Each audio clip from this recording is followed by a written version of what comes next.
Hello, hello, hello, everybody, and welcome back to another Blood Bowl 3 stream. This time, we will be going over the divisions in the Season 1 of Blood Bowl 3 for the Orca Cola Championship team league. And with me here is Pidpad. Oh. Hello, hello, hello. Some of you might already be wondering as to why the screen is looking at OCC Season 1 Division 4B. And the reason for that is very simple. We want to leave the thing for last, which is obviously the championship. And we want to get a special message out there for those people who have noticed that, wait a minute, I should be in 4B, but my team isn't there. I wonder if I've forgotten to sign up on time. But, I mean, I know who you are. Yes, and I'm sure that we can get that message out there. We are currently looking at 6 out of the 10 teams that are to be expected. 9. There is still one open slot. Still one missing for 4B, but hopefully we'll get that filled in as soon as possible. But, so we are missing 3 people currently from 4B. We'll call them out, I guess, at the end. But starting, we'll just take a look at Shall we do the outlier first? Seems reasonable, yeah. There is one team that have played a season in this division. Yes. And that is, I believe... the one with a team value over 1,000. Yes. Or 1,000,000. That would be, to brag, the Turf Marauders Chaos Renegades team. And considering it's Chaos Renegades, like, that TV is fairly decent after just one season. So they must have not taken too many casualties. But let's take a look then. So we have Dark Elf. He has sustained an injury. It is a niggle on the Dark Elf, though he has block and dodge, which, you know, having a blodging Dark Elf, always nice, even with the niggle. Not sure I'd be looking at replacing him, maybe? I mean, the Dark Elf is probably one of those players in a chaos, Chaos Pact team that's fairly easy to feed SPP to. So yeah. Maybe I think he plays until he's, at the very worst, missing a game. Yeah. Then you could possibly look at replacing him. Yeah, or I would argue that, like, if things go super well for the Chaos Pack and Tubrog, then, you know, once the team, like, the rest of the team is, like, well established, then you can go, like, alright, well, I don't really, like, the Blodger isn't that crucial of a piece anymore, so I can, but yeah, decent looking Dark Elf there. Orc has also taken a niggle, and he has 0 SPP, so I feel like he should absolutely get rotated, because Tubrog does have 90k in the bank, so unfortunately for Bankeror, I do think that he absolutely should get just cut and replaced even before the first game of the season. Because Tubrog does also have both an Apothecary and the 3 rerolls.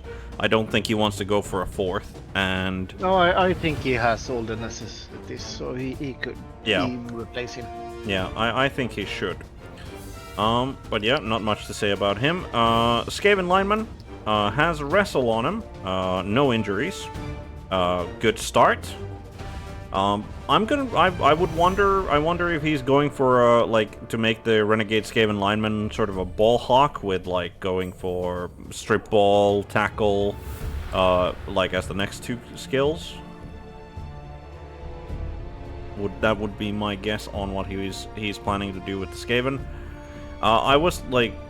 I can definitely see a Skaven, like a lineman, being used as the elf is the one who picks up the ball and potentially passes it forward, but then handing off to the Skaven and then scoring with him. But with Wrestle, that's less of a thing. Then we got the 3 big guys. So we got the Ogre. He has Guard and 8 SPP. So he could get another strength skill. I don't think he is going to. I think like with 8 SPP on the Ogre, I think you just hold on to those SPP and go for the block. Yeah, I think that makes most sense. Yeah, because like, what strength skill would you say would be more crucial than getting block on a guy? He has guard, so none. Yeah, like I could see like stand firm being like the next strength skill that you pick up, or maybe grab to help out like the rest of the team. But like with guard already in there, I think you just hope that you get the SPP to get a block on the guy. Then we got Painter, Rat Ogre. No injuries. He already has block, and he's got 6 SPP, so he could random himself a strength skill or a general skill, but I don't think you're ever gonna random any skills on the big guys in the Chaos Pact team.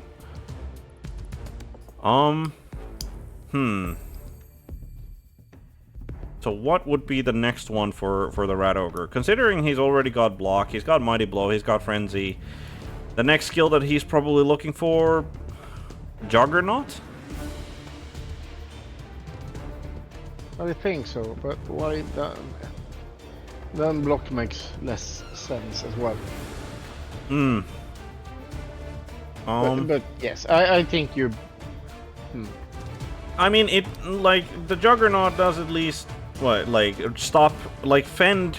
Having just played against, like recently played against a Skaven team with Imperial Nobility, their Rat Ogre really suffered from getting either fended or stand firmed a lot of the game.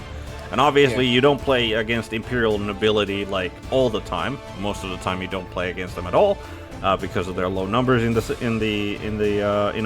But I found that like Juggernaut on the Rat Ogre, is because he's got that frenzy, because especially in a Chaos Renegade team where you want him to be your primary blitzer, like even with the block, I think Juggernaut is more than decent enough. Yeah, otherwise you go for a second double with dodge, tackle, something.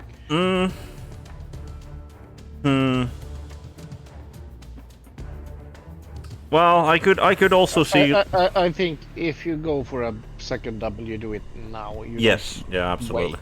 Absolutely. Yes. I could see. I could see like if he goes for a strength skill, break tackle.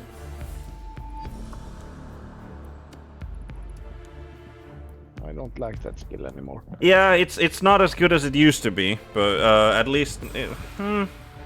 It's not as good as it used to be, is pretty much, yeah, I think.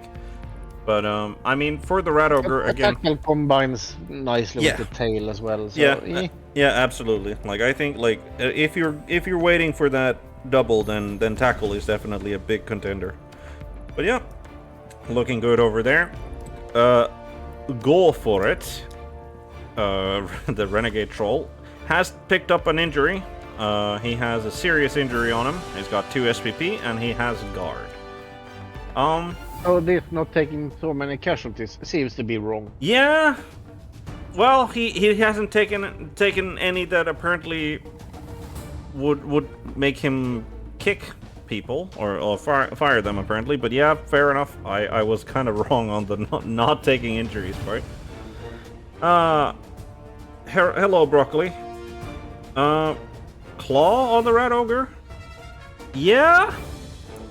Yeah? That's a good shout out. Claw for the Rat Ogre. Maybe. Right.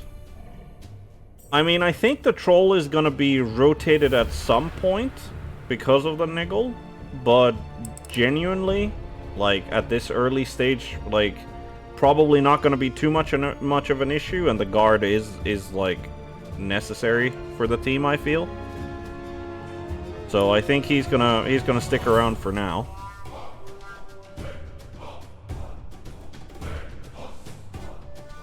Then we have Oberov, Renegade Goblin, has 4 SPP but has taken an armor bust.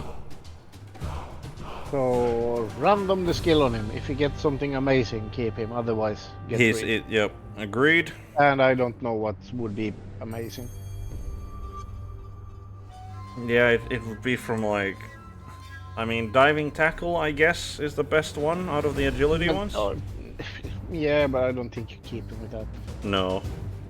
And I mean, like, if he is rotating out the renegade orc, like he does have them. You roll on the mutation table. Oh yeah. What would it be? Big hand, probably. 2 heads. 2 heads, horns. 2 heads, I love horns. horns. Like I like the idea of the goblin just being able to just like dodge into tackle zones and then attempt to pick up the ball. So yeah. I'd keep a big hand as well. But yeah, no. And if he doesn't roll anything amazing on that, then like if he rotates out the orc, he still has 40k in the bank, so he can rotate out the goblin as well. Then we got all of the human linemen. We've got a human lineman with 1 SPP and kick. We have all of these linemen, by the way, random skills. So he's got a kicker. He has a fender with 7 SPP, and he has a dauntless guy with 3 SPP, and the rest of them are at 0 SPP, and none of them have any injuries on them. So decent random rolls overall. I don't know why you would need dauntless on this team. But yes. It's one of those of like, if you don't want to rely on the big guys to do like, and you still need to go for like a strength 4 target, then dauntless is okay. But like, I'd be disappointed with dauntless. Yeah, it's not the be all end all of skills. The other 2 are fine. Yeah. This team will be playing against rookies. Yeah. So they should be the favorite to win the division. Yes, absolutely. Like, and Tubrog is a veteran coach as well, so definitely has at least the experience to. Yeah. However, they did not win any games in the seeding tournament. Yeah, I believe they had 2 draws. Yep. And the rest of them, but that is well, Chaos Pact being Chaos Pact is like if the big guys just refuse to do what they need to do, then you're playing like a way worse Old World Alliance team, and we know how good Old World Alliance is. Amazing. Indeed. Would you like on the Fend lineman who's got 7 SPP, would you random, or are you sticking with him for the 8 SPP so that you can actually pick a skill? Fend is good. I'd probably pick the next one. Yeah, just do not random into something completely block or wrestle, and you have a functioning piece. The same with kick. Yeah. He can also get block or wrestle, and then that's also a good piece. Yeah. I think the Dauntless guy probably randoms his next skill, and if he gets something good, he's gonna stick around, but at some point... You mean block or wrestle? Yeah, essentially. I mean, maybe Frenzy. I know you're a fan of Frenzy, but yeah. I like Frenzy, but oh god. Dauntless Frenzy. That sounds like a combination. Yeah. But yeah, that is the team. Like, looking solid for Chaos Pact. Obviously, like, taking more injuries than they probably want to, but they can get rid of, like... Yeah, but that would be all the money they have to get rid of the Orc and the Goblin.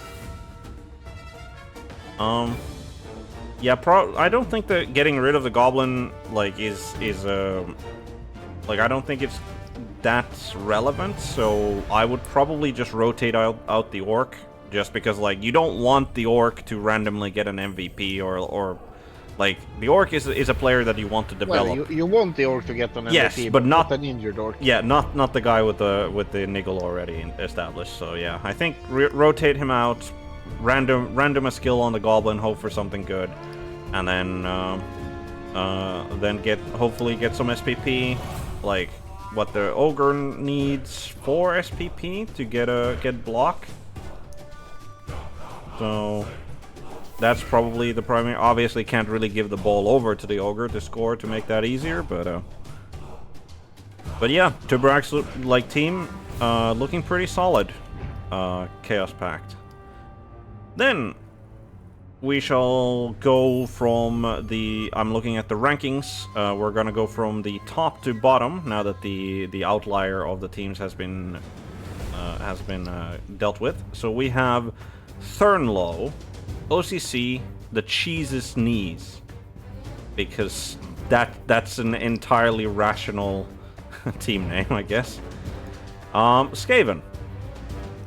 So what is his starting roster looking like? His starting roster looks like Blitzer, Gutter Runner, Lineman, Rat Ogre, Thrower, 2 rerolls, no Apo. 30,000. Everything essential. I like this. Yeah. I'd probably throw in like the 10k to get like 1 dedicated fans in there. But yeah. Like you do want to get, like you do want at least to get the Apothecary, you want to get the 3rd reroll, you want to get the 4th Gutter Runner. I think just the extra dedicated fan. Yeah, and you are going to suffer. Yeah. But I like this. Yep. You could skimp on the Thrower, get a Lineman, get the Apo, and 1 dedicated fans. Yeah.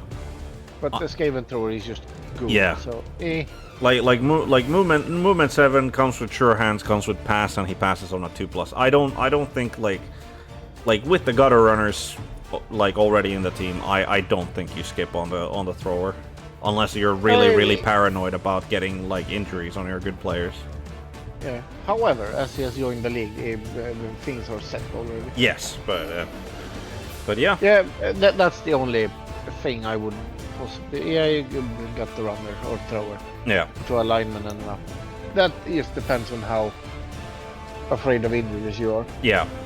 And I mean, Skaven. And the lineman doesn't matter, so it's if you get it done. Yeah, Skaven are kind of prone to getting injured because of their low armor values, but I think this is a more of a... Like, getting more of a solid team means that you have better chances of winning, which means that with, like... Then you earn more money. Then you yeah. So I think it's overall just better to go for this rather than, like, try to protect your Skaven players, which is, like, an exercise in futility. Barring a horrible first game, they should be fine. Yeah, agreed. We have Gimlick, Exile Downs, Necromantic Horror. So Gimlick switched out, even though he had a really good season the last season. So, but guess he just has a love for Necro. It started great. It got worse in the end, but I think he already decided to reroll by that. Yeah, and I mean, I do think that not knowing him like as a person, but like the way I sort of see it is that he does like Necro as a team, and like starting over when like with Necro at this point like means that there's less like experienced teams that he'll be coming up up against in the future, so which means that he's less likely to run into some bash team that just like shunts his head in. So yeah, and he has done the correct thing. Yeah, he has. I think this is the team you build from the start. Yep. So and he has pumped into dedicated fans. What you could do is swap the goal for a second where... No, you can't. No. It's 10 too expensive. Yep. Oh, damn it. No, this is how you build. It's the only option. Yeah. Definitely agree here. It's still kind of funny to see the 5 out of 7 dedicated fans on a rookie team, but yeah, the you know, Necro, generally speaking, even from like even out of the box, like with not having the second werewolf or the second ghoul, still fairly solid of a team. Like not as solid as Undead, straight from the box, but yeah, like with the werewolf in the team, like they have they have more more threat of being able to, even if like things go a little poorly, like they have more opportunity to try and reverse it, go for a quick score or something like that. Like just the absolute mobility of the movement 8 on the werewolf is pretty nice. But yeah, very solid looking team. Just to let's remind everyone, the Necro team does not have whites anymore. They are wraiths, and they have lost their hands, but they have gained sidestep and foul appearance. And it should be noted, I have fallen into this trap myself, is that if you decide to blitz somebody with foul appearance and you fail the foul appearance, then that stops the blitz in its entirety, meaning both the movement and the actual block. None of that happens. Your player just stands there. So beware. That is something that can catch people off guard, I think. But yeah, having faced off against Necro a bunch with this new to me roster, I guess. Yeah, wraiths are super annoying. Like, super annoying to, like, definitely more annoying than just what a white would be. But it does kind of leave, as you commented as well, it does leave the Necro team kind of bereft of people actually doing the ball play. And especially with this start, it is essentially the one werewolf and the one ghoul. And you wanted to shunt, like, go kick the werewolves and the ghouls already, so... But yeah, moving on, we have Sideways Kitty, Post-Penultimate Mortem, Shambling Undead.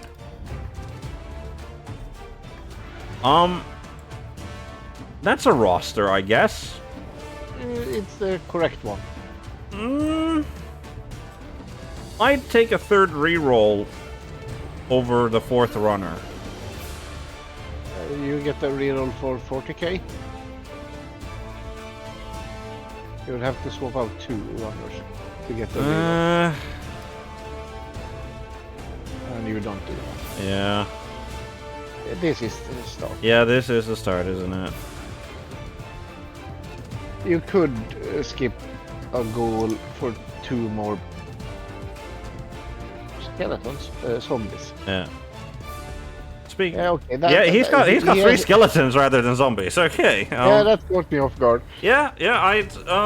Most of the time people just take zombies over skeletons, and nobody had any skeletons the last we looked. But this is an inversion of that. I'm not sure I agree wholly on this, because I like starting with. I do the 12-player start. Yeah. And then I swap the goal for a skeleton and a zombie, and start with. So I have 4 zombies. Yeah. And 1 skeleton. Yeah. Yeah, I think like just having the one guy with the extra movement of 5 makes more like, and the zombies should be your bread and butter as the undead team, just because of the fact that they have higher armor, like they have the higher armor value, so you can just shunt them on the loss rather than putting anybody actually. Yeah, but the skeletons have thick skulls, and they are actually. Yes, they're going to be stunned more, but they're going to stay on the pitch more as well. Yeah, but they're also going to have their armor broken less, so...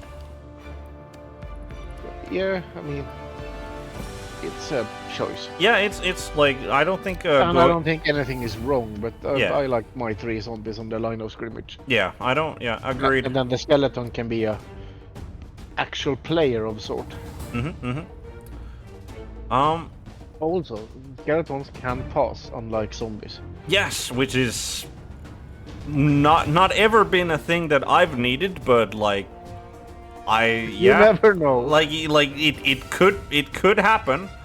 It could absolutely happen that you need to do that sort of desperation play, and having that as an option, always better than not. This is why I like it, to have at least 1 skeleton. Yeah. All right. Moving on, Gobas, Noir Nightmares. Sorry, Noir, I think is how it's supposed to be pronounced. Necromantic Horror again. Is this the same roster? No, he upgraded a zombie to a ghoul. Yes. So he has no dedicated fans. He has no dedicated fans. Yep, that is correct. I mean, I can see it. like, I can see it. Like, this does mean that he's got more people who can play with the ball. Yeah, and also he doesn't need money to the same extent because he already has the extra positional. Yep.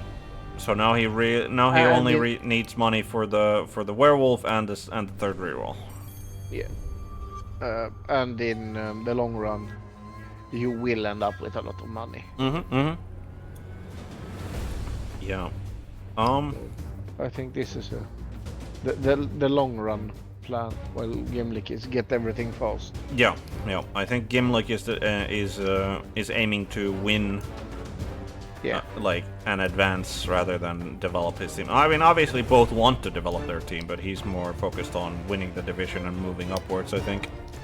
But yeah, no, I think like I think I'd probably go for this start rather than Gimlick starts, like just as a personal choice. But I don't think either is like better or worse than the other. It is just a question of what do you want. And then, last but not least, Rosidox, simply green orcs. He has a goblin. Built he has a goblin. There is no thrower. There's no thrower. He has a goblin, 3 rerolls, and all of the big uns, all of the blitzers, 2 linemen. Yep. This is the correct build. Yeah, this is the way that you start an orc team. So well done to Rosidox. You are in fact factually correct. I despise the orc thrower, and the troll is useless. The troll is useless in the beginning. I think you want to bring him in at some point for an orc team, but not at the beginning. You're not sacrificing anything to try and bring a troll in first off. But yeah, that is all of the ones who are currently locked in here for B. So, do we want to give a shout out to those who should be in the division? We can do. Alright then. I think I had this figured out earlier. Tilfwin. Tilfwin? Yep. Nate Guy. Nate Guy. Drew. Alright. If you're here, and or if you know those people, poke them. Shame them. We are missing Necro, Human, and Nurgle. Necro, Human, and Nurgle. Okay. Yes, and the open. Yeah, the open slot. Very, very bashy overall. Like, Skaven, the least bashy of them, and even they have, like, the Rat Ogre for them. And, but yeah, I think, like, it's gonna be a question of, is the Skaven team gonna get pasted, or is the Skaven team going to get pasted but still win, is I think. But yeah, with the guards and the block on the Rat Ogre for Chaos Renegades, this is a very good division for like the slightly experienced Chaos Renegades team to land. And hello and welcome to the Spider. He says he's useless all the way around. Animosity to all players on the team. Make a Lion Orc the thrower since he's only animosity towards the other Lion Orcs. Yep, that does make sense. He's got more armor than the thrower. He's got the same speed than the thrower. I mean, he doesn't get the same starting skills, but not really necessary if he's only going to be like the ball jockey. So, but yeah, that is OCC Division 4B over and done with. Then we'll be moving on to OCC Division 4A. Over here. This looks like a much more filled roster. So we got... Yes, but we are missing the team that has played a season. Yes, apparently so. So all of the rookie teams are here. But a certain someone is missing with their experienced team. That would be Medieval. That would be Medieval, and I believe Medieval is also one of the green suits in OCC, isn't he? No, I think he's red. Ah, he's only a red suit. Fair enough. What do I know? But yeah, that's I mean, that is. You have to admit that that's slightly hilarious. That the one guy who isn't in is part of like the team running the show. He's far from alone in this division. I'm sure. At least 3 other admins / green suits. Yeah. But since the experienced team is not here, we might as well go top to bottom here. Actually, no. I think we're just gonna go start with the necromantic teams because there's 3 of them in here. And we've gone over sort of the 2 normal ways of like building a necro team at the start. So, Javelin seems to have the Cobas build, Ender seems to have Gimlick build. Yeah. Yep. All right. This is stuff I'm seeing just at looking at the team values. Yep. I have looked at both of those teams, and those are correct. And then But then we have Preamble doing something different. Yeah, he is doing something different. All right. He has the extra zombie. Yes. Instead of dedicated fans. Yes, correct. So, I mean, 12 players is good. Yep. More zombies to get MVPs is bad. Yep. I think the dedicated fans. Yeah. Overall, on a necro team. I think I'm kind of surprised that none of them went for the 2 werewolf start. I want the gold. I mean, yeah. Sure. And you, under no circumstances, give up flesh golems and wraiths. Yeah. You need them to get their start play points. Mm-hmm. They do form kind of like the solid core of the team, the flesh golems and the wraiths, and yeah. Yeah, they are the core, and then you have the enablers in ghouls and werewolves. Yeah, I mean, I think there is an argument for not taking a wraith because of the fact that like the wraith starts with almost all of the skills that he already kind of wants to have. Yeah, yes, but it's also the only 2 block you have. It's also the only 2 block you have, and because they don't have any hands, like trying to feed them any SPP is going to be like much more difficult. So. Yeah. I mean, I think Tribble is kind of known for putting the boot in, so like having the extra player just for that seems decent enough. All right, then we have, I think, all of the other teams. Nope, there are 2 Lizardman teams, so we'll go with that, and they are at the top and at the bottom of this listing. So we have Soapy, beaks down, tails up, Lizardman. He's got the cloak identical. Yeah, and neither of them have the neither of them have the our preferred start, which is with the chameleon skink. They just have the regulars and the blockers. Yep. I mean, again, I'm kind of. I don't really like for Lizardman. Do you really need to start with an apothecary? Like, I get why you would, because but it is horrible to lose a Saurus. It is, but like, how many times are you gonna lose a Saurus, and how many times is the Apo actually gonna help? You're going to lose the Saurus every time you don't have the Apo. Fair. I don't think that's statistically correct, but also very fair. Broccoli. So Spider says, what about the 1 reroll build? Allows you to start with 2 wolves, 2 golems, 2 wraiths, and 1 ghoul. And Broccoli comments on that the 1 reroll build is so bad.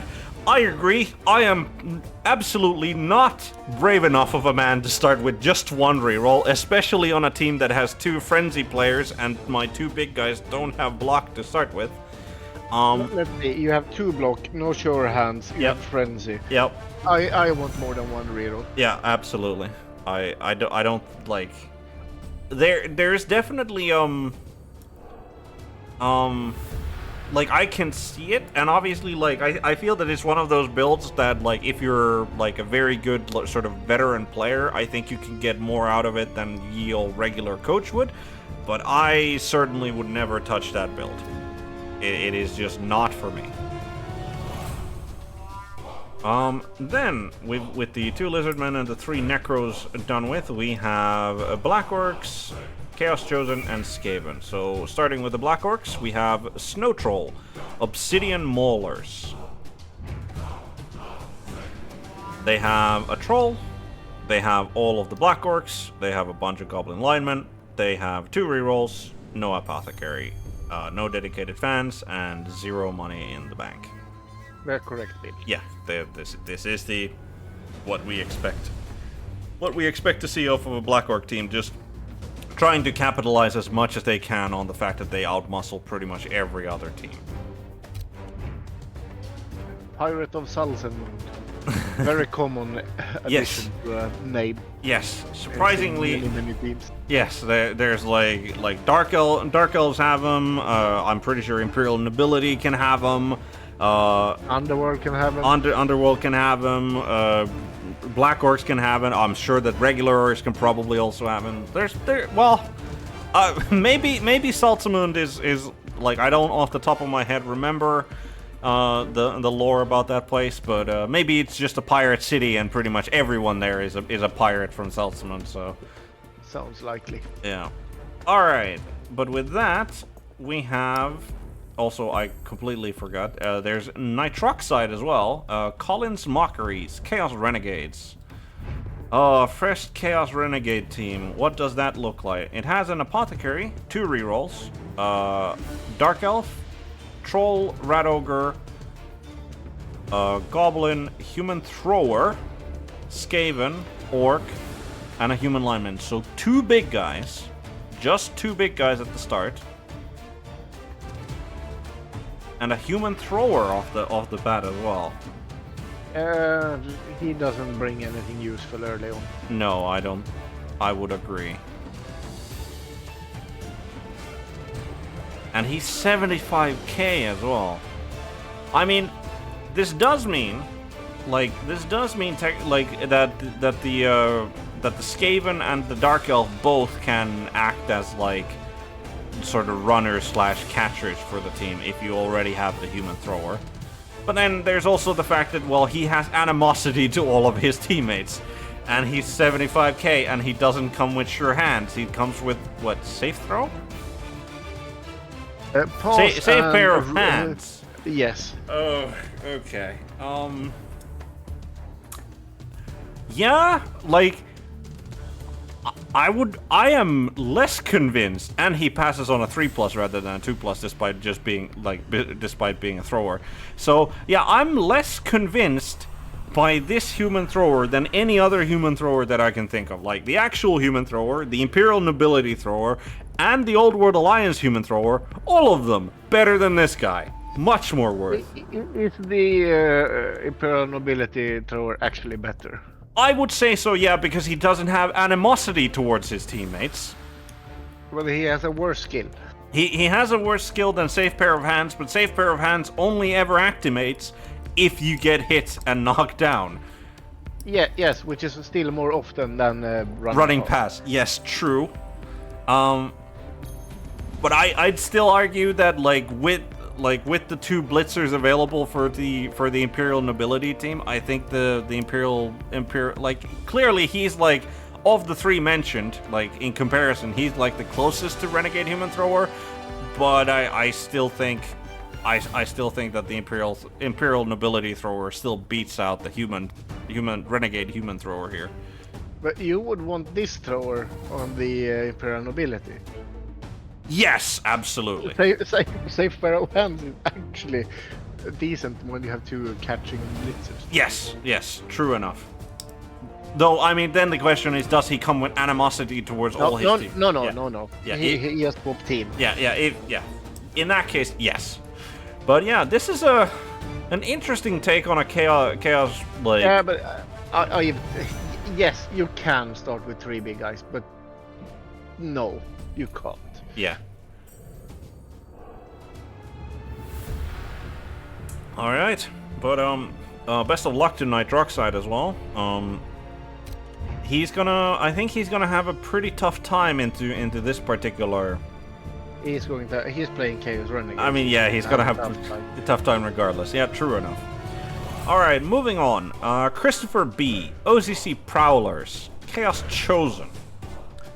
And it is... The correct build. Yeah, the correct build of Chaos Chosen, which is 4 blockers, rest of them Beastmen, 3 rerolls, nothing else. And that's a 1,000...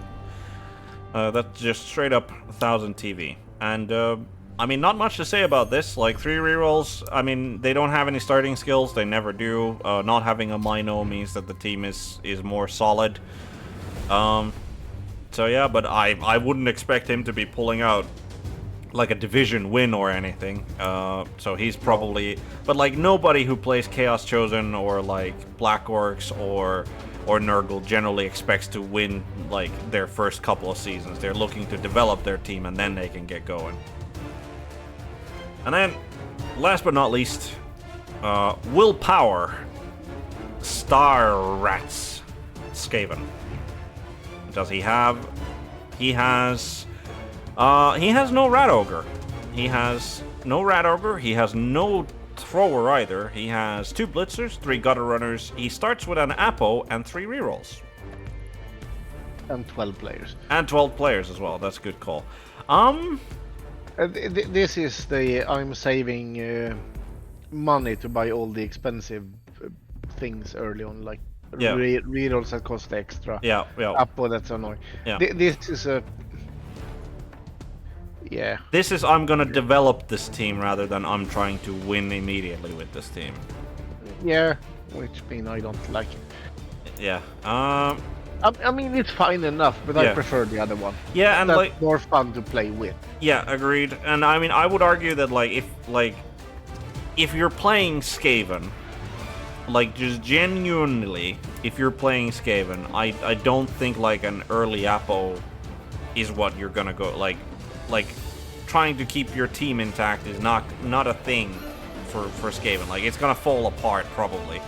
No, you don't use that on linemen. I mean, yeah, you use that on the gutters and put maybe a blitzer, depending. So, but it's no, I don't think this is good because like the Rat Ogre is like one of the, especially with the Rat Ogre getting better in Blood Bowl 2020. Yeah, I don't think this is the way to build a started Skaven team, but good luck to Willpower and his way. I mean, he's still significantly faster than... Well, significantly faster is maybe not the correct word to put it. Like, what? Well, I mean, the 2 Lizardmen, like, all of theirs are... Like, they can keep up with the Skaven. But everybody else kind of falls behind. We have also been joined by Bork. Hello, Bork. Hello. Welcome to the stream, Bork, and we have just concluded the divisions 4A and B. We're starting from the bottom and going upwards, and working your way up. Yep. And we have also sufficiently shamed the people who have failed to join their divisions, including Medieval for 4A here. But all right, moving on, we will be having the 3A, as there is only the one division in tier 3. So over here we have, I believe everyone's here. Yep. That should be. So well done, 3A. So let's see here. What do we have? We've got 2 Lizardmen teams, 2 Skaven teams, 2 Nurgle teams, 2 Orc teams, Chaos Chosen and Chaos Renegade. So if you just take the keyword Chaos, there's duplicates like of air, like there's 2 teams of all types. What are they we? Can determine between themselves who's the better Lizardman, who's the better Orc, and so on.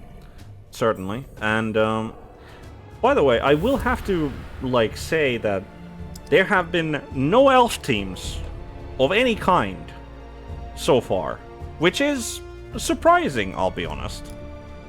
Like just not any elf teams is like at least to me is fairly surprising. But Well, with Necro being a new race. yeah, That's all a quarter of all the new teams. Yes, I would imagine that Necro, like because of Necro, that does eat up some of the people who would start with an elf team instead. But And we know that there are more elf teams coming in the upper divisions. absolutely true, absolutely true. But starting, we'll go with the two Lizardmen since Asimov is here at the top. So we have Asimov, Liz Force, Lizardman. He is sitting at 1,270 TV. And looking at this, he has a Croxigore. The man has a Croxigore. And the Croxigore has 8 SPP on him. He has a Saurus with Block Mighty Blow. No injury. He has a Block Saurus who has taken a minus armor. He has a Saurus with 4 SPP, Saurus with 4 SPP, and 2 Saurus with 0 SPP, one of whom has taken a Niggle as well. He also has a Chameleon Skimp with 4 SPP. He has a Skink Runner who has gotten himself 2 level ups, Sidestep and Catch? Question mark? Yep, Catch it is. And another Skink who has 9 SPP and Sneaky Git, as well as two more Skinks with 0 SPP on them. I'm gonna assume that the Sneaky Git Skink is going to be holding on to those SPP so that he can get himself Dirty Player. Yes, that is a very deliberately skilled king because that was not a random.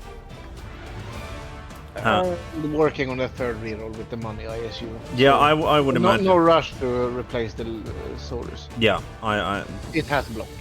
Yeah, and I mean there is the Niggled Saurus as well, who probably will get rotated out at some point. But yeah, I think this is solid enough of a team that you'd rather get the third reroll before you do that, because like 9+ armor on the Saurus with block isn't that bad, and like with the 10+ AV on the Niggled guy, like it's not like he's going to be very likely to get, you know, armor broken in the first place. No, you can probably wait for him to eventually get more injuries and then you replace him. Yeah, agreed. Or if you've gotten the third reroll and you've got the amount of players that you want to have, and then you start rotating them out at a pace of your own choosing. The Croxigore has 8 SPP. Does that mean that he's already getting us a double, or does he? Oh, he's going for block. Yeah. So. Otherwise, he would already have guard. Yeah. Yeah. So. Definitely, like, it's nice to see a Croxigore on a Lizardman team, like, because like no Lizardman team generally starts out with Croxies, but I definitely like them. Like for like big guy. They're good. Yeah, like they're good ogres. Yes, like the prehensile tail makes them quite annoying, like more annoying than an ogre, and then with like the extra movement as well. Just good big guys, Croxigores. Anything to say about Asimov in particular as a coach? Don't really know him. Don't think I've faced him ever. Nor do I. Fair enough. Then the other Lizardman team, he has less TV. We have Hogster, Scale Fails, Lizardman. He also has a Croxigore, only has 2 SPP on him. All of his Saurus, except for one, have block already, which is good. None of the Saurus are injured, which is even better. Chameleon Skink, 0 SPP. He has a Skink Runner that has 13 SPP on him, and I believe he is just MNG'd. Yep, he is just MNG'd, so no permanent injury on that. He's going for a stat on the Skink Runner, isn't he?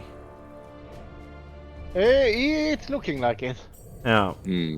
And I mean, like, considering that you are guaranteed to get plus movement at worst, I can see plus going. Movement is good. Yeah. Plus like movement is good on a skink. yeah, I would like genuinely if he gets plus agility and plus strength, I would at least consider those as well. Like Oh yeah, absolutely. I But mean, plus like agility on a skink is Yeah. amazing. yes, and Strength is very annoying. yeah, but like again, 'cause you're guaranteed to get the choice of plus movement. So like worst case scenario, that's a movement 9 skink, which is like hilariously good. Amazing. Yeah. So he does have another skink who has 9 SPP on him. So I'm gonna guess that he's not gonna go for another stat on the skink runner, but he might be angling to get him a double because like if you get a skink with block, that's also pretty damn good. Yeah. We have the spider here also. Yep. Obviously a very experienced lizardman coach, and he would not take the plus strength on the skink. Not anymore. So Not anymore. yeah, with the new system of skilling up players. Fair enough. Fair enough. I think Yeah, I like would the also- move. That makes Yeah. one turning so much easier. Yeah. Yeah. Yeah, and I mean it's not like as a lizardman team, it's not like you're wanting for strength most of the time. So And your game plan is not like in order to get a proper cage diver skink, you would need to at least get them wrestle and the plus strength or Yeah. something like that. yeah, and then And you're that's so much development sunk into that little yeah. delightful armor value 8+ package. Yeah. I don't know. Yeah, and it's like the real ball hawk players generally also go for like strip ball and tackle, which is just like that's asking for a dream at that point for a skink. So, but then again, like skink could like if you go for that sort of a player, then you at least can also pick up like diving tackle as a sort of not as good, but like certainly less SPP intensive. But yeah, fair enough. If I'm not surprisingly enough, I'm not much of a lizard men coach, despite the fact that I think I could genuinely would like playing them, but I just I also kind of with the addition of the chameleon skink, I'm gonna consider them at least at some point, but I find them without the chameleon skink, I find them just kind of boring as a team, generally speaking. They are quite fun, but yes, starting lizards is not so much fun. Yeah. Alright, so that is the 2 lizardmen team done. Let's move on to the next pair of people. We have Robbie Vi, the stand rat model, with Skaven. So I like that team name. yes, props for that, definitely. Looking at the team itself, we have a rat ogre who has taken an MNG, has no skills on him, only 2 SPP. He has 2 blitzers. Both of them have mighty blow. One of them has tackle, and the other one has 4 SPP. I don't think he's randoming any skills on the blitzers. No, mighty blow, tackle, and mighty blow. Yeah. Decent. I would probably have picked up a guard, on the other guy, rather than... Yeah, mighty blow, tackle is fine, and Yeah. I would like guard on the other. Yeah, agreed. Then he's got the 4 gutter runners. One of them has just wrestle. The other one of them has a niggle on him, and he has sprint. Then we have... Yes, wish.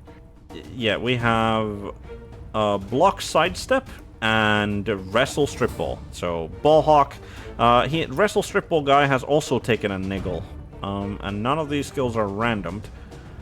There is a possibility of a random skill for the sprint guy and the regular wrestle guy, but I don't think he's gonna go. Maybe for the sprint guy, but probably not for the wrestle guy. Because yeah, I would probably want to rotate out the niggled sprint guy. Yeah, niggle. Well, if you have the money, yes. And money is a little bit easier to come by these days, so probably, yeah. One question just occurred to me. How would you continue that ball hawk build? Would you go for Dauntless? Would Yes. you go for Horns? No, right? It's too expensive. Dauntless 2 heads. Yeah. Yeah. Yeah. I mean, I would like a tackle somewhere in there as well, but I think Dauntless and 2 heads both take priority over that. So If you have the strip ball, you don't need the tackle as much. true, but it is one of those things that like obviously the bounce is never guaranteed to be great. So No, but So- you're given. But yeah, the tackle is definitely the luxury skill out of them. But like, yeah, Dauntless is definitely the next one, and then the 2 heads to make the actual bull diving easier. Oh, Yeah. yeah, no, I would concur. Moving on, we have a thrower who has 6 XPP on him, and he has extra arms as his skill, which is. Yeah, I mean, Yeah. like that makes the pickup a 2+ roll, and I'm disappointed overall. Like, he has to play, or maybe he randomed it. Did he random that? no, that's I believe that's a pick skill because it's 125 TV. So Yeah. I'm disappointed by the fact that they took apart a lot of the skills that throwers will want to take. yeah, Pick them, put them separately, etc. So you will have to pick and choose like what the role of your thrower actually is. yeah, And this one, he apparently wants to build as a ball getter, which makes no sense to me. Because you want your gutter runners, your gutter runners are the designated people. They can get to places and they can pick up easier. So I don't like this extra arms as much. No, and it's No. a secondary skill as well, so you paid extra. yeah, Yeah, exactly. yeah. That's a very, very strange one to pick up, definitely. Just commenting on Spider in there. Spider did comment that he likes the Chameleon and he is a must on the Lizardman rosters for him, and I would agree. Like I would, if I am building like a rookie Lizardman team, I am absolutely taking the Chameleon into the lineup rather than starting without him. But yeah, I wonder. Like I definitely do wonder why. Like because they made passing, right? Like just generally they made passing worse overall, like when they remade the game, and then on top of that they decided to like start screwing around with the actual passing, like the thrower skills as well, which is I feel that it's strange, but maybe they thought that like just like passing previously was too powerful for what it was, which I can't say that I agree with that sentiment, but if that was the sentiment of the game developers, like when they were making Blood Bowl 2020, then I understand it. But yeah. Moving on, he does not have a second thrower anywhere, so that is his only thrower. Looking at the line rats, he has a line rat with 4 SPP.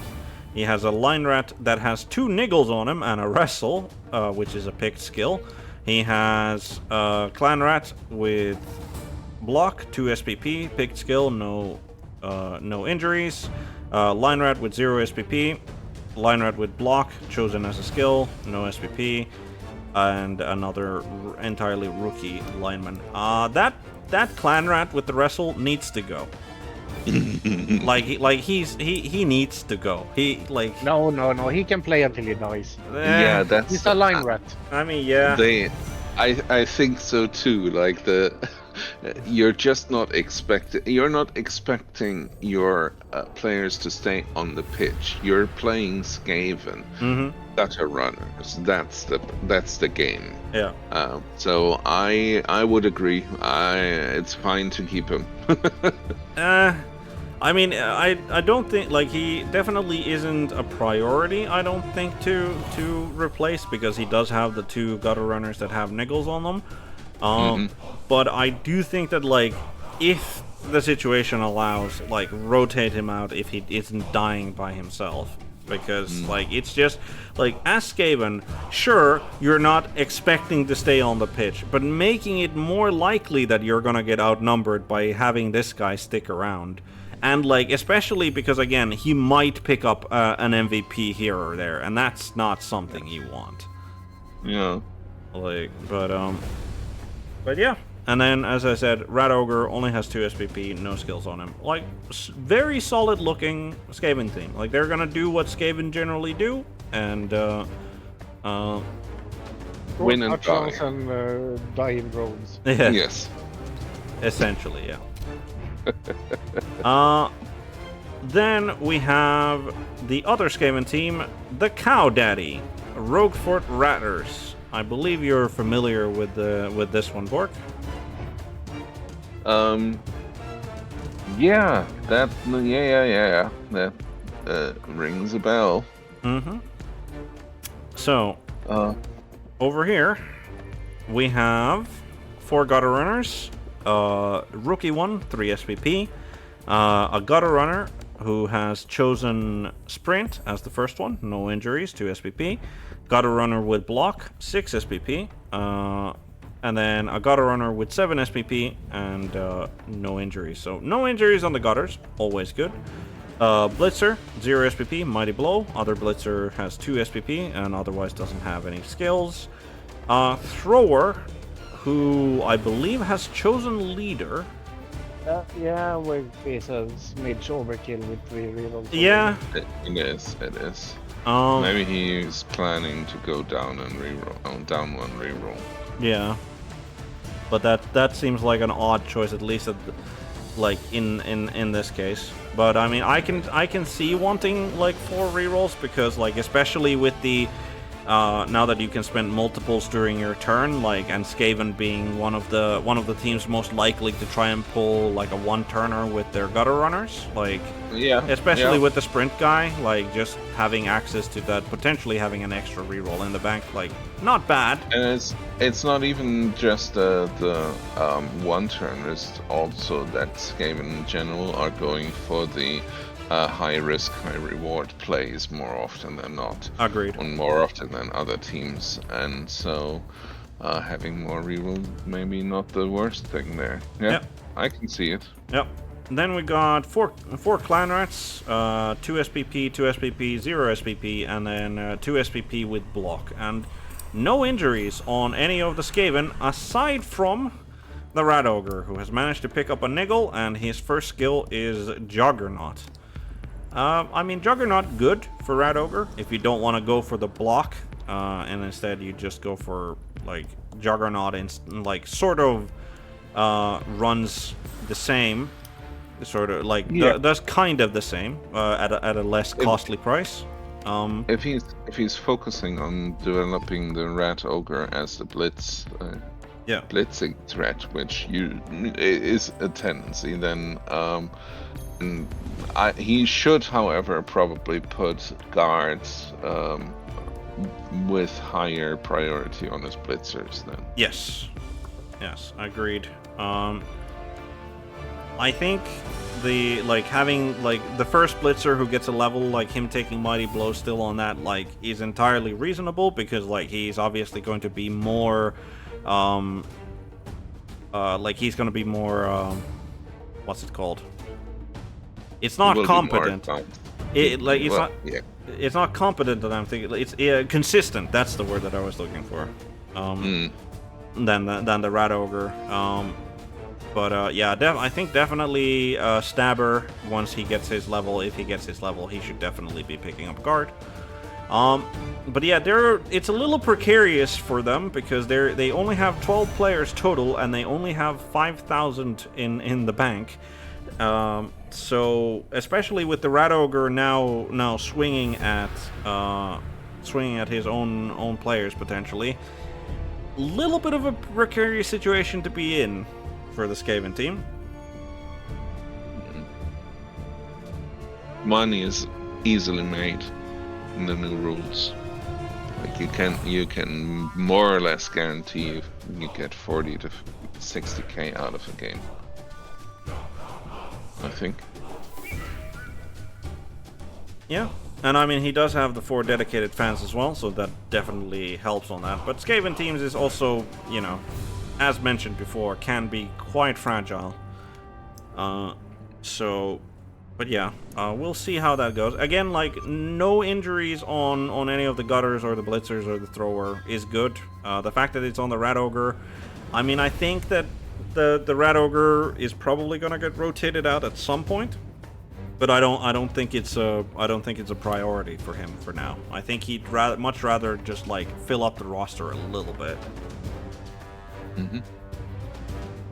Yeah, but he doesn't have money right now. Yeah. So, but he's gonna dedicate like the money that he's gonna be winning more to getting a couple more linemen in probably than trying to rotate out the Rat Ogre. But yeah, definitely I say the stand rat model. I think in the Skavenov has the advantage there in when it comes to like just the team. But still, they also do have 110,000 more TV. Yes. So, almost a wizard, and suddenly, if you put in the wizard to the Rock for Rutters, Yeah. it looks different. Yep. So, but definitely like Skaven versus Skaven games are generally explosive all around, regardless of so. Yeah. But definitely a game that if you can, like, worth taking a look at. Then we're moving on to the Orcs. We have first of them Nimrud, Blood Moon Disco, which, considering that there are now Necro teams available, like the Blood Moon Disco can throw somebody off a little bit. At least to me, like, that is the team name that's reserved for Necro rather than Orcs. So let's take a look. They have a troll. They have a troll that has 2 skills on him. Juggernaut, Armbar. Pretty Okay, sure. what does the armbar do? Armbar means that if somebody fails a dodge, leap, or jump over test, they get +1 applied to their armor value or injury test. Okay. Yeah, I think that these are random skills. I'm pretty sure. Looks like it.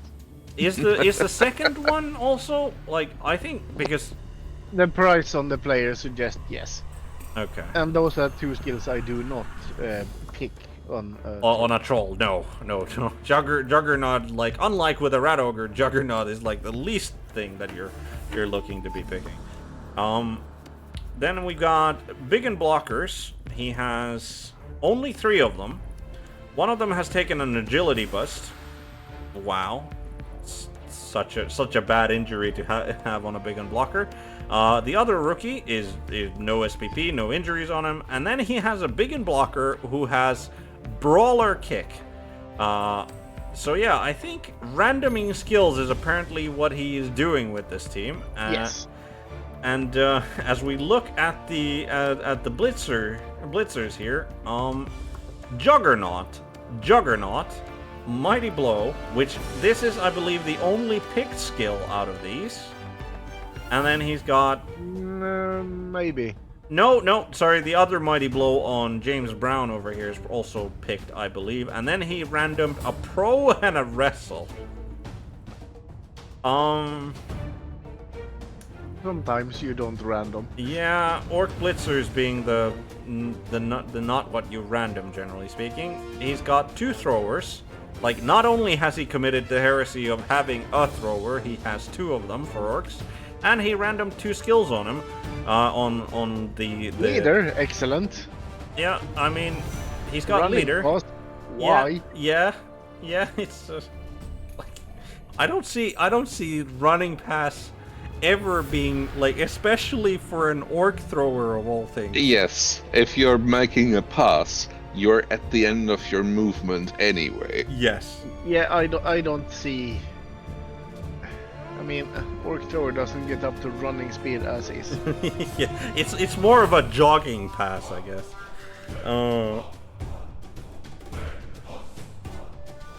Yeah, the troll is 115, so they are both random. Yeah, that's what I thought as well. So the juggernaut is also random. But yeah.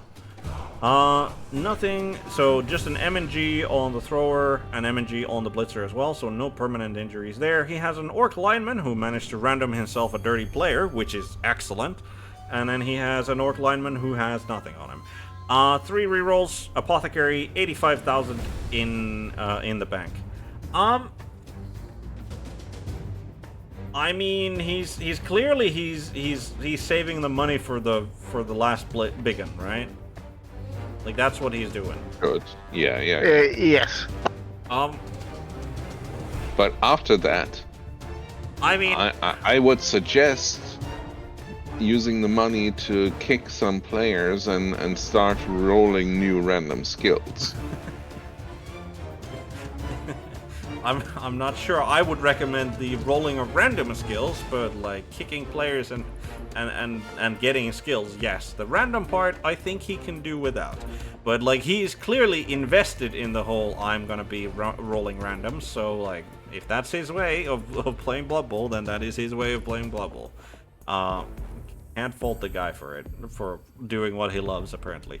But yeah, kick. I mean, the brawler is. Random brawler on the big and blocker is alright. Kick on the blocker is like, okay, yeah. Yeah, that's fine. Yeah. But like... I mean, yes, I would rather have it on a lineman, but it's fine. He's going to stand. Yeah. He's going to use kick and he's going to use brawler. That's fine. Yeah. Not ideal, but fine. Yeah, it's the blitzer who's kind of like, I mean, pro, like as a random, pro is okay, but the wrestle is just... And I mean, obviously, the troll with both armbar and juggernaut is like that's the travesty of the random roll. I mean, having one with juggernaut, then you get frenzy. That's fine. Yeah. But 2. Yeah. Yeah. I mean, I don't know. Maybe he was expecting like to be facing a bunch of imperial nobility, and then the juggernaut makes sense because Fen stand firm everywhere. But yeah, I can't. I mean. Just having not taken a look at, well, I mean, I have taken a look at Sunny Days' Orc Lacking team because I faced him last season. So, I'm gonna assume that this is what I would consider a better looking Orc team than the previous one.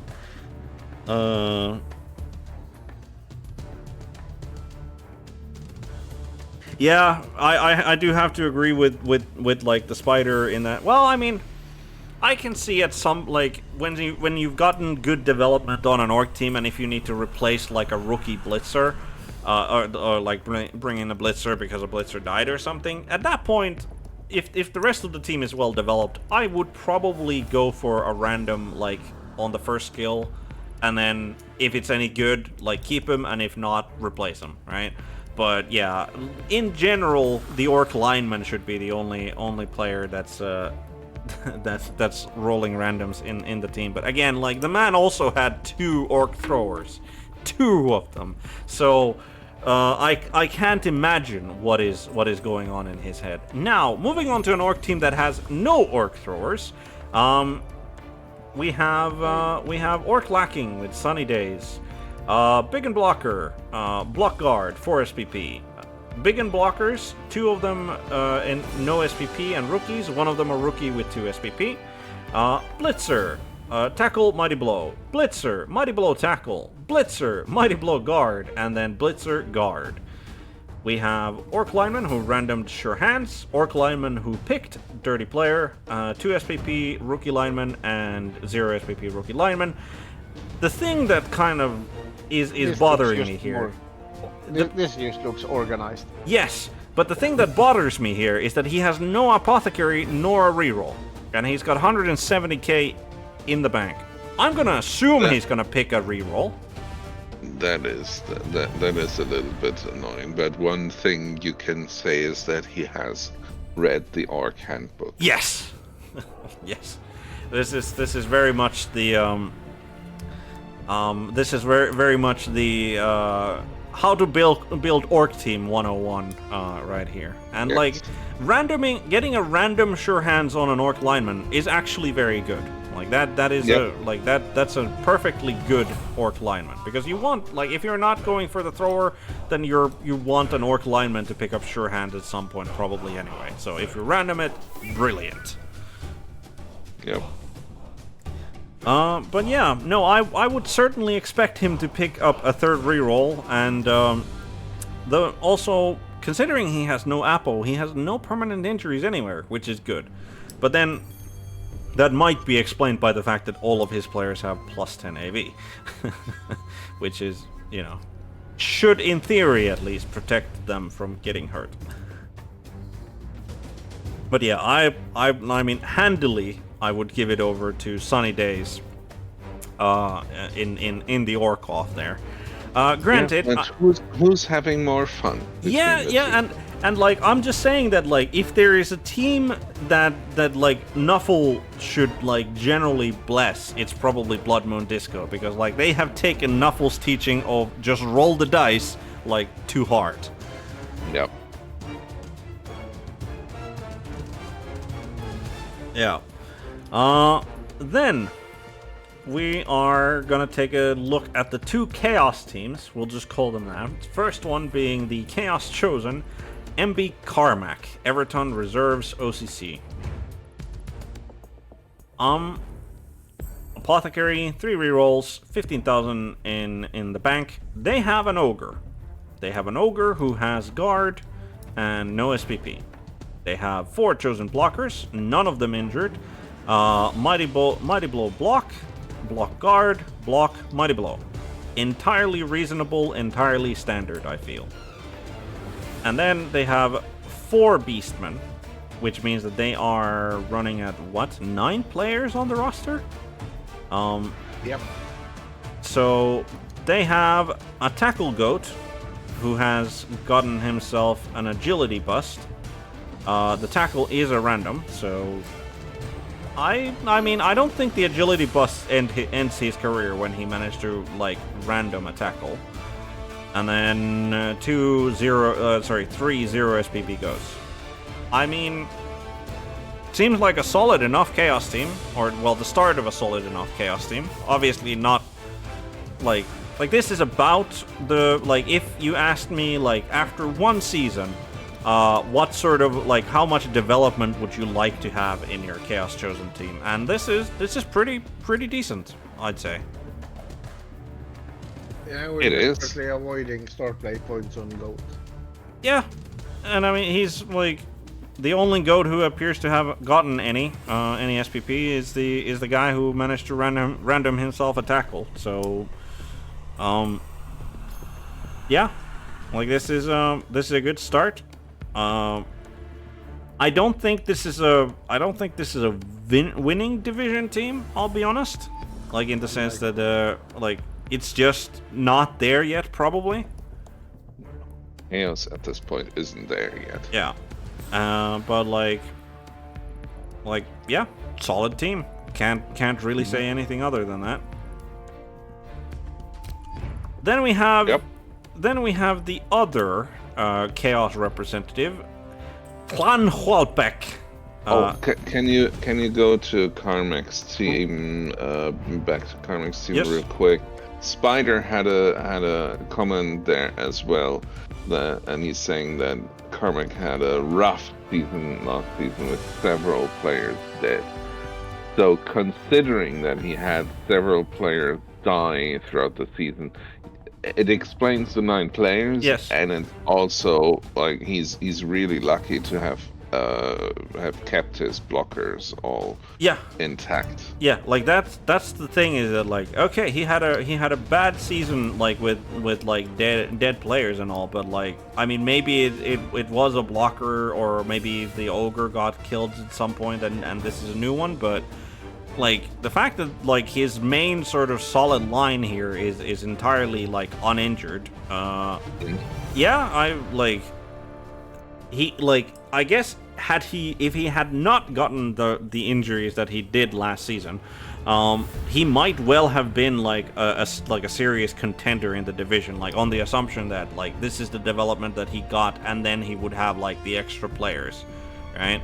So yeah, no, I mean commiserations I guess to Carmack in that he managed to lose those players and now he's facing up a more of an uphill struggle, but like still very, I think it's probably speaks well to his coaching skills that he managed to develop the team, like even with like a bad season, he managed to get this far in the development. So, but yeah, moving on to Tlanhualpac, Arcadia Raiders, Chaos Renegades theme. We have Renegade Dark Elf. He has block, he has dodge, and he has 11 SPP on him. No injuries. This is a very good like Renegade Dark Elf player already. What is he aiming for with the 11 SPP, I wonder? Stat, maybe? At that point, since he's already taken to his next skill takes a bit, maybe he wants to give him. Well, can Renegade Chaos get mutations? I mean, I assume they can get mutations, but I'm not sure if the Dark Elf specifically can. That's true. Like it might be that it's like the human lineman. Like I would imagine that the human lineman can, the Skaven probably can, the Goblin maybe, but like the Dark Elf and the Orc probably not. Mutation, primary. Is it for Chaos?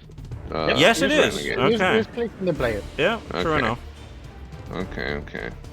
So 12. How much would it the skill cost? 12. It's 12. Yeah. Okay. He's waiting for that 1 point. 2 heads. I don't think he's going for a stat. He's just gonna go for a sidestep or something like that. Yeah.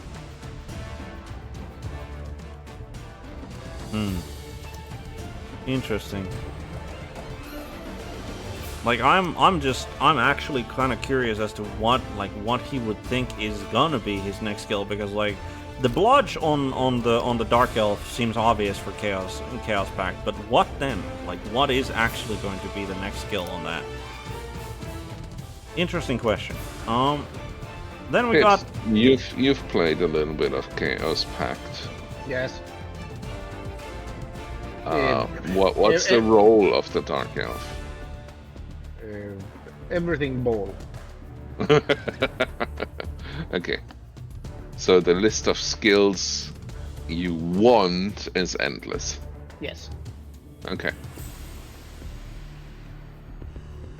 right.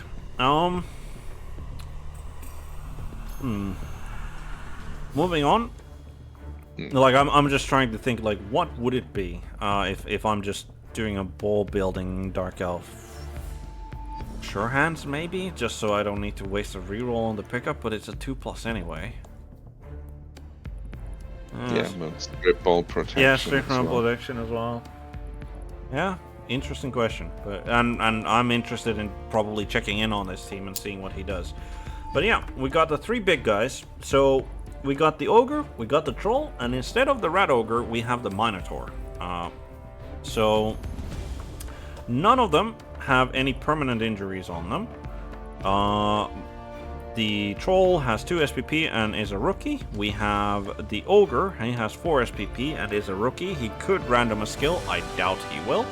And then we have the Mino, who has managed to get himself a skill, which is Juggernaut, which is about what, like, yeah, if you're not going for a double, Juggernaut is probably gonna be like the first one you pick, like, of the strength skills. And then he has 4 SPP, and I doubt he's gonna random a skill. He is gonna be MNG for the first match, which is unfortunate because, like, the Mino is clearly the most useful of the three big guys at the moment. So, but then we got human linemen. 1, 2, 3, 4, 5, 6 of them. 4 of them have block. None of them have randomed it. There is one guy with 4 SPP and block, so he could random himself a skill. Probably won't. And then we have Orc with 0 SPP, and we have a Skaven lineman with 4 SPP, and no injuries, no skills. So no injuries anywhere, which is good for a Chaos Pact team, because they aren't the toughest team around, so...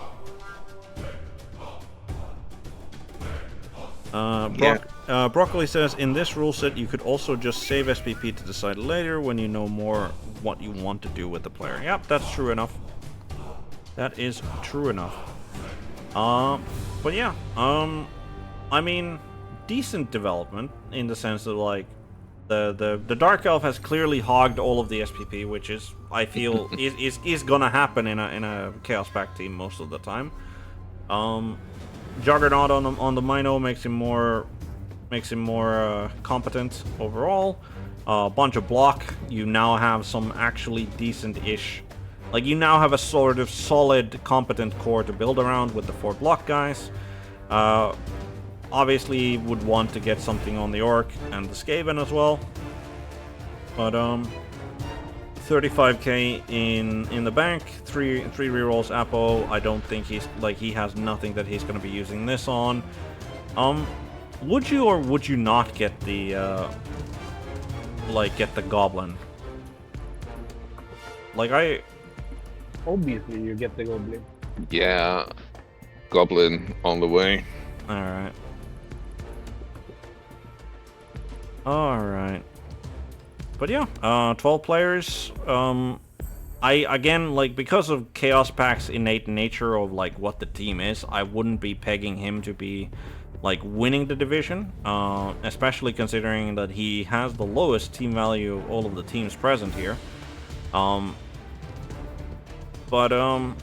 Like, not a bad start to a Chaos Renegades team. Like, if he manages to keep his players and team intact, like, that's gonna be for next season. That team is probably gonna be pretty scary looking. And then, last but not least, we have the 2 stinkers here, which is Wargas, Grandfather's Favorites, Nurgle. So, 3 rerolls, which is good. 20k in the bank. 1,415 TV, so some development has certainly been had. Rotspawn has block on him as his one skill. Very good. Bloater, 0 SPP, no injuries. Bloater, block, 4 SPPs. Don't think he's gonna be randoming anything. Another bloater, 2 SPP, block. And a bloater with 2 SPP. So the strength score, sorry, the strength core here, kind of not as developed as he probably likes, but then again, that's generally going to be the case for Nurgle, because, like, these guys aren't exactly the scoring type. Yeah, Rotspawn with block, 2 of the bloaters with block already gives him, like, much stability in his core muscle group. Then we are looking at 4 Pestigors. There is Sure Hands block tackle, and then just a 0 SPP one and a 3 SPP one. None of them have any injuries on them, which is good. And he has chosen all of those skills, so he hasn't randomed anything, which is to be expected. And then to round things out, we have 3 rotters, so 12-man roster. Rotter with a rotter with wrestle, rotter with nothing, and rotter with wrestle but an armor bust. I don't think he's gonna be kicking the wrestle lineman. Like, he's just gonna keep the rotter until he dies, I think. Yeah, As you do. Yeah. Yeah. Obviously, like the armor bust. Aside from a strength bust, I think the armor bust on a rudder lineman is probably the worst injury you can get. Just because like the rudders are already like kind of it makes them more fragile than they already are. So like I think the armor bust is probably worse than even a niggle on a rudder. Probably, yes. Yeah. But yeah, he's already at 1.4k 15, yeah. team value or above. Yep. And this is the team. His two Pestigores are good. Yep. They are good. Yep. But other than that, he's got 3 block, and that's it. Yep. He needs guard badly. Yeah. And that's I think. Yep. He does have the highest TV in the division, so not by too much. Like the Standrat model over there is kind of close behind him, but he is giving away a wizard to a lot of teams at his current team value here. So that could be catastrophic for a team as slow as Nurgle as well. So, but on the flip side, good development for Nurgle team. Like after one season, like it's already a solid team. So he's probably not expecting to win any divisions. No. Anytime soon. So No. yeah. But so long as he keeps like the core players intact and gets some more development, I think he's gonna be feeling a lot better about his chances next season. Mm-hmm. And then the last of the teams on the list, we have Motby, the Silly Nannies Nurgle. 3 rerolls again, 25k in the bank, 1,305 TV, and no skill on the rot spawn, only 2 SPP on him. Bloater with block and 6 SPP, bloater with 4 SPP, bloater with 4 SPP, bloater with block with 6 SPP. So he's not randoming any of those. He's got like in his core strength group, he has 1 less block, and that's a like missing the block on the rot spawn. Otherwise, pretty similar.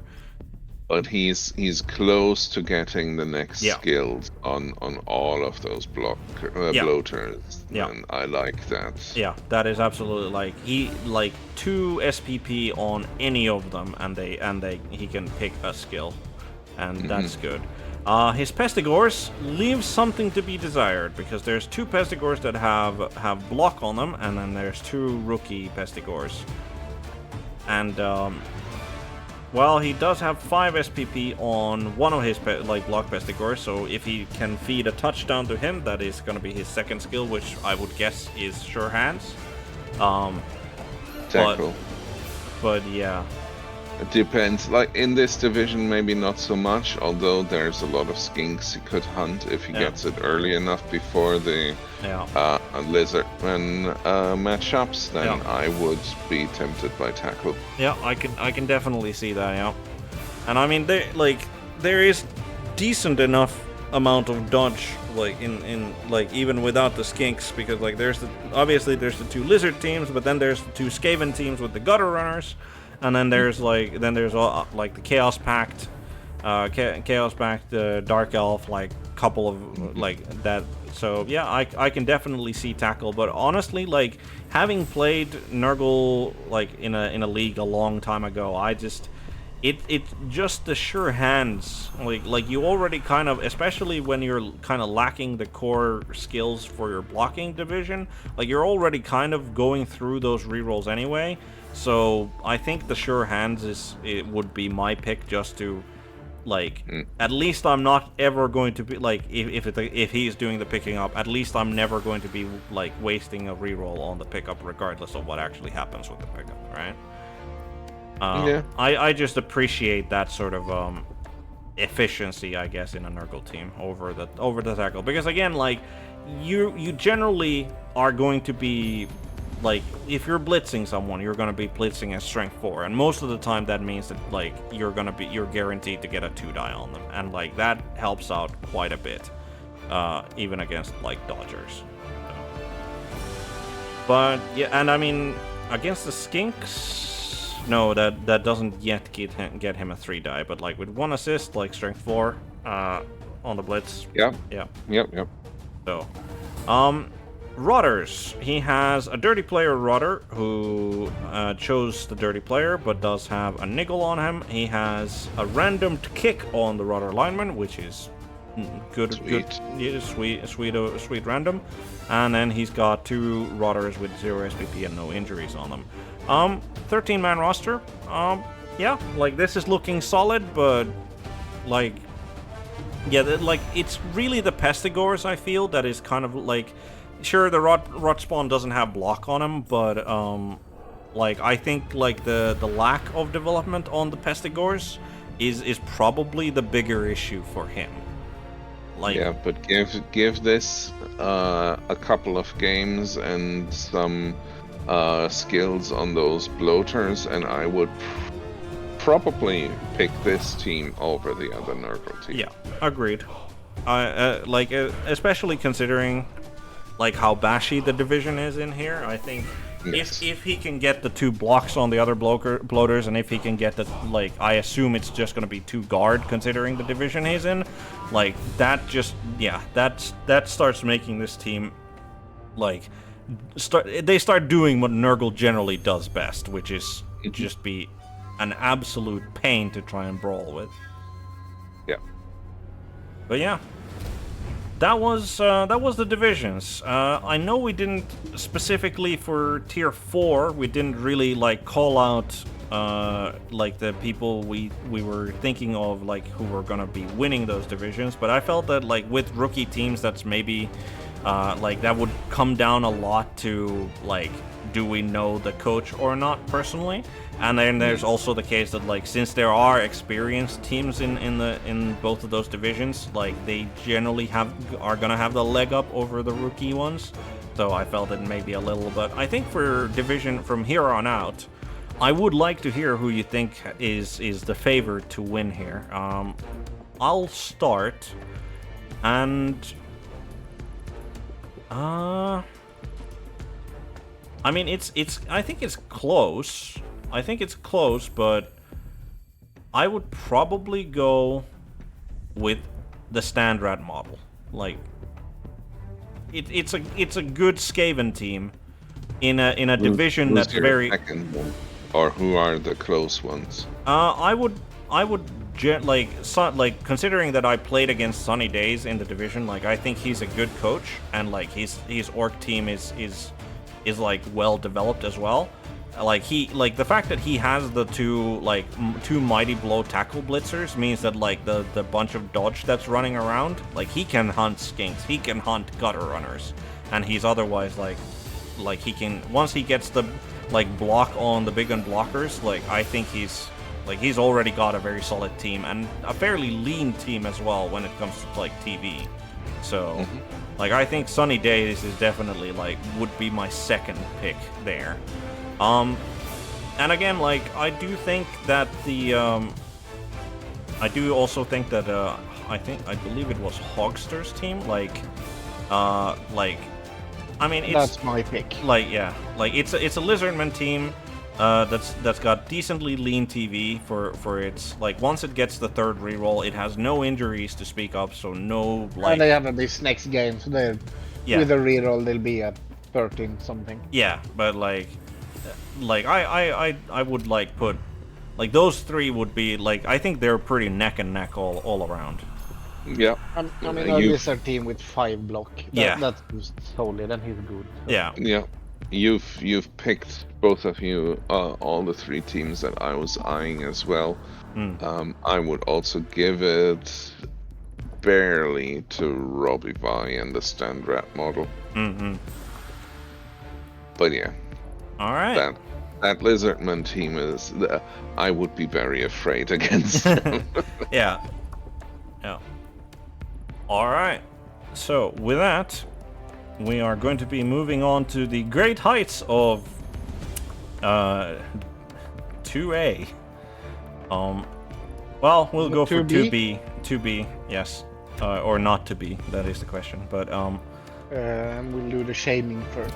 we shall do the shaming first. Who are we missing, Pid? We are missing Ethelred, Mm-hmm.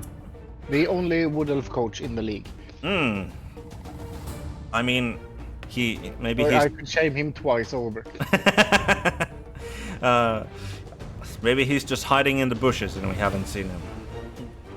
But so this particular, I think this division, when it comes to the teams that are like just the races that are presented here, is going to be more interesting than the next one. But we'll get to that once we get to that. So You don't like orcs?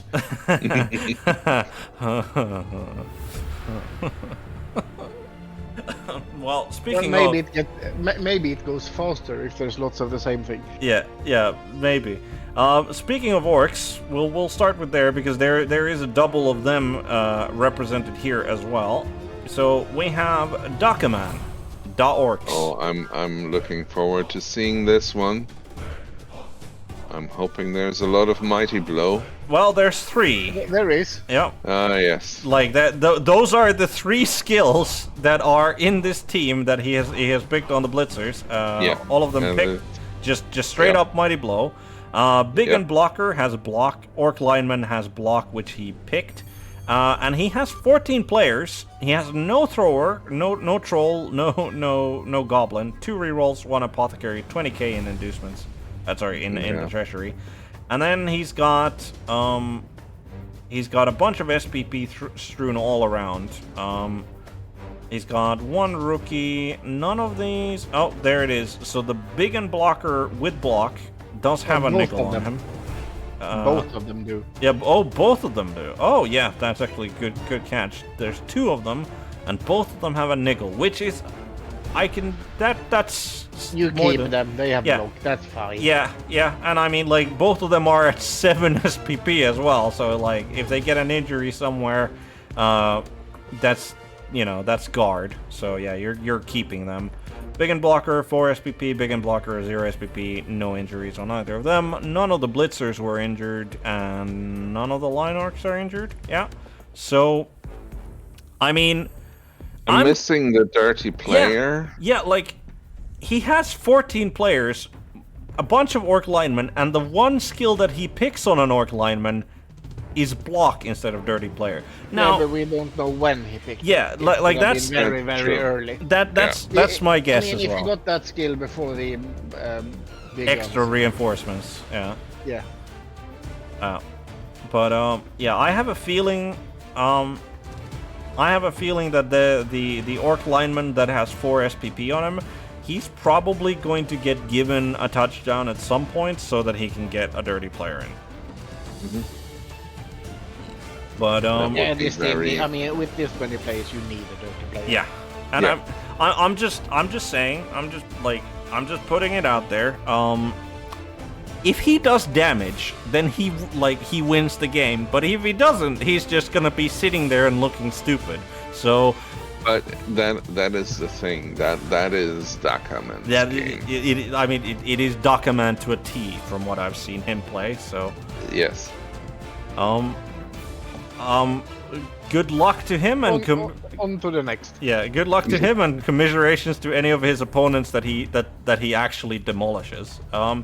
We got Magia with Mag's crew, who was in my division last season in the seeding tournament as well.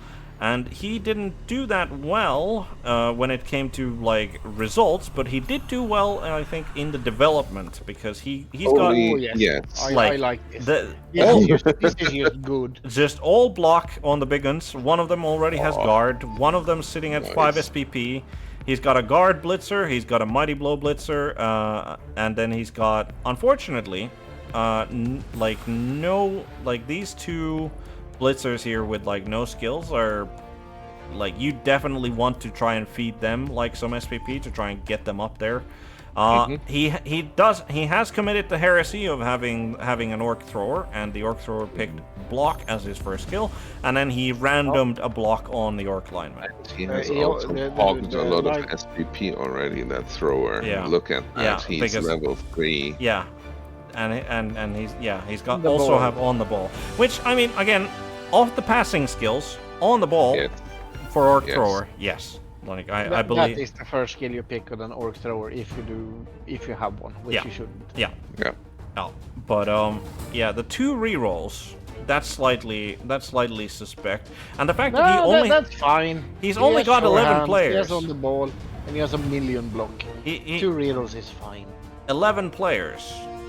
That is less than you want. Yes. He's got 85,000 in the bank, so he could definitely pick up an Orc lineman if he wants to. Yeah. And probably there's no rush. Yeah, I don't. He's gonna get there. Yeah. I want. To I would keep- be thinking in his case, I would be thinking, perhaps also about the troll goblin package. Yeah. I would be thinking that about that as well, which, like, he doesn't feel like if he gets a good enough like amount of money after the first game, like just throwing in a troll in there, like because he's already got like the solid blocking line with the development he has in the team, so Yeah. and like good on him that like none of his players are injured either, so like he doesn't need to rotate out any of them. But yeah, I'd give it over to Magiot, like on the Orc off. I would give it over to Magiot over Dakaman, but then Dakaman's like his entire ethos is that he is going to attempt to remove you, and a fellow Orc team is probably one of the most resilient things to being against that. So Yeah. but yeah, definitely not a bad Orc team by any means, and like again, still a lean TV at 1,200. So, then we got another pair of teams, which is 2 Skaven teams.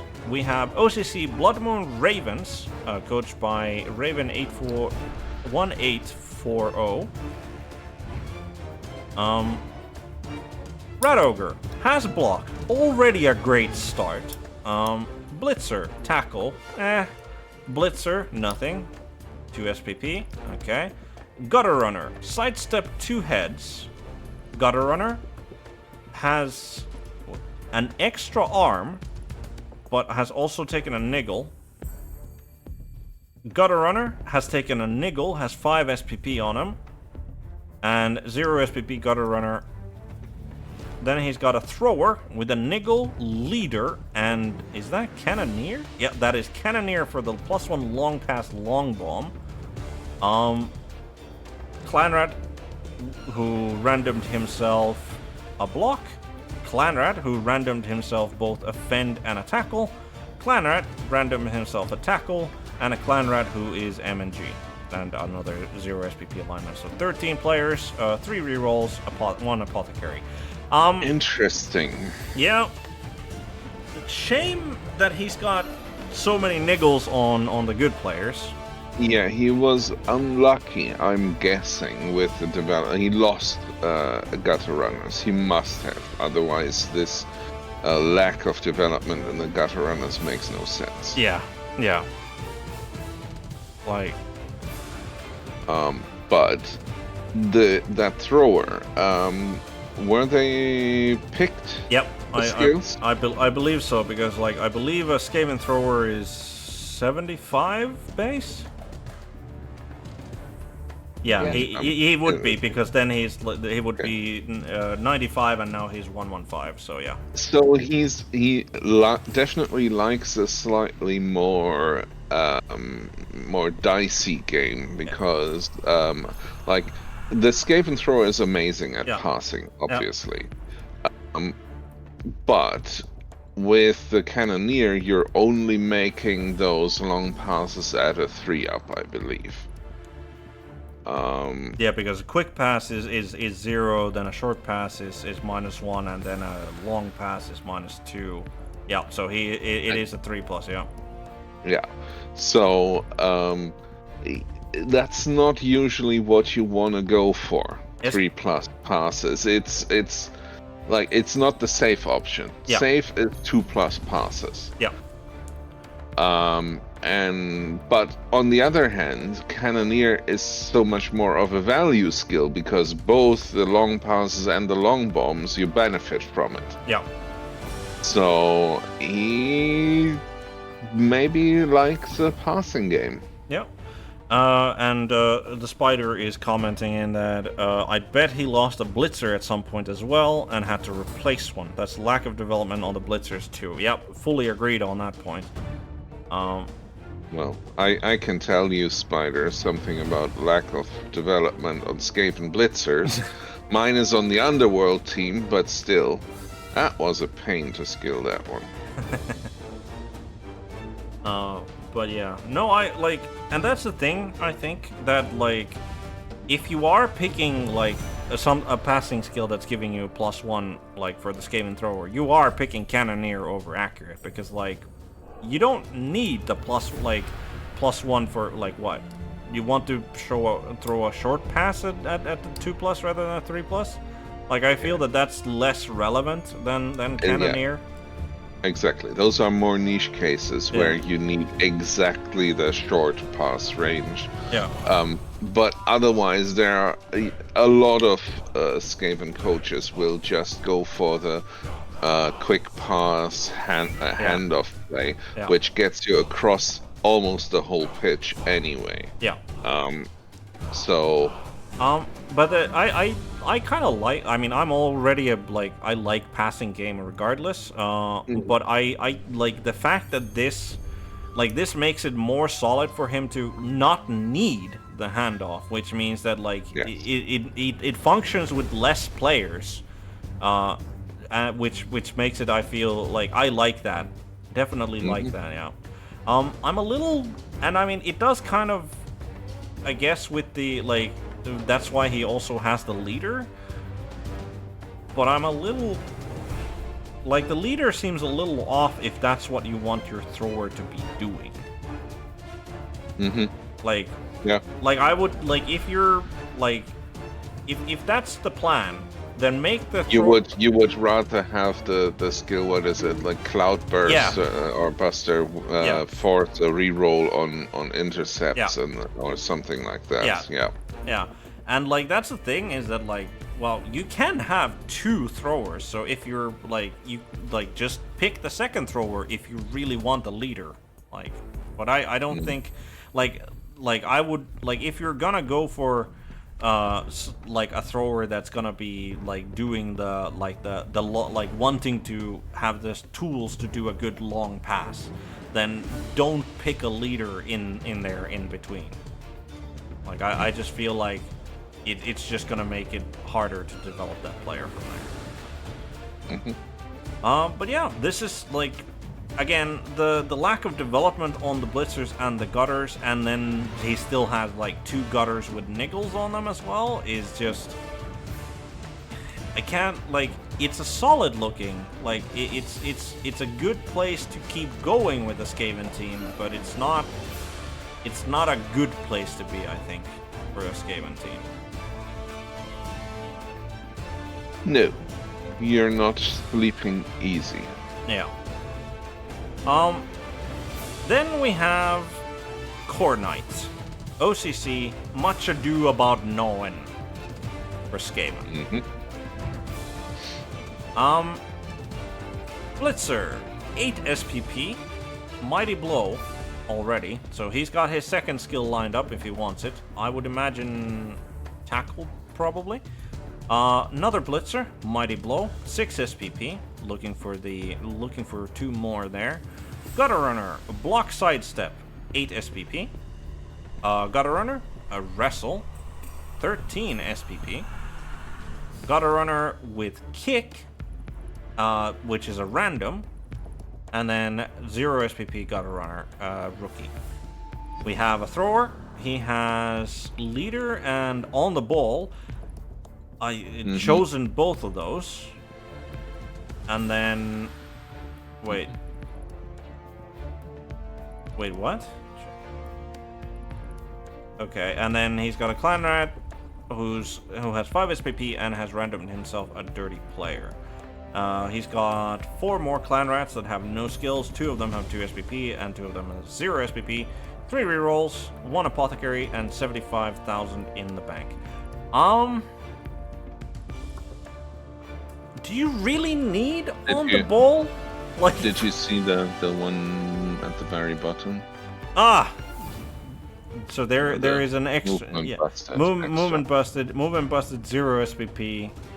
Missing the next game. Skaven alignment. All right. Fair enough. So that is 13 players in total, though only 12 of them will be fielded onto the next game at the moment.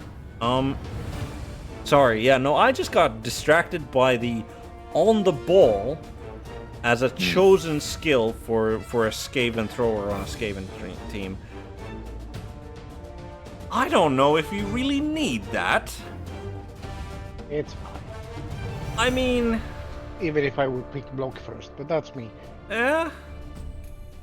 I mean, like, it's certainly not gonna be useless by any means, but yeah, That's fine. I don't get that. But yeah, 13 SPP on a gutter runner probably means that he is gonna, like, I would imagine he's picking up a skill, and he's got wrestle already, so strip ball would probably be what I was thinking of, unless He might be going for 2 heads Yeah. first, yeah. Might be going for that as well. or horns. Or horns, yeah. Although Dauntless would be the better skill. Would it? I think so. Yeah. Fair enough. Yeah, But yeah. Spider's also saying or horns, yeah. Yeah. Like that's the thing is that while horns and dauntless do the same thing, like horns is just like, because it's guaranteed, like there is at least an argument to be made for that. Yeah. But yeah, no, I think like I don't know. I don't know who I'd give the advantage in Skavenov to. And I would like just the one thing that I was thinking is conspicuously missing from this team, Yeah. Rat Ogre. Well, yes, that is the big elephant in the Yeah. room that is not there. Yeah. This is a completely different take on the Skaven team. I think that the Rat Ogre not being there is by design from the get-go. Yeah. He does not want to play with a Rat Ogre. Yeah. And this means that he's gonna have, like, there's more stress put on the blitzers. They need to deliver. Fortunately, he's already thereabouts with them, starting to get them to where they are useful. But yeah, I don't. Was the random on the gutter runner a mistake? Did he misclick? I don't think that's a very wise choice, randoming a skill on a gutter runner. Yeah. They can get SPP Yeah. quickly enough. And I mean, like, kick is at least okay. Yeah, as he a was random. lucky with that. Yeah, but like, if he had ended up with something like he was randoming in general, so what would be a bad one out of there? I don't know, dirty play error Yeah, I mean, on a gutter runner. yeah. Especially if he's already got the dirty player lineman. Yeah. But yeah, no, Yeah, let's I move on now. yeah, I don't think I would be randoming that. But all right, so that's the 2 Skaven teams done. Then we've got all unique teams, so let's move on to the very top here. We've got the Sir, Underworld Warp Stoners, Underworld Denizen. Full 16 players. 65k in the bank, 3 rerolls, Apo. I wonder if this roster is going to go through some changes because of the changes to the well, let's just not beat around the bush. The fact that there's no swarming anymore for Underworld. I would imagine that he fires at least 2 slots in Yeah. place with goblins. Yeah. I would imagine that as well. And he's also one of those weird underworld players who takes a troll over a rat ogre. Misinformed, probably. Yeah, could well be, could well be. No skill on the troll for SPP. We have Skaven Blitzer. He has Mighty Blow Claw on him.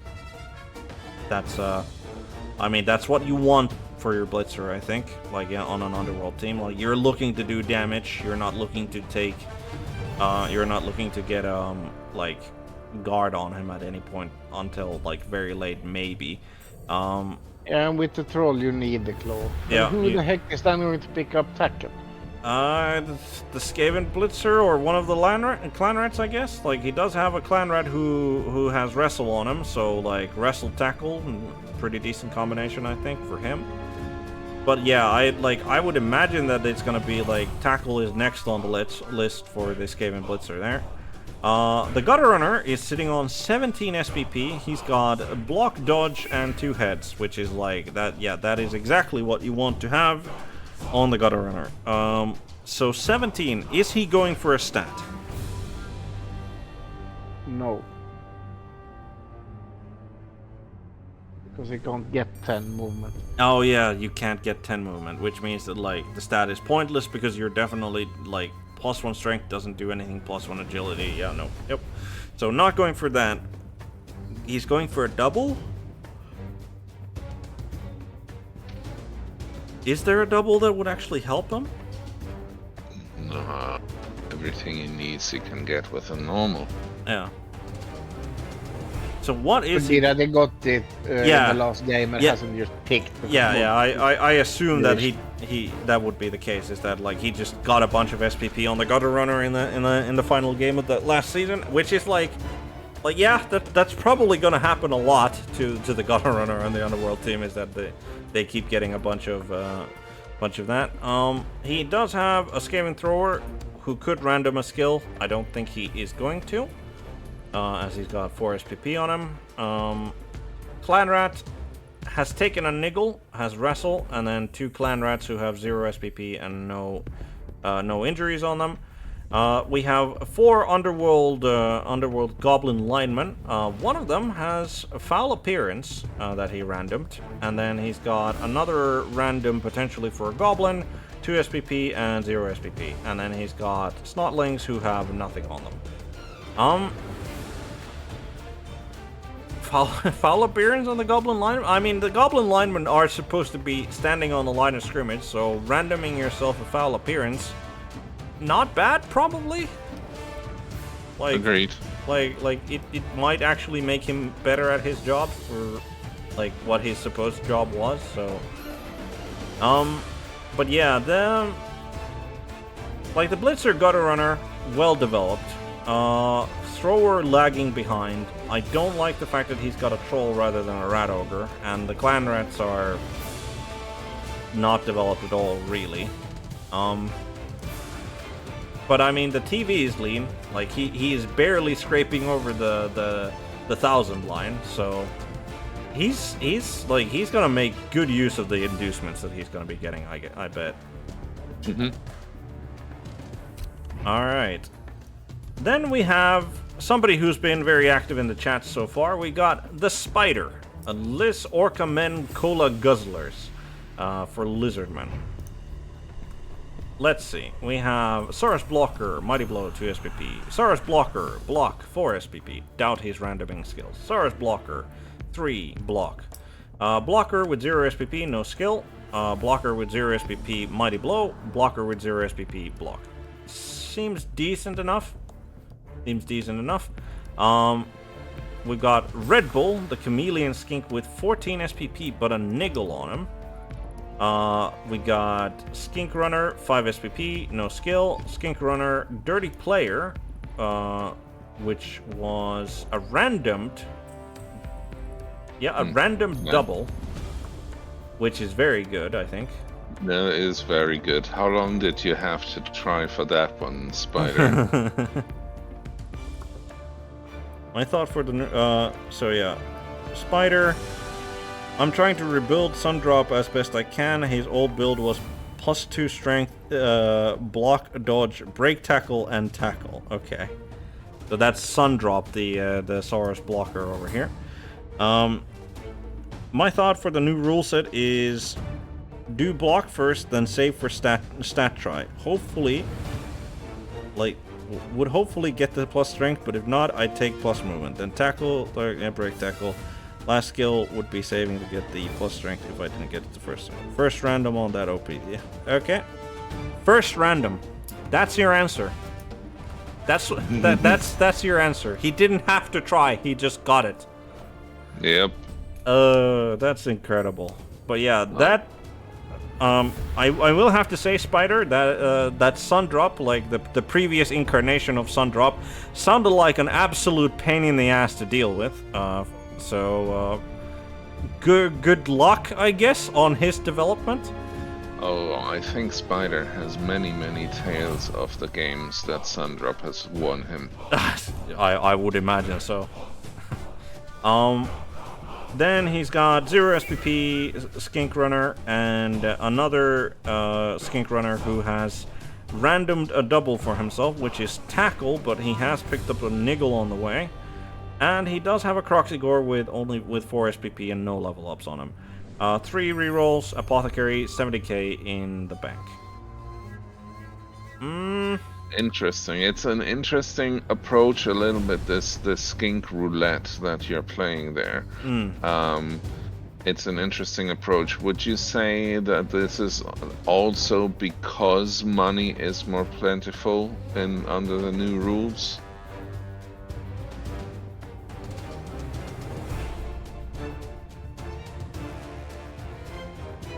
We'll see. Yeah, well, as we wait on Spider, if he gets that. I am also curious about like Red Bull as to like he's still sitting like at 14 SPP. I mean, is he going for a stat on Red Bull as well? Right. So yeah, plan is to random general old skinks. Try to get try to get Dirty Player, which I did. Try to get Block and or Sure Hands. Yeah, I mean that makes all the sense in the world. Like lizard teams generally don't really lack for ability to score because of how fast the skinks are just naturally, and with the agility 3 and dodge coming in and stunty. So yeah, I can see that. I would probably personally like at least at some point to have like a couple of skinks who have like diving tackle on them as well, because like I found that like diving tackle skinks have been like very annoying for me personally when I faced against them. So I'd at least want a couple of those around. But yeah, I am kind of curious as to what like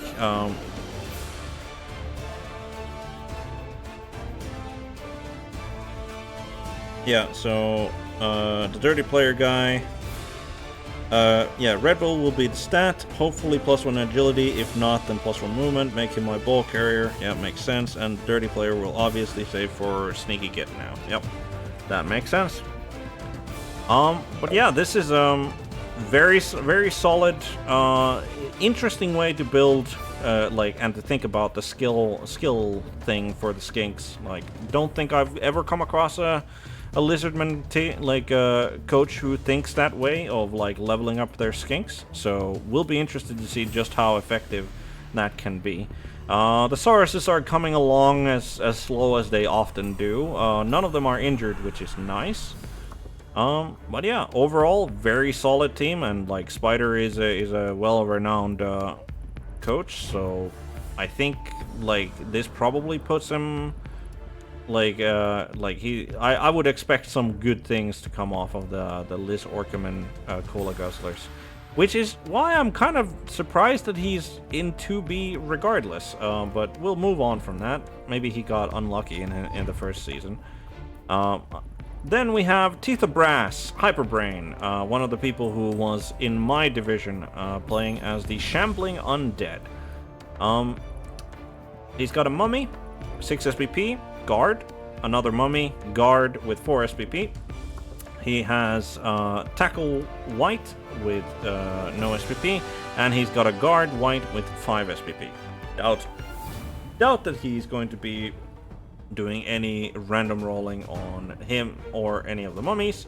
I think he's probably just going to be saving up for block on the mummies from here on out. You think so? Well, probably I would say at least for one of them, because like I can see like the other one going for like stand firm, but I would definitely want to have at least one mummy block, and I think as the second skill, it's much more much better to get the block then than to try and do it like way later. And like the guard is essential for the mummies, but after that, I think at least one of them I would be angling to try and get block on. Then we got the 4 ghoul runners, of which there are only 3 because there's an ominous missing slit here. We have Ghoul Runner, who has chosen as the skills to have both Sneaky Git and Dirty Player. He has a Ghoul Runner with block, and he has a Ghoul Runner with 4 SPP and no skills on him. So yeah, I think he lost a Ghoul. I can't remember because Hyperbrain was like, for me, he was match day. I think he might have been like match day 8 for me last season of like in the seeding tournament. And I think he did have 4 ghouls then, so he must have lost a ghoul in the last game, which is always unfortunate when a ghoul dies. But he has the money to. But he definitely has the money. He's got the 3 rerolls. Doesn't need to worry about that. No skeletons among his linemen. Just a bunch of zombies. Yeah. Like he has chosen to foul with the ghoul runner. Yep. Which is a choice certainly. Yeah. So trying to do something different with the skinks, change things up. Cedar season was a couple of unlucky games and also concentrating more on SVP and development than straight. But yep, didn't start with the Crocs, so saving money. Yep, all of that makes sense for Spider's commentary on his team there. But yeah, I mean, again, like Shambling Undead are generally just very solid as teams go, and this is certainly a good example of a solid team that definitely wants to start developing his ghouls for real, because like they are underrepresented. Haven't seen anyone else go for like the fouling ghoul runner, but like, I mean, with the dodge built in, like it gives him a little bit protection, gives him a little bit more mobility, 7 movement rather than like the 5 that a skeleton does, and normal access to getting Sneaky Git as well. So I can see the angle, like I can see why he would do that. Not sure I'd go for it, just because of the fact that like the ghouls tend to generally, at least for me, they tend to drop like flies anyway. So sacrificing 1 ghoul to just be the fouler probably wouldn't do it, but I'm not sure either if I had the guts to do that. Yeah. And Spider is just saying though that is the new meta, or one of the new metas for undead, using a ghoul as a fouler. Wow. I can see it. Yeah. Yes, because Sneaky Git has become more reliable. Yeah. And I mean, so. But he's still got such a big target on his back, that one player. Yeah, and I mean, I'm like, if it was the Sneaky Git that was like at the beginning of Blood Bowl 2020, when you could move after fouling, then like absolutely, then I can absolutely see going for that, because like then you just go, oh, foul, and then he's still got like the movement to just make a getaway. But now, I mean, I don't know, maybe I'm just paranoid about my ghouls getting removed, but I generally find that I need my ghouls for all of the other things that they could be doing rather than fouling. Then we have Darkwing, Blitzburg, humans. Darkwing, I don't think had a great season last season. Because I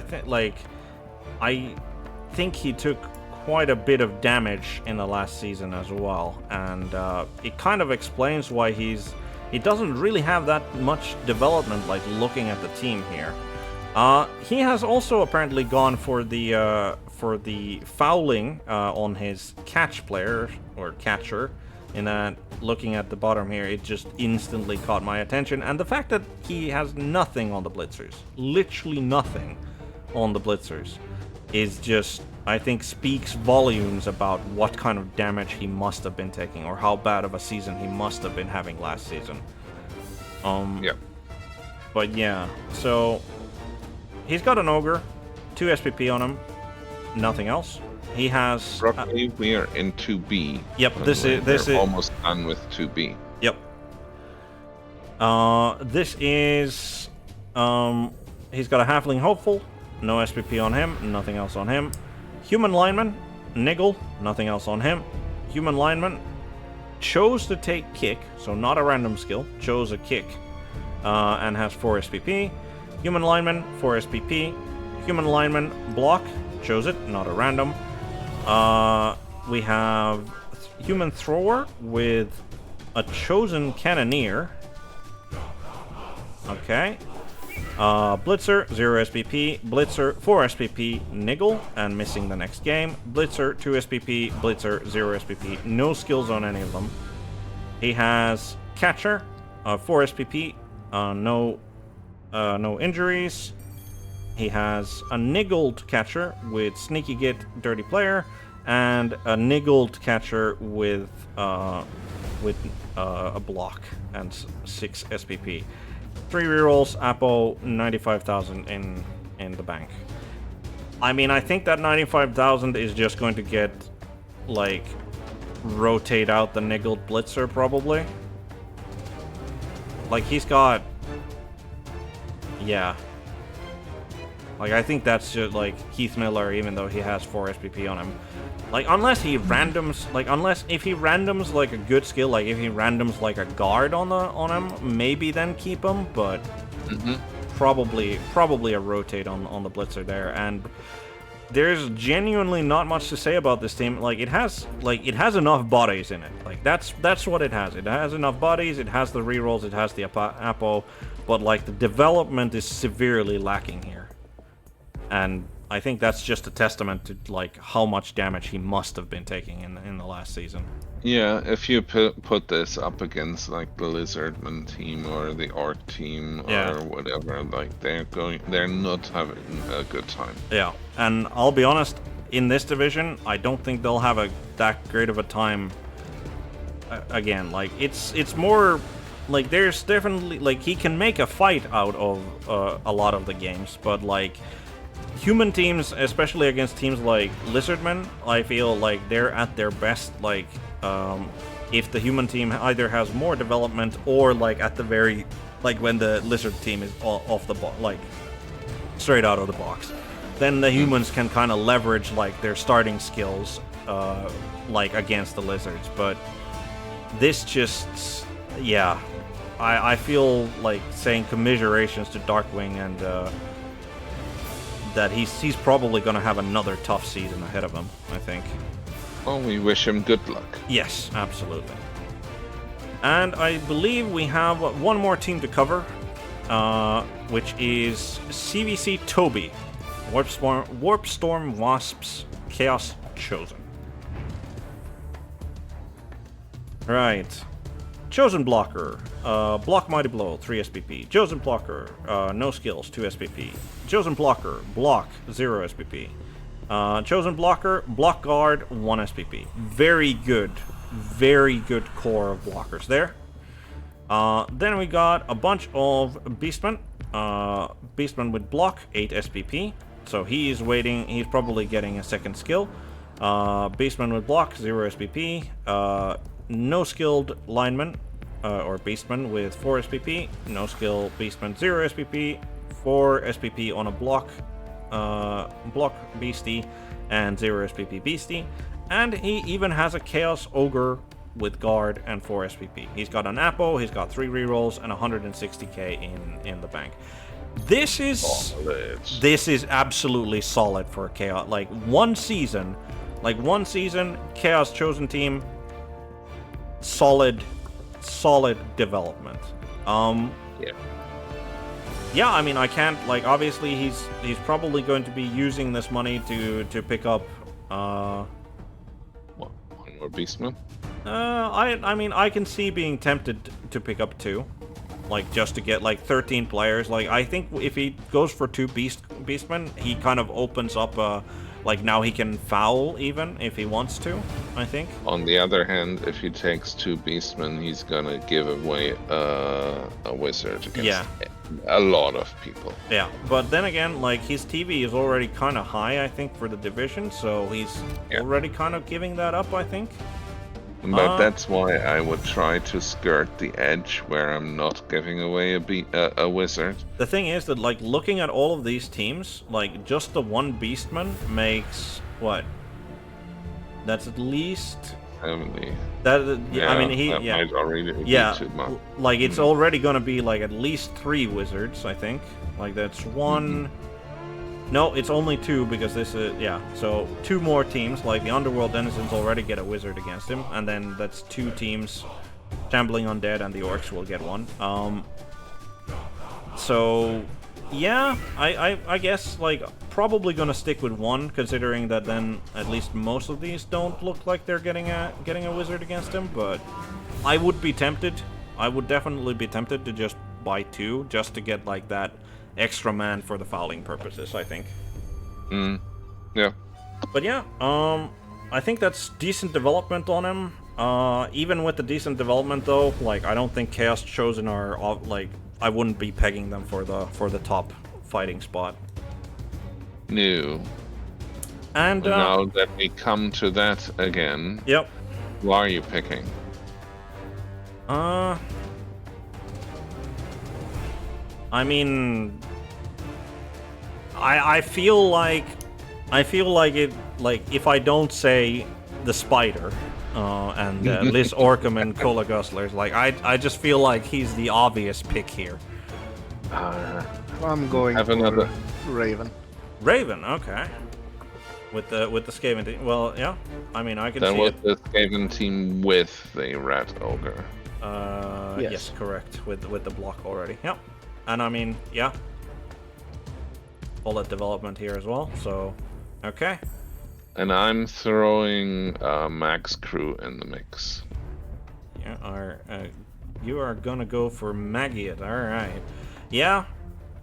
I mean, all of them, like, it is definitely a very interesting, like, I feel that none of the, like, obviously Darkwind with Blitzburg I feel like is the underdog here, but, like, other than that, like, I think most of these teams sort of square up well against one another. Like, I don't think there's anyone who's shown above the rest by being, like, a super team.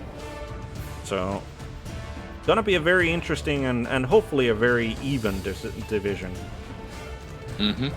Alright. Then we get to the thing that I don't want to be reminded by, which is Division 2A, where I am going to be playing this season. And there's Orc, and a Black Orc just to round out. But well, plenty of elves. Yeah, we're also getting elves, and I am very, like, definitely like that. So Daka could be an issue if his Mighty Blow comes through. Skaven will be tough, but I do like my chances to be top from Spider. Yeah, I mean, again, Darkaman's team is very much the will the dice allow me to remove my opponents? If yes, then he can cruise on to victory against any team that was in the division. But I mean, at least, like, you know, with lizard, like, there's lizards, there's orcs, like the high AV is gonna put a little bit of a dent in that plan, if nothing else. Fine.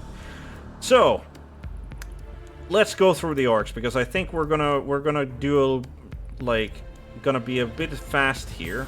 We've seen a bunch of orcs already. So starting with the top guy here, Regor, Carnival of Burzum.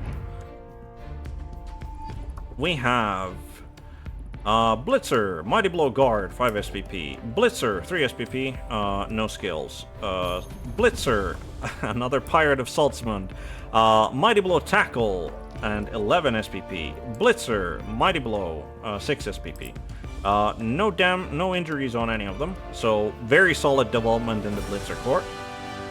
Big and Blocker, 0 SPP. Big and Blocker, Guard, 0 SPP. Big and Blocker, Guard, 2 SPP. Big and Blocker, 6 SPP, Guard. Interesting. Not a block on any of them. Just Guard. And only 2 rerolls. Only he likes to live dangerously. Yeah. Although he 240 leader as well, but 240 in the bank as well, so he can absolutely. All right, yeah, might buy himself a... Yep. Untrained Troll has Guard and 2 SPP. He has an Orc Thrower with Leader and 13 SPP. And 2 linemen with no skills on them and no SPP on them. 12 players in total. More Pirates of Salzman. Yes, another one. Clearly the lesser of the 2 pirates in the crew. Yeah, I mean, as I said, like, the Blitzer core is very, very solid. Unorthodox, I feel, by just taking all Guard on the big and blockers. Like, I'd have figured, like, yeah, maybe 2 Guard and then one of them gets blocked, but... Especially when he already has an a troll with Guard as well. I don't... Like, I feel that a block here would make the team a little bit more consistent, round it out a little better, I think. Lesson. Mm-hmm. Did you mean to say unorthodox? Fairly certain he didn't, but yes. No! And I hate you for saying that, because that would have been, like... I should have realized, but, I'm glad you pointed it out at the very least, so thank you for that. Thank you for that contribution, Bork.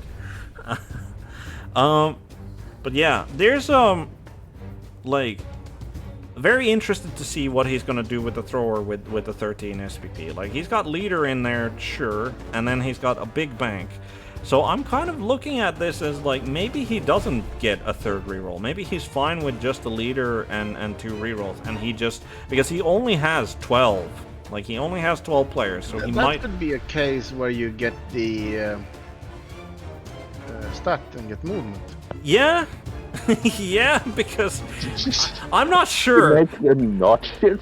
Like I know. Like, I think that's just bloating. Like, that is absolutely just bloating the Orc Thrower to, like, no, I don't think you get a stat on the Orc Thrower. I think you get movement. Movement is good. It is, yes.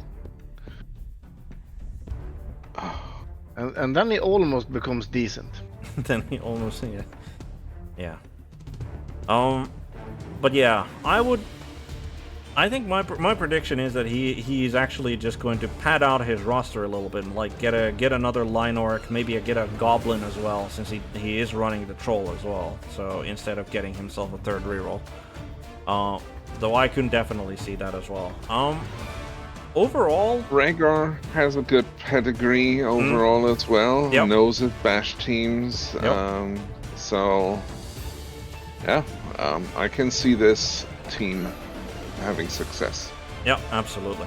And I'm very interested to see, like, how he's planning to develop the team more as well, because, like, I just feel that, like, with the 3 guards on the big and blockers, like, their development is probably gonna get stunted at least a little bit, because they don't have block on any of them. But yeah, still not an orc team to be sneezed at. So moving on to next orc, we have Lehman X Russ, Heisemer boys. Again, good development in the Blitzer section. Mighty Blow on a Blitzer, 0 SPP. Mighty Blow Frenzy on a Blitzer. Not something you see too often, I don't think. At least not as the 2nd skill. Yes, correct thing. Blitzer, Guard, 0 SPP. And then Blitzer, Mighty Blow Tackle, 2 SPP. Alright, very decent. He also has 3 skilled big unblockers. All of them have block, none of them have guard. So he's gone for the other way. And then he's got a big unblocker with 3 SPP and no skills. He also has leader. He has block on the thrower and 7 SPP. He has an Orc Lineman with 0 SPP, no skills, Goblin with 0 SPP, no skills, and then an untrained Troll with 8 SPP. 2 rerolls, 1 Apothecary, and 85,000 in the bank. I mean, again, I think especially because he's got the block, which makes the big uns like more reliable than just having a bunch of guard there. I don't think he's gonna go for a reroll. I think he's gonna like just get another Great. Orc Lineman probably. Agreed. This one, I definitely can see that. On the guard spam, I think the rerolls are more needed, but Yeah. on this one here, I think you can get away with 2 rerolls only. Yep. I like the Goblin package, Goblin Troll package there. The Troll, do I see 8 SPP there? Yep. So not too far from either block or pro, dare I say pro? That's interesting. I mean, I can see why. I can see why you would pro, but I have a feeling that it is just gonna be block. Like I don't think. If anything, like I think Lehman XRS has shown, like just by how he's built the team, I think he has shown a sort of like propensity to go for the safe option. And pro is nice and all probably on the Troll, but like block just makes him that much safer to use. Well, he can actually be used rather than him just awkwardly standing there and you hoping for the best whenever you need to activate him. But yeah, I mean, in the Orc off between the first 2 Orc teams, I think the guard probably comes out on top just because of the fact that they're pretty much similarly matched in the strength department, and that's where the guard will shine. But like overall, I'd probably want this team over the other one, at least on initially in sort of expression. Yeah. I think I'm in not the certain. Orc off so far it's a 1-1. Yeah. I mean, if like I would expect that to be all of the Orc offs to be 1-1, but yeah. Moving on, Bambala Chacha, Evil Son Edbangus. Orcs once again. Untrained Troll, 0 SPP, no skills. Big and Blocker, block, 4 SPP. Big and Blocker, 4 SPP, block. Big and Blocker, block, 0 SPP on both of them. Yep, solid. Blitzers, very much undeveloped. 5 SPP, guard. 5 SPP, guard. 5 SPP, no skill, niggle. And then 0 SPP, and no other skills. Orc Lineman, chose block. Orc Lineman, random strip ball, and has 7 SPP on him. 130 in the bank. 1 Apothecary. Give him wrestle. Give that yeah. Orc Lineman wrestle. Yeah, absolutely. Yeah, he's the point short. Yep. Yeah, he absolutely needs wrestle on that one. But that is the... This team is close to getting good. Yes. Yeah. Which is very unfortunate for him because there are Orc teams that are already good in the division, like populating the division. So, yeah. And like he's only at 11 players as well, which is like, I mean, he's got 130 in the bank, but he does also need to probably rotate the nickel blitzer out. So, yeah, 3 rerolls, 1 apothecary, no sign of a thrower anywhere, which is good. Yeah, I mean, I wonder why the blitzers are so like undeveloped. Like it's not like they're undeveloped either, because like 5 SPP, 5 SPP, 5 SPP, right? Like that's not that they weren't getting SPP. It's just that they didn't get to the correct thresholds to actually get Bored with the wrong player. Yeah. Not an elf this time, but a wrong player, yeah. But yeah, I think like he's got 130 in the bank. I would probably rotate out the nickel blitzer and get an orc lineman, and like maybe get a goblin, probably an orc lineman, but just so that he can have like put 3 orc linemen on the line of scrimmage, or Well, no, then he just puts 2, and the strip ball guy gets 2. Not He's be kind on the of line. troll. Yeah, like troll and then 2 line. Yeah. But yeah, I foresee a kind of a bleak future for Babalachach's team, like going up in this division, like just because At of least the immediate future. yeah, at might least be the a little immediate bit future, bleak. yeah. And then we have Philadeus, Azog's kin, and he has the lowest TV of the orc teams so far. So, Troll, 10 SPP, 10 SPP, no skills. I'm sure that he's probably gonna pick block on that guy. Big and blocker has block. Big and blocker, 4 SPP, no skills. 0 SPP, 0 SPP, big and blockers, no skills on them. Blitzer has Mighty Blow and 9 SPP. Probably picks up tackle, I would imagine. Blitzer, guard, 0 SPP. Blitzer, no skills, 2 SPP. Blitzer, no skills, 0 SPP. He has an orc thrower, block leader, and he has an orc lineman who has... he randomed 1. He randomed 1 of those skills. So he's got block dirty player, 11 players, no Apo, no only 2 rerolls, 15,000 in the bank. Okay. Yeah. I mean, Here's someone who needs our good wishes even more. yeah. Like I think this is very much like if the previous orc team was close to getting good, this one's like even further down the ladder there. Mm-hmm. And yeah, I have yeah, I can't really like he needs to get some, like he needs help to be able to I wonder if Philadeus was facing like some injuries because of the lack of development or something, because like if he, or maybe he just didn't manage to earn any money in the last season, because like just 2 rerolls and no Apo at this point, like after a full season. Yeah, I don't know. Seems pretty bad, I'll be honest. But then we get to the elves. There's 3 different kinds of elves. Well, 3 different elf teams, 2 of the same kind and one of the others. We'll start with my team because I happen to be at the top here. What to say about my particular team? I mean, Players. Where is it?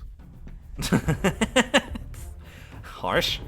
I mean, I am going to be depends on who I'm going to be facing, but I'm definitely going to be buying at least 1 more player. Probably going to be an assassin. I'm very sad that my previous assassin died because he was a hero. Then, yeah. Like, speaking of not really developing too much in a season, 4 SPP, dodge on a blitzer. We randomed strip ball, and then we randomed shadowing on a blitzer. Then we have, and he has a niggle on him as well, so he is definitely getting rotated out at some point.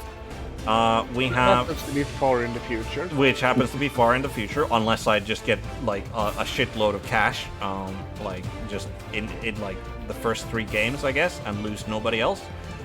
Then we got a blitzer with tackle. I picked up tackle because in the previous division I was going to be facing a bunch of people with dodge, so, like, when he managed to get that skill. So I decided to do that, and then we have 0 SPP on our last blitzer. We have line elves, 0 SPP on one of them. We have wrestle on another one, and then dodge on another one. Both of these picked skills.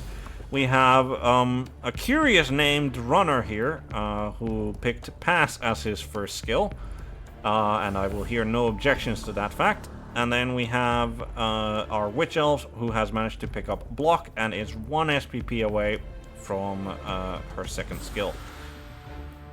Yeah. Can you use pass on the dump off? Yes. Yes. Okay. It is a pass action, so or a passing agility ability test. So. And unfortunately, for whatever reason, the elf runner does not pass on a 2+. So as I've stated before, I am a fan of the passing game, and therefore pass seemed like the obvious choice.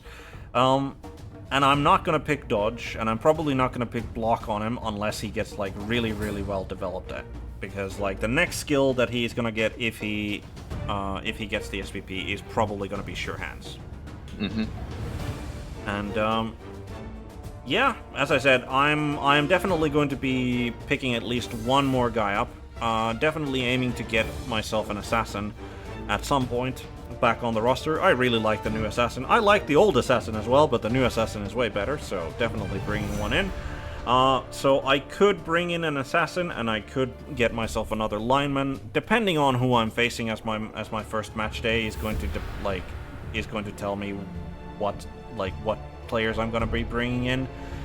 But yeah, I was seriously considering whether or not I wanted to keep this team, because I do feel like that I'm not as much of an elf coach as I used to be. But we're sticking around at least one more season. We'll see how this goes. I'm not too fond of the fact that I just get, like, in the previous season, I faced off against 3 orcs and 2 black orcs. And then now I face off against 4 orcs and 1 black orc. So yeah, it's Who was rolling the dice? Well, on that account, I'll just say that I'm glad that I'm not facing 5 orcs and a black orc team, and we'll move on with that, I guess. If I can't complain about the skill on the runner, Yeah. I have to do that. Yeah, fair enough. Moving on, Bob152, Vampires, Dark Elf. I mean, if my roster looked a little empty, this is, Armor 8 is not what it used to be. No. And, the casualty table is not what it used to be. How effective the apothecary is not, like, yeah. But yeah, he's got Mighty Blow Tackle on a Blitzer. Very nice. I like that. I like that Blitzer. He's got a dodge on a Blitzer and 6 SPP, so he's close to getting another level on him, which is good. He's got a Blitzer with only block and 0 SPP. He has a Witch Elf, 0 SPP, no skills. He has a lineman who chose block and 5 SPP, 4 SPP on a lineman with no skills, and 2 linemen with block chosen, 4 SPP and 1 SPP respectively. 3 rerolls, 1 apothecary. I mean, he's got, like, his The linemen. players he have are good. Yes. There's just not a lot of them. Yes. Like that is his primary unfortunate, and he's got 25,000 in the bank, so replacing the players he's lost is going to be a long process unless he gets like some big wins. Yeah, but it's still playing elves. Like, it's possible to win with that team, and to if he does 1 or 2 games, he can rebuy some stuff. Yeah. Oh my. I don't know if I would have the guts to play an elf team like that. I mean, I'm just genuinely surprised that he actually decided to keep going with this team. Like, I would have at least seriously I was seriously considering like re-rolling away from my team because I wasn't really happy with where I got with it, like development wise. But like this, and he keeps on going. If More nothing, power to him. yeah, like absolutely, like just like he's a man who knows what he wants to do. I hope so. We'll give him props for that. But I foresee a fairly bleak looking season for him, unless he gets some big wins early on and he gets to replenish his numbers. And then we move on to the Elven Union, Talasexit, C++. which I like as a name. Yes, absolutely. And oddly enough, the worst armored elves have the most elves. Yes. Yeah, Yes. yeah. I mean, that's before I increase my numbers. But he also does have 160 in the bank there. But on the flip side, he has the most elves, yes, but he also has 4 of them missing the first game. Oh, here's someone who would be interested in the MNG removal, which, by the way, like seems to not be happening. I would say, based on how the votes are going at the moment. Yeah. I mean, his blitzers are untouched, which is good. Both of them have dodge on them. One of them has tackle, the other one has mighty blow. The mighty blow guy is going to be missing the next game. He has 3 catchers on the roster. Wrestle guy, dodge guy, but who has taken a minus passing, which is not a reason to rotate. Yeah. And then another catcher with 0 SPP who is also going to be missing the next game. So that's 2 out of 3 catchers who will be missing the next game. He's got a thrower. He's got 2 levels on him. He's got block and sure hands. And he's got 6 SPP in. I doubt he's going to be randoming any skills. And he's got another thrower. So he is actually running both throwers. This one only has the 1 SPP. I wonder if he's going to, like, whether the thrower is here just for redundancy, or whether he's actually has like a plan of like building the second one differently than the first. I think, like, from my time when I played Pro Elves, I would build one as an offensive thrower and one as a defensive thrower. Yeah. And the offensive one would get like passing skills, and the defensive one would get block, dodge, and like nerves of steel. Yeah. Perhaps. I like the second one to have things like kick, leader. Oh yeah. You select all those. Utility. Yeah, utility skills. Yeah. So you collect all those on the same player. Yeah. And then you give him block and tackle as well, of course. Yeah, which then allows you to, instead of the linemen just become even more expendable fodder because you don't need to have a kick on one of them. But in this case, there is a lineman who has kick. Yeah, I don't mind having kick early. Yeah. Definitely not. Then he's got one of them is going to be missing next game, 0 SPP guy. He's got one with 3 SPP, but a passing injury, which is like whatever. Lineman with 0 SPP and lineman with 0 SPP. 3 rerolls, apothecary, as said, 160 in the treasury. I mean, he picks up his last catcher, I think, with the treasury being as it is. Since he's missing 2 catchers anyway right now, it would be a good opportunity to do so. Yep. Like, his TV is below 1,000 at this point, so just like even that's not really a concern. Like, he's gonna be getting inducements regardless of who he's going up against. No, consider that currently, because of the 4 MNGs, oh yeah, he's got his real TV is 180 higher than that.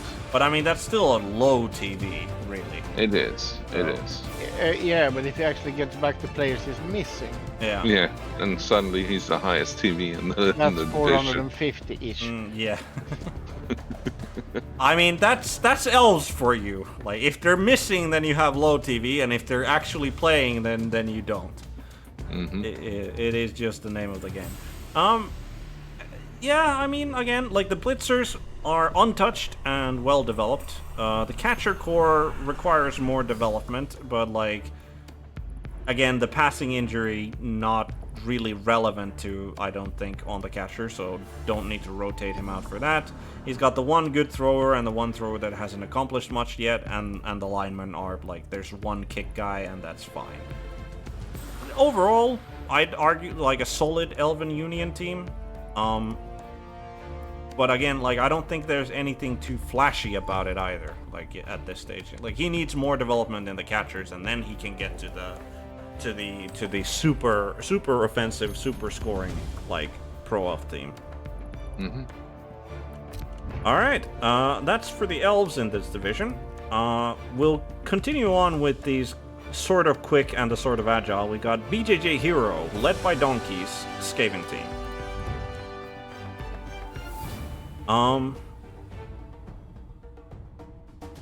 Let's see here. He's got a thrower.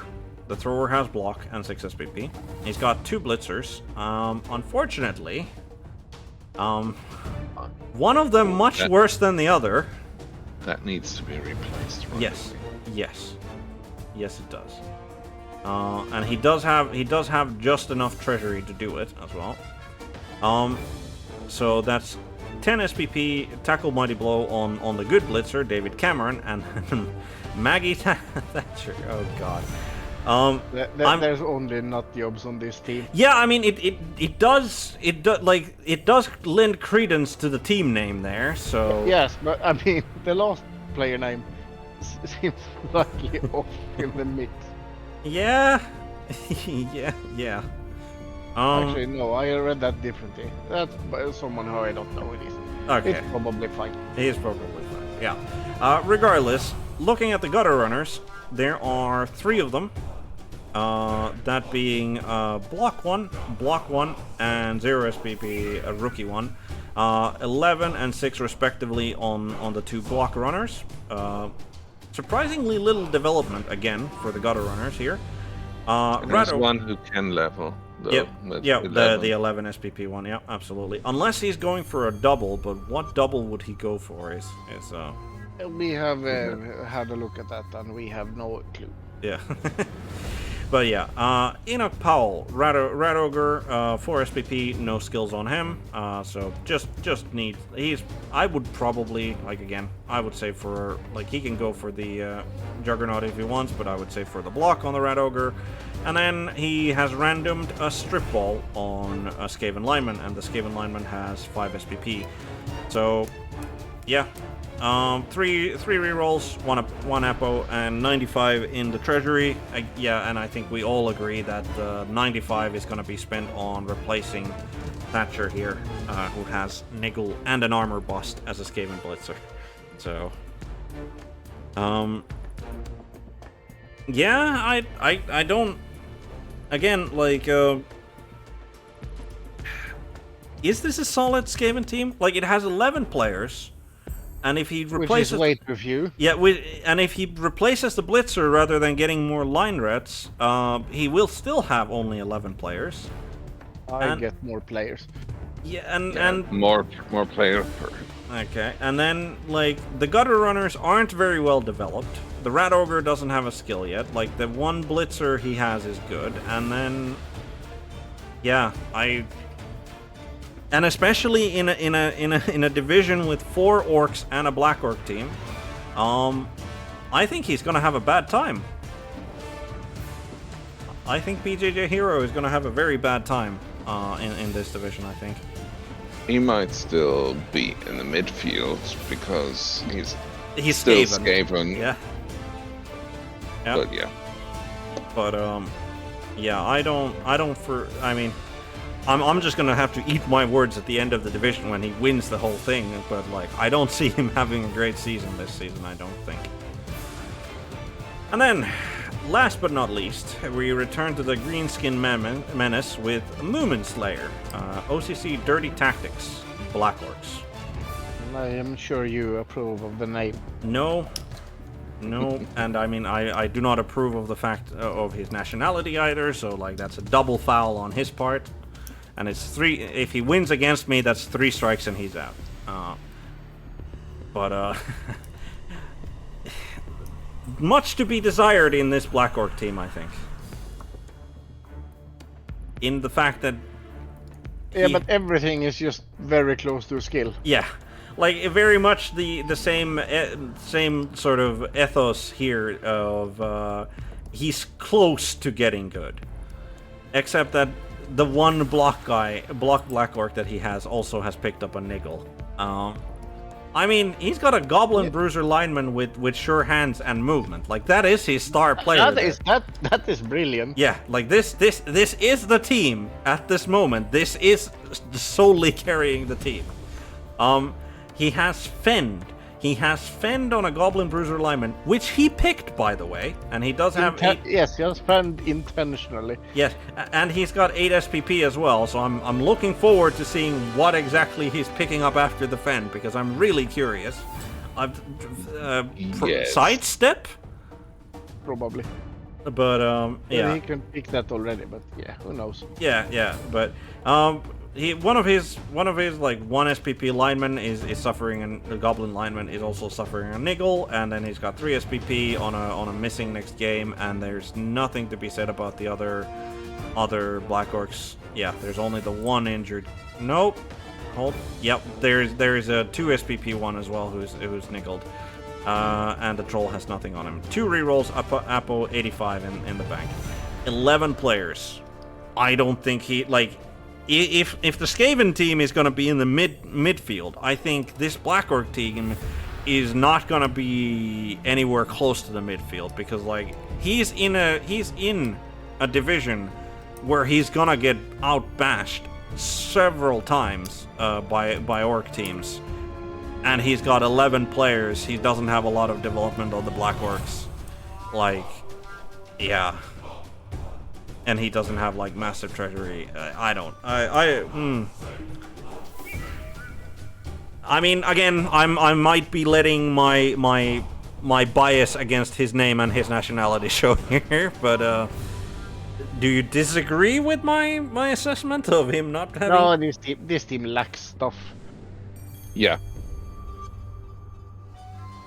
Even if Brawler worked, Brawler is not going to save him here. To fix Brawler rather rapidly. Yeah. Yeah. Plays with Brawler. Yeah. This, that would be a tragedy if he had to go into like the first game of the season where Brawler doesn't work at all as well. All right. We have plenty of Black Orc teams in the league. If the Brawler, like, I'm not sure.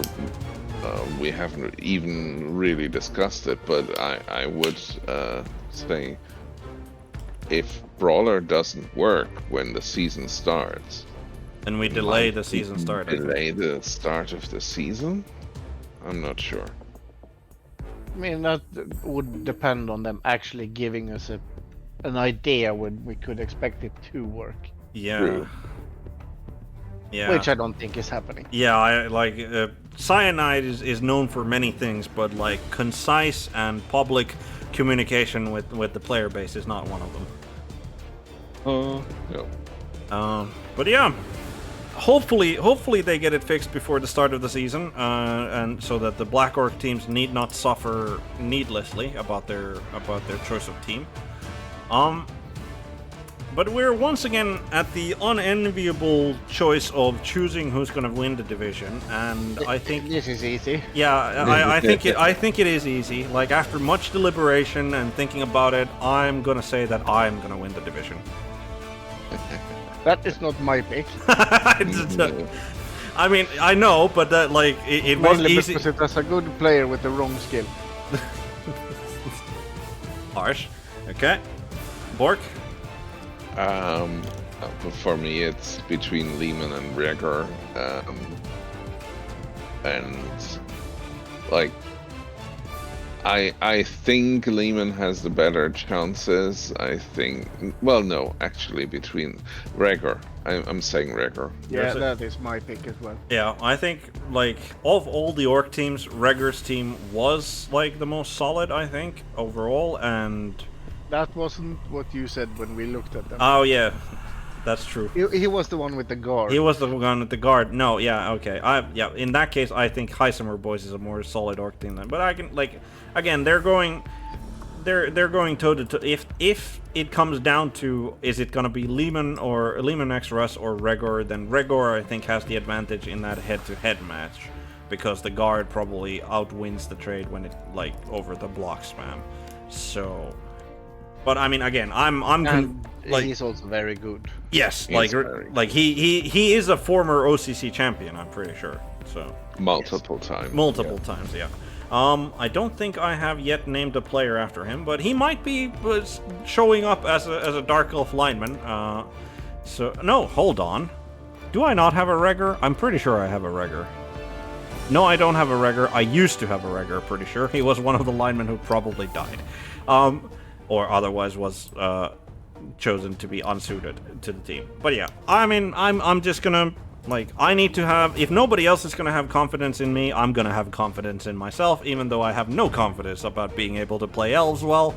But, like, if I didn't say that I was gonna win the division, I feel like I would be betraying some of my own core values as a person, so that choice was obvious for me. Right. Moving on to the next tier. We have 1B. We'll start with the shaming.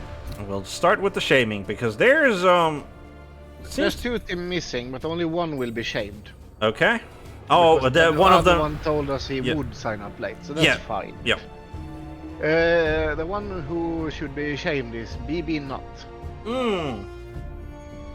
playing Orcs. Yes. And the other missing person is playing Dark Elves. Alright. Good to know. But yeah, there's some... Looks like a pretty interesting division, and like, just by looking at these, and there's 2 Elven Union players here, which is like, I'm not sure that they're allowed to be in the same division.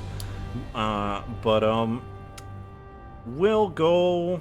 So there's 2 Black Orcs, 2 Elven Unions, Nurgle Human Orc, second Orc team who's not available yet, and a Dark Elf team as well. Okay, we'll go with the Elven Union teams. Start with Kuno Tridentis, Nimble Navigators. Well regarded, I think, as an elf coach. Like, he knows what he's doing when he's playing elves. This looks like a lot better. Like, even now, this looks like a lot better of a pro elf team, I think, than the previous one, just because it has like. So 115. He likes players, so Yeah. I'm not certain. Well, I mean, he's got 115 in the bank, which does not get But him a it's only- catcher. But it's only 10. Oh yeah, there's only 10. But Yeah, but one thing he has done really, really, really well is organize them by type yes, and put a double divider in between. Like, you've got to appreciate that. yeah. Granted, I think the double divider here is because he only has the 2 catchers, so he's gonna fill this guy, and maybe he gets a second thrower and he gets that. But for now, yes, I appreciate how well organized this looks. And he does have 115 in the bank, which means that he can get himself a catcher, as there are only 100k on that. So I would imagine he will. But yeah, he's got a There's thrower. no point in buying one player. You get a loner. It's the same. You buy players when you can get 2. Yeah, but like, I'd rather have a catcher over a loner line elf. Not until the others have at least a skill each. Fair. But yeah, for whatever reason, the thrower has 15 SPP on him, and no skill, like no previous skills. I think the names for the catchers are ominous as well. Titanic. Oh god. What? I mean, yeah. I mean, I recognize Erebus as a name, but not in any regards to navigating things. But No, there's more mountains. yeah. But why does he have 15 SPP on no skill? Like, is he going for a stat? But like, what stat would he want? Movement on the thrower? I have no idea. I'm just. Ill-advised. Blitzer. Both of them have dodge. One of them has tackle, and one of them has 7 SPP. The other one has 3. Catcher. 3 SPP and a wrestle, 4 SPP, no skills, no injuries, and I don't think he has no injuries on the lineman, and he has managed to random himself some mostly useful skills in Dirty Player, Kick, and Dauntless. That's pretty cool. Yeah, like the random skills are good, even like the worst of them, which is Dauntless, can at least, like, it still can be useful, like. Yeah, he puts block on that one, and block alone is good. Block and Dauntless, you'll meet plenty of like strength 4, strength 5 players, so that's good. Yeah, and like that means that he doesn't ever need to consider putting a Dauntless on a Blitzer as well. So. Yeah. But yeah, I mean, could definitely use more development. Could definitely use more players. I'm still just very confused and distracted by the 15 SPP on the thrower. But Kuno Drentis, as I said, is a coach who is well. A good coach, yeah. Maybe he knows something we don't. Yeah, maybe he does. Then we're going to be taking a look at the other Elven Union, Raspel, and Raspel's Ainur. Ainur? Even less players here. 125 in the treasury, 3 rerolls, Apo, but good development on the players that are actually here. Blitzers both have dodge, 3 and 2 SPP respectively. Catcher, 15 SPP, dodge, wrestle, tackle, so very good catcher there. And both of the other catchers in the lineup already have dodge as well. One of them has 4 SPP, the other one has 0. Then he has randomed strip ball on alignment and a pro on alignment. Both of them have taken a niggle in the process, and then there's Arian, who has 2 niggles on him, which, I mean, for God's sakes, get rid of him, because the loner lineman is going to be more useful than this guy. No. And then I do not agree with that. why? He doesn't have loner. Yes. And if they get casualty, you're not using the apple anyway. So what does it matter what kind of casualty it is? Yeah. Yeah. Logic. I hate when you do that. But and then we got a thrower who has picked dodge as a skill and has 4 SPP on him. Yeah, he just really needs more players. Like, he needs to find himself more players. That's what he needs. But, like, the actually important players are untouched by injury and are decently developed, all of them. Now I'm finally getting the team name as well. Yeah, I got, like, when I saw this, and then I started looking at the names. Yeah. Yeah.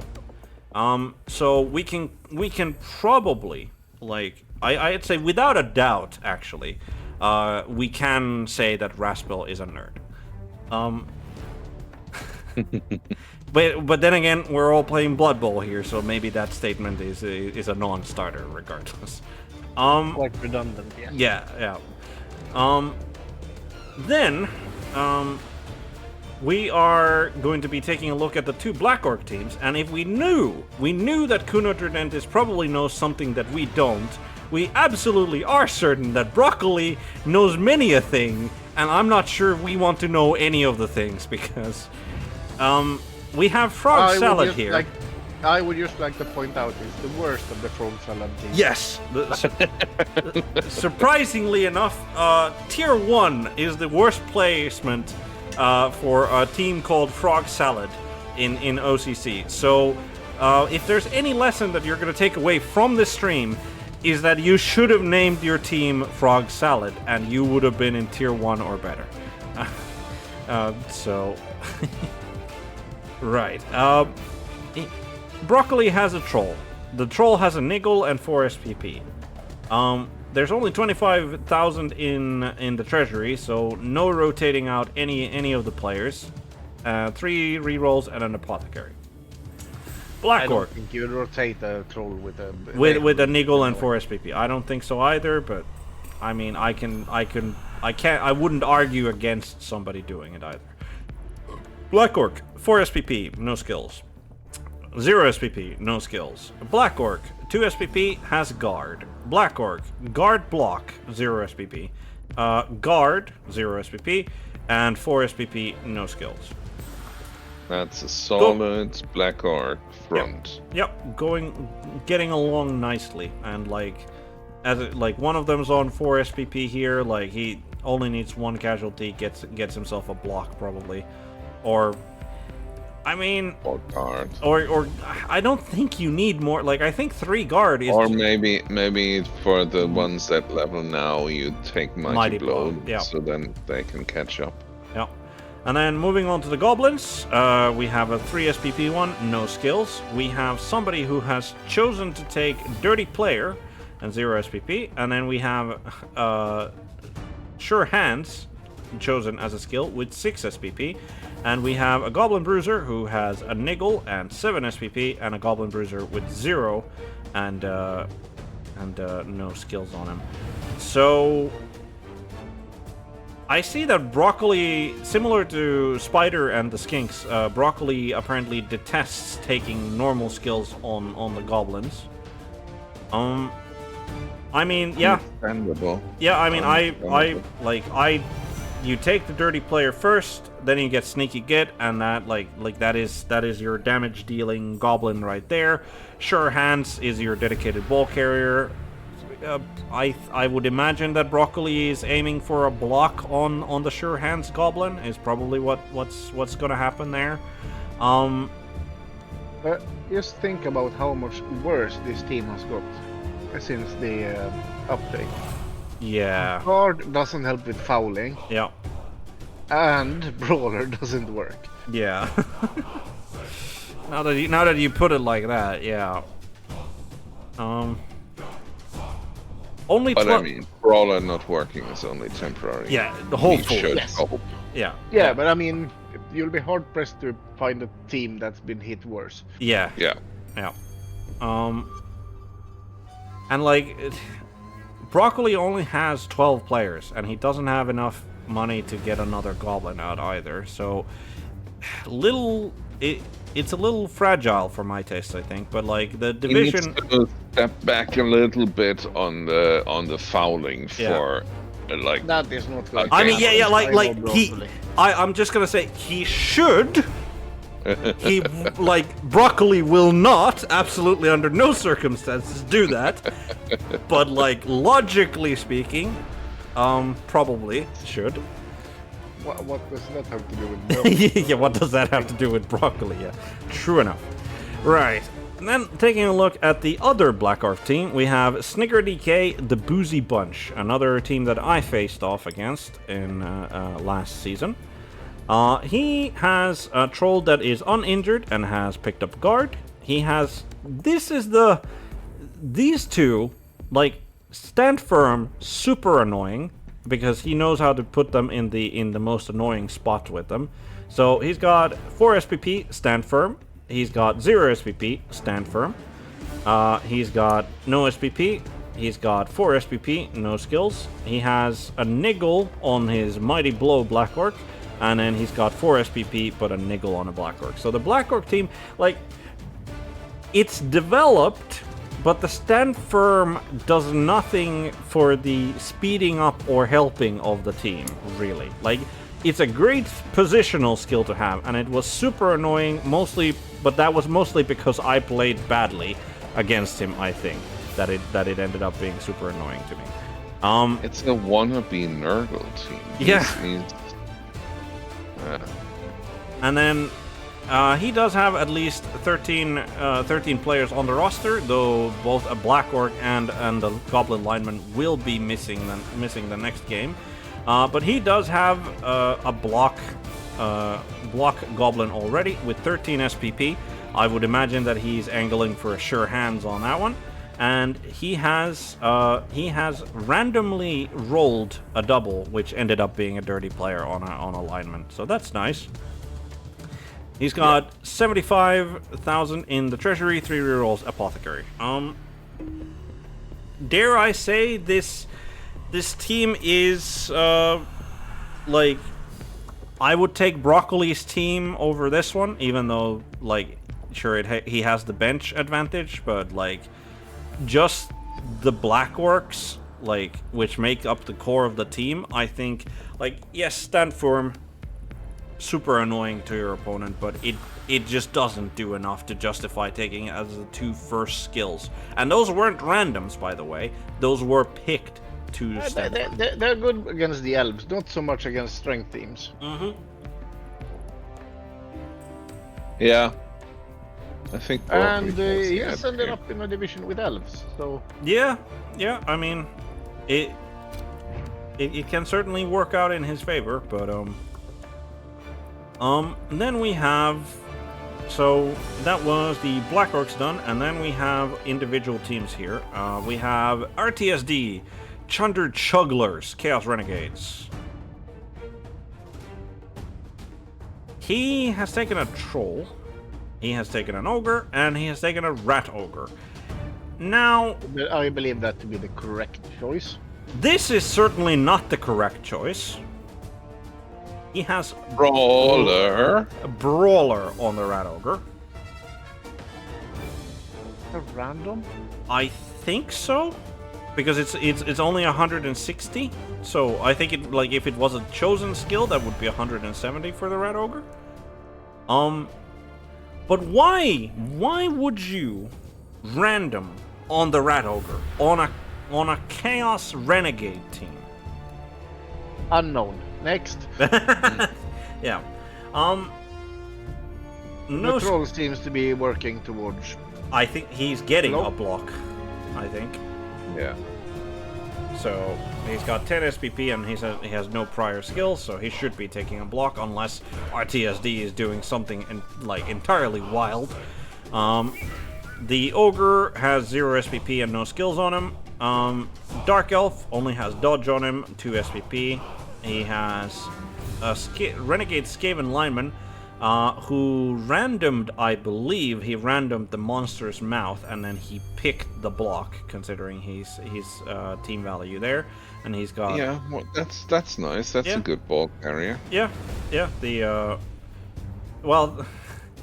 Throw it to him with the elf. Yeah, A good scorer than Yeah. a good receiver. Yeah. Yeah, he's the guy. He's the guy who, if they make a running play, he's the guy who runs it in. Actually, which I mean, Yeah. like that's what the Skaven is probably gonna do in the Chaos Renegade team, regardless. With the moment 7. Yeah. Goblin named Splat, which is not at all ominous for the Goblin's future.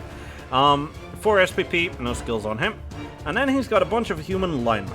One of them, down here, will start because he's the most... Like, he managed to random himself a dirty player, and he has 10 SPP.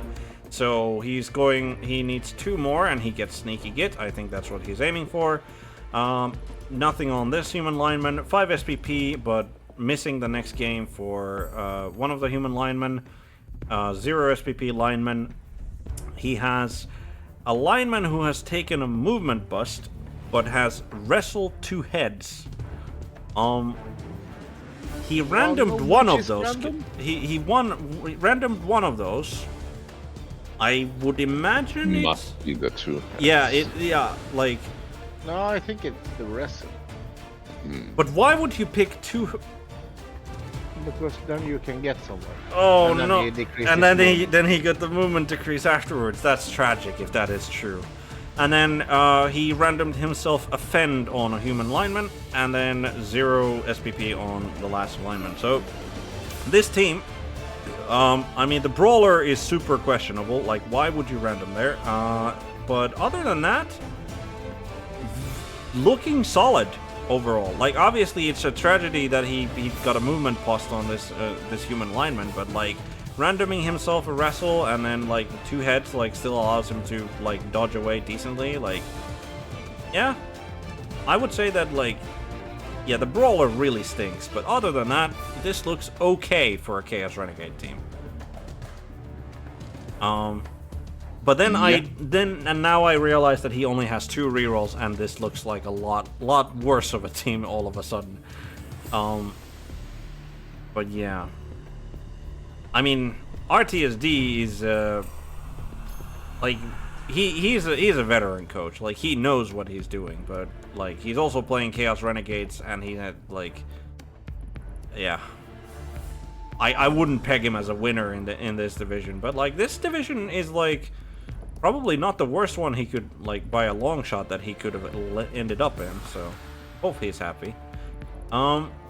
I did, by the way, realize that I had entirely skipped over Lefe 75, OCC Worst Team Incorporated, Nurgle, at the very top there. Don't know why. But taking a look here, he's got a Bloater, 6 SPP, block, Bloater, 0 SPP, block, Bloater, 4 SPP, 4 SPP.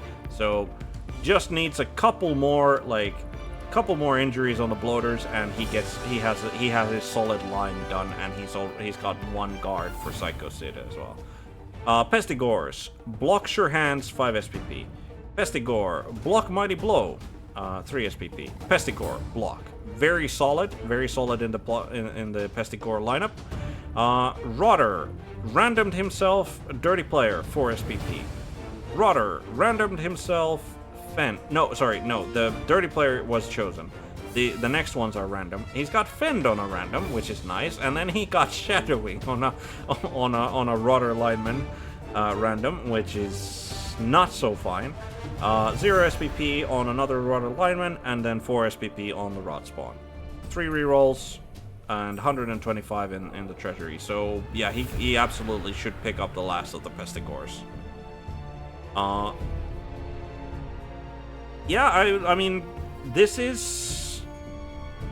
Once he gets those SPP on the bloaters, like, then this becomes an actually good Nurgle team. Like, for the 1.5 season at that point, like, that he's played.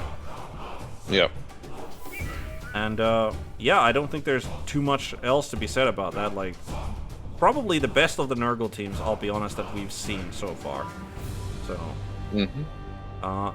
but I do remember that Lefe 75 was one of the people who was supposed to be on a tier below this, as he stated in a previous stream that he was looking to develop his team before getting up into these heights. But like, his team is looking very good already, so like I can definitely. And it's not like this division is super bashy that he has to fear to like get smashed around.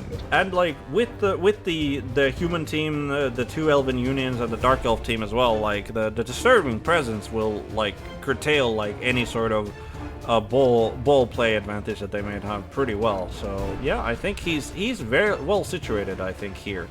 But then moving on, we have Smiling Tom, BBC Barcelona humans. 4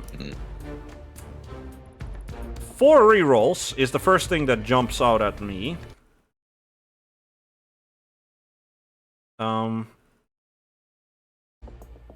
But like that's the strange thing. But like, looking at the development of the team, also, by the way, like, what is this? Like, this is in no way in any sort of order. Like, it looks like he just randomly put people, like, wherever. No. Like... Now you're being silly. Look at the names and the numbers. This makes sense. Names on the... Maradona, of course. Okay, well, I mean... Yeah, okay, yep. Fair. Now I get it. Yeah, fair enough. This makes sense. Okay, yep. Fair enough. But yeah, so... Thrower. He has... Dump Off. On the ball. 8 SPP. A human thrower is... 70, I think. 65? Well, but that can't be, because he's got 2 skills and he's at 110. Catcher? Are you talking about something else? No, thrower. Okay, thrower. Yeah. Yeah, I think human thrower is a 70, so he picked both of these skills. So he picked Dump Off and On the Ball. Well, they are 80 default. They are? You have one at the bottom without star play points. Oh, yes, true. Which means that he randomed one of them, which I guess is the Dump Off? I would guess so as well, yeah. And then he picked On the Ball. And he's already got 8 SPP on him again. Yeah. Like, he seems to be playing like that. That seems to be a central player for his team, actually. But like, that's what I'm thinking is that like, okay, he randoms a dump off, and then he like tries to make most out of it, I guess. Then why on the ball? Because like he could pick Nerves of Steel, he could pick Accurate, which would both help in like those situations, right? Well, I mean, Accurate it would only help in the case where he'd be getting like interference on the dump off. But like, I mean, on the ball just makes him like more mobile, which is I guess nice because he is movement 6 base on the thrower, but like Nerves of Steel just I don't know. But yeah, then he's got Human Lineman, Frenzy Block. He randomed both of those, which is nice. Well done. Human Lineman, 0 SPP. Human Lineman randomed himself a Frenzy, has 3 SPP, and has picked up a Niggle. He has an Ogre who has picked up the Niggle and has 4 SPP, and he's out for the next game. Another Human Lineman who randomed himself Frenzy. That seems to be a thing. Yeah, apparently.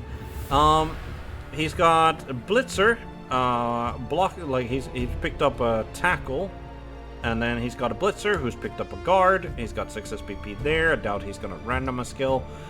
He's got a Catcher who has Block, Diving Catch, Defensive. Interesting. Pretty sure, like, the, unfortunately, there's no other catcher to compare him to, but, like, he's only 105, so, how many of those are randoms? What did you say that a human catcher starts at 65, right? Yep. So that means that he picked Block, and he's 85, and then he randomed 2, and he got Diving Catch Defensive. Which is like, I mean, neither of those are like super awkward bad skills, but like, well, I hope he gets some, like, gets good use out of them, I guess. He's got a Blitzer with Mighty Blow Tackle, 2 SPP. He's got another Blitzer with 5 SPP, but he has picked up a Niggle. He has a Human Lineman who randomed himself Shadowing. And then he's got a Thrower with 0 SPP. I mean, there's a lot of development on this team. I'm just not exactly sure how much I like all of this development, because like... Yeah. Like, with the Ogre, this team is at 1.4k. Yeah. That's pretty expensive already for not so much. He's got some good players. Yep. Certainly. Yep. He can win games. Yep. But like, I think the biggest thing here is that he only has the one catcher, and he's surely wanting to add more catchers to this roster. Like, I don't think a human team ever just runs with one catcher, like, regardless of how good that catcher is. So his TV's like skyrocketing, and what he has to show for it is he's a catcher who has diving catch defensive on him, or shadowing human lineman, or any of, well, the frenzy block guy who managed to random both of those. Like, that's actually a good human lineman. Like, that he's done. And those other frenzy human linemen, they're also not bad. Like, he's got a nice corn team in the making there. Yeah, except that he has one guard to try and support them with, which might be a problem. But yeah, I mean, Smiling Tom, another well-known name in OCC, but I don't know what he's doing with the team. Then I think last but not least, we have Jikisigo of the Accordion Soul Crew, or Orc. I'm like, it really should have been Orcodian or something like that. But let's see here. We have Big and Blocker, 0 SPP. Big and Blocker, 6 SPP. Block Mighty Blow. Big and Blocker, 2 SPP. Blitzer, Mighty Blow Tackle. Blitzer, and 11 SPP. Blitzer, Guard, Mighty Blow, 3 SPP. Blitzer, Mighty Blow Tackle, 10 SPP. Blitzer, Mighty Blow Tackle, 0 SPP. And then lineman, and a big and blocker with 0 SPP. So 13 players, 2 rerolls, Apothecary, 200,000 in the bank. Surely he picks up a third reroll. And good development in the blitzers, and then there's the one big and blocker, and that's all the development. Like, I've heard that in orc teams that like the blitzers often end up hogging a bunch of the SPP, but this is more than slightly ridiculous, I think. Yep. And I'm not sure how well that's gonna serve him overall. Like the fact that he's biggins, like there's one good biggin, and then the rest are just like running around rookies is, and only 2 rerolls. But again, I think he's gonna rectify that. But like his TV is like really low for like this is a very good blitzer core. No, there's another blitzer on top. He's got 1.3. Yeah, but he's yeah. Yeah. It's okay. It's okay. And then if we account for the reroll that he probably gets, yeah. But yeah, no, I mean, again, this is a like solid, like again, very solid blitzer core. Nothing else to really show for it.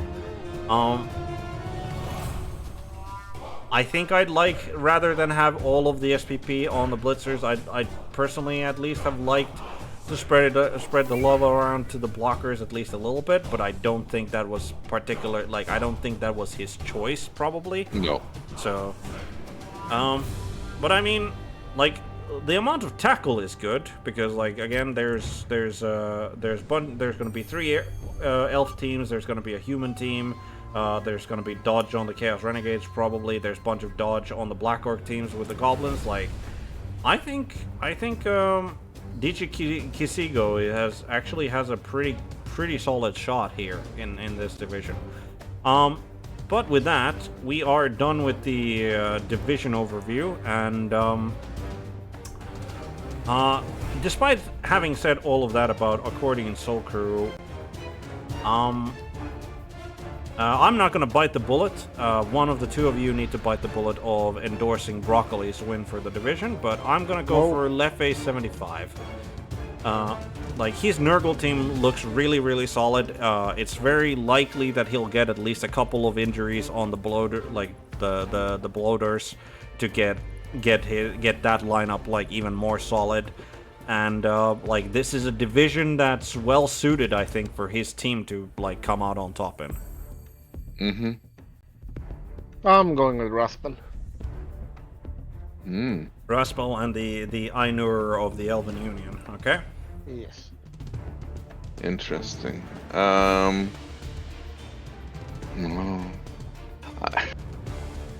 Nurgle, but yeah, I'm going to follow you with a Nurgle pick there. Simply because he's got those pretty good pest scores. Yeah. He's got the scoring that he needs to actually win a division. And hopefully he will get the front line within 1 or 2 games as well. Yeah. And so alright. Then moving on, we have Division 1A. I wonder who's going to be showing up here. Hey. Oh, look! there's at least a couple of names that immediately pop out. We have, let's see, do we have any doubles here? We have 2 Dark Elves, but I think that's it, right? Everyone else is an individual. We also have the worst Old World Alliance teams. Yeah. Yep. I think that's. Is that the best and the worst Imperial Nobility team? I think so, because I don't think I had 3 in my division. I don't know where the other 2 went. I mean, they realized we haven't seen any others. So yeah, so like one Imperial Nobility, unless there are some in championship, which I don't remember. I doubt. And one Wood Elf team missing. Yeah. But yeah, I mean, I assume that those other two Imperial Nobility teams, like the coaches, realized that, oh shit, I could be playing an actual team, and decided to do something about that rather than play Imperial Nobility. They're decent early on. Yeah, maybe.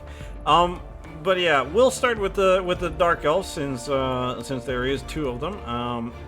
We have Korash, Vicious Virtuosi, was in my division last time, or last in the seeding tournament. He has Blitzer, Dodge, Sidestep, 4 SPP. Blitzer, Dodge, 4 SPP. Blitzer has Diving Tackle, and this guy proved random diving tackle. He actually proved to be quite a nuisance in my game, which is, I believe, why I decided to niggle him in that game. So, sorry about that, Kirkarian. I'm pretty sure it was me who inflicted that on you. And then Blitzer with 0 SPP and no skills. He has 2 Witch Elves. One of them has block and 3 SPP. The other one has 3 SPP, but no block. And then Line Elves. Both of these are, one of these is a random, so I think he randomed the block and then he chose to dodge, and then he's got 5 SPP on that bludger as well, which is nice. Then he's got a pro and a dauntless as randoms, 1 SPP each, and then no skills on these linemen with 1 SPP each. Apothecary, 3 rerolls, and 85 in the bank. He's definitely saving up to like, well, no, he's not saving up to, like, is he gonna buy a Line Elf? Is he gonna buy a runner, maybe? Maybe an assassin? Like, he can definitely get that, but like, or is he not even bothering to plan that far into the future and just see who needs to be replaced because they died? Yeah. But like, and like, his TV is already also at 1310, so like, dumping an assassin in there is gonna like, or even a lineman like puts him at near 114, so not great. I mean, he probably wants to, I don't know, would you get rid of this Blitzer? Like, he's got diving tackle on him and he's got niggle, but like, honestly, put dodge on him, put sidestep on him, and like, I don't think the niggle matters too much. Yeah, I would agree. But yeah, 11 players is a little, like, you know, AV8 not as tough as it maybe used to be, and but overall, decent development. Very good elf coach, Korash. So, good like, I think he has a solid shot. I mean, of doing well. He's missing the tackle so far, isn't he? He's got the frenzy, of course. Yeah. Definitely, probably wants tackle on there somewhere. But I mean, looking at the teams here, I mean, there's going to be a decent amount of dodge, but like, not massive amounts, but decent amount. Moving on, we have Emilius, Children of Darkness, a Dark Elf team who looks a lot worse, I would argue, than the one we just looked at. So, Apothecary, 3 rerolls, 55 in the bank, and he has a Blitzer, he has Dodge, a Niggle, and 3 SPP. He has a Blitzer, 8 SPP, and Dodge. He has a Blitzer, 4 SPP, Movement Bust. Blitzer, 8 SPP, Dodge, Strip Ball, both of which are chosen skills. Witch Elf, 8 SPP, has Block. Witch Elf, 3 SPP, no skills. Lineman with 0 SPP. Lineman with Block Dodge, which he chose both of those. Line Elf, 3 SPP, and Line Elf with Wrestle, who has both a Niggle and a Movement Bust, and will be missing the next game. So, considering his bank, I think Horrel tier just becomes line fodder rather than something that he will actively rotate out. Well, yeah, I mean, like, there has been development here, but, like... It's not the worst. No. Like, it's not a horrible team. No. But it's one of those teams where you go, like... Wouldn't a blank slate Dark Elf team at the lower tiers have probably been better? But tier 1. But yeah. Exactly. Because he got into tier 1, I think is why he would be wanting to hold on so that he can maybe go for a push to championship, and once if he manages to actually get there and win, then he'll decide what to do with the team, and if he drops out, he probably rerolls. But yeah, this is I mean, he's got the core skills down pat in that, almost all of his blitzers have dodge already. He's got block on the Witch Elf. He only needs one more touchdown on the other Witch Elf and gets blocked there. He's got a blodging lineman as well. So he's got the core of the team is looking decent. It's just that he's picked up some injuries along the way, and all of those injuries are kind of annoying. Yeah. Alright, so that's with the elves in the division.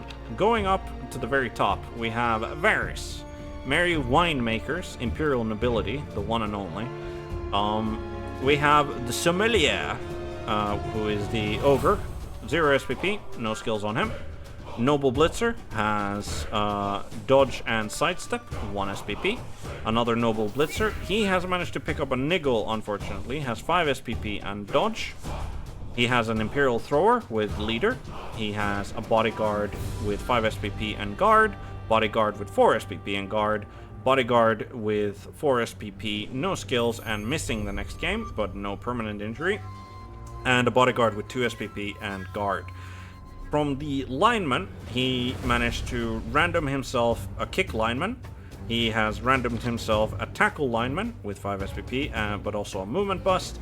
Another randomed tackle on an Imperial lineman, and a 0 SPP Imperial retainer as well. So 12 players in all, though missing one of the bodyguards, 2 rerolls, an apothecary, 70,000 in the bank.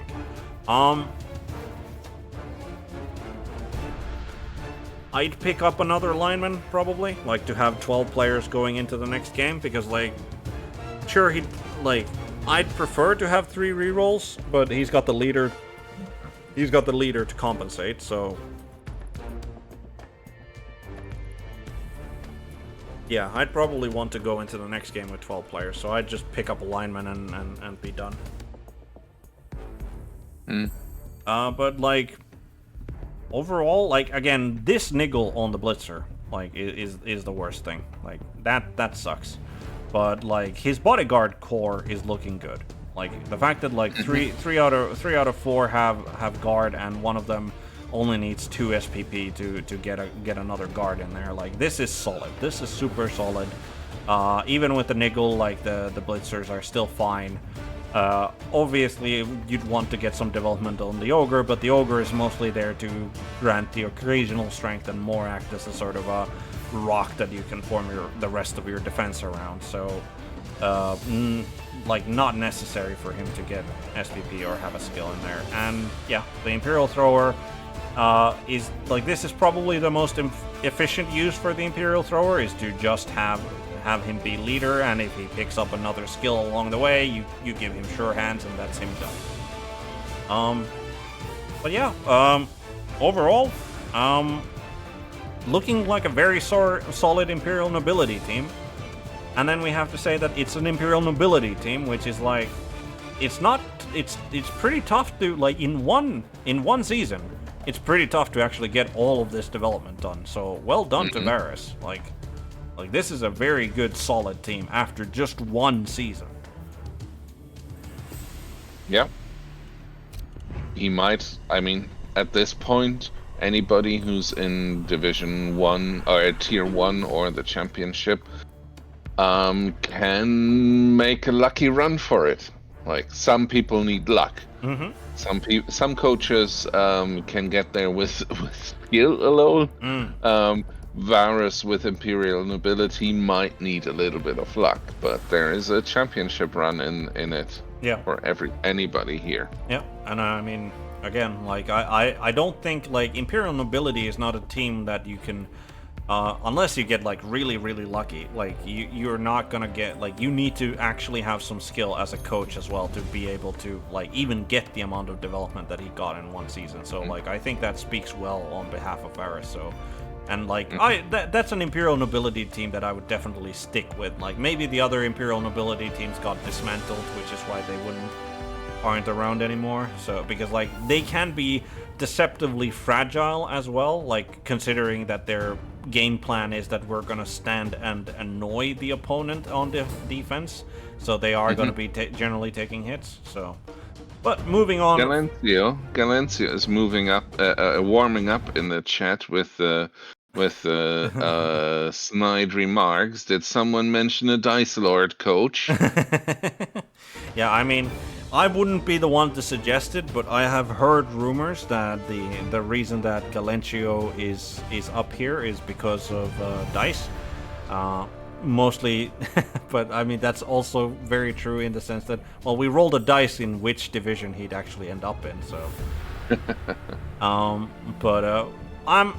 we'll save the best quote unquote for last, as he is at the bottom of here. But moving on, we have Ikis the Sysaxis, the Discus human team. It's 1.4k team value. Yeah, and 145 in 145 in the bank, 3 rerolls, apothecary, and a movement busted ogre with 2 SPP. So I'm pretty sure that this is going to just become an ogre. Yes. Blitzer, 7 SPP, mighty blow. Blitzer, 4 SPP, tackle. Blitzer, guard, 4 SPP. Blitzer, guard, 4 SPP, but a nickel, which is unfortunate. Thrower, block leader, 13 SPP. Human lineman, chose block. Human lineman, 4 SPP. No skills. Human lineman, block guard. What did he get that guard? He, I believe, so... That's a pick. 70, yep, and then it's, they start 40. at 50. Yeah. They start at 50, so the normal takes him to 70 and then 110. I'll say. Yep. He waited. That's a lot of SPP that lineman already has swallowed. Yeah. Up. I mean, wow. To be fair, that is now a good lineman to have in the team. Oh, absolutely. But yeah, like, it's one thing that to say, like, how much SPP is that? So that's 6 for the normal, and then that's 12? No, it's more than that. It's what, 14? 14 for the double? I'm not sure. That's a lot. Yeah. 20 SPP on a human lineman. Like, did he feed him that, or did he just go like, thank you, I'll take the MVP, please, every game? Another chosen block on a human lineman. Then we got 2 catchers. One of them has a wrestle as a chosen skill. The other one has 0 SPP and no skills. And then he has a halfling hopeful who has sneaky git. This is a good team. I think, did he random the sneaky git? I think a halfling hopeful is what? 40? No. Pretty sure that no. Oh yeah, halfling hopeful. Yeah, he's only 30k. Yep. So yeah, sneaky git as a chosen skill. Yeah, like aside from like the ogre move bust and then the niggle on one of the guard blitzers, like those are a big shame. But this is a good human team. Yep. But yeah, I think his bank is gonna go to replace the ogre, because like the niggle blitzer is not, I don't think he's in a hurry. No. I don't think he's in a hurry to replace him. But the ogre with the movement bust, I think, goes. And he does have the cash to just straight up replace him, so.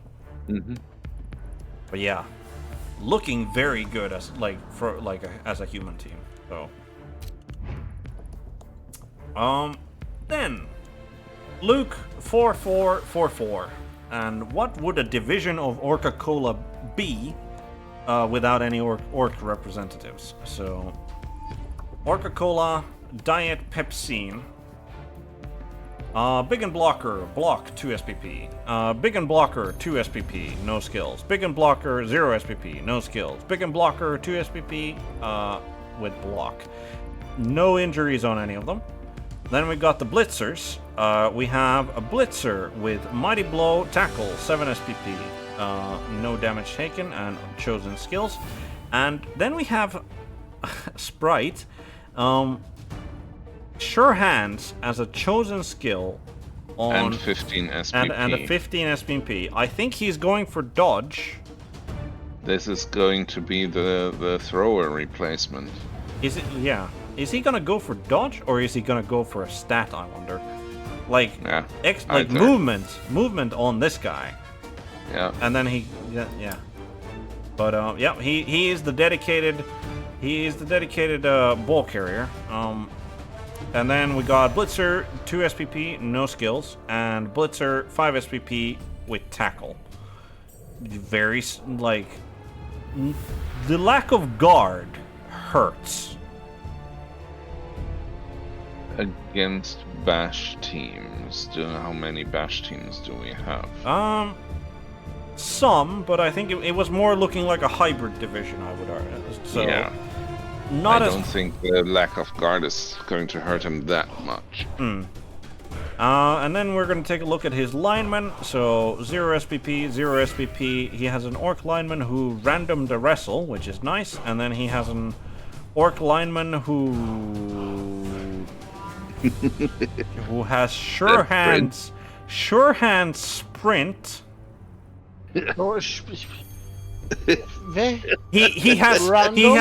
randomed the sure hands. Both are randoms. No, it can't be 50k. Sprint is a double.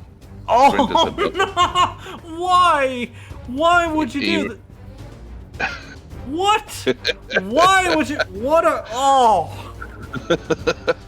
I mean, out of all of the agility skills that he could have gotten on a sure hands lineman, sprint is actually one of the best. Yeah, like the lineman is gonna go, be in the backfield and go I'd pick up ball, and then he runs over to the guy the blitzer who has sure hands, and the blitzer runs it in. That's I guess what he does. Yeah. Top half of the skills, maybe. I think there were 6 I could at a stretch pick, and the sprint was one of those 6. Yeah. Okay. I'd rather have jump up, for example. I mean, yeah, and then dodge would just be universally good to have. Yeah. So, and then last but not least, Goblin. He has wrestle and 6 SPP, so randomed double. Random double into a wrestle, which is pretty nice. Nice. Yeah. But the thing that he's lacking, I think, he needs a troll now. He absolutely needs a troll. And he does have...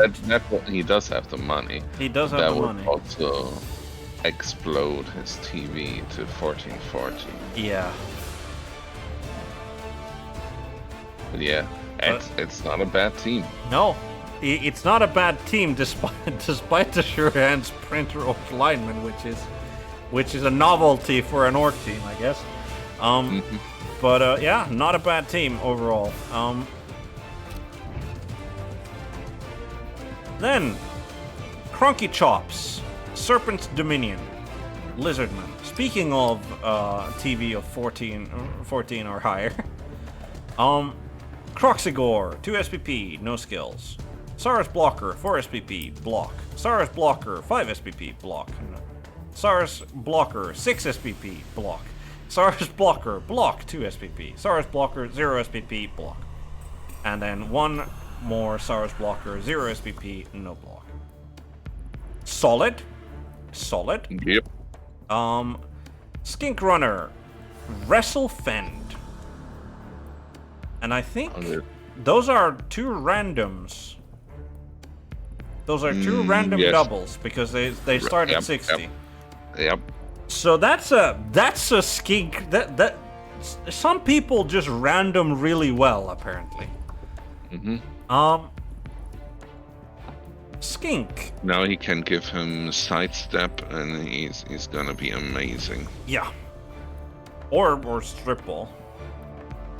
Well, but yeah, strip ball would be another double though. Yeah, strip ball would be a double. Yeah, but yeah, sidestep and then diving tackle, and this guy is ass. To try and just annoys me to death.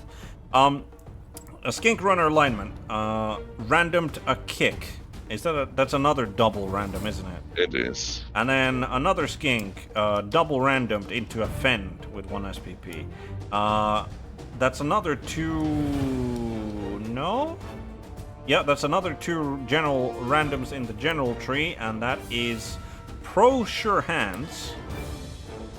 And then he's got a chameleon skink, who has 4 SPP on him, but no skills. And then skink lineman, 2 SPP, no skills. Apothecary, 2 rerolls, 205 in there. Yeah. I would like to have his luck.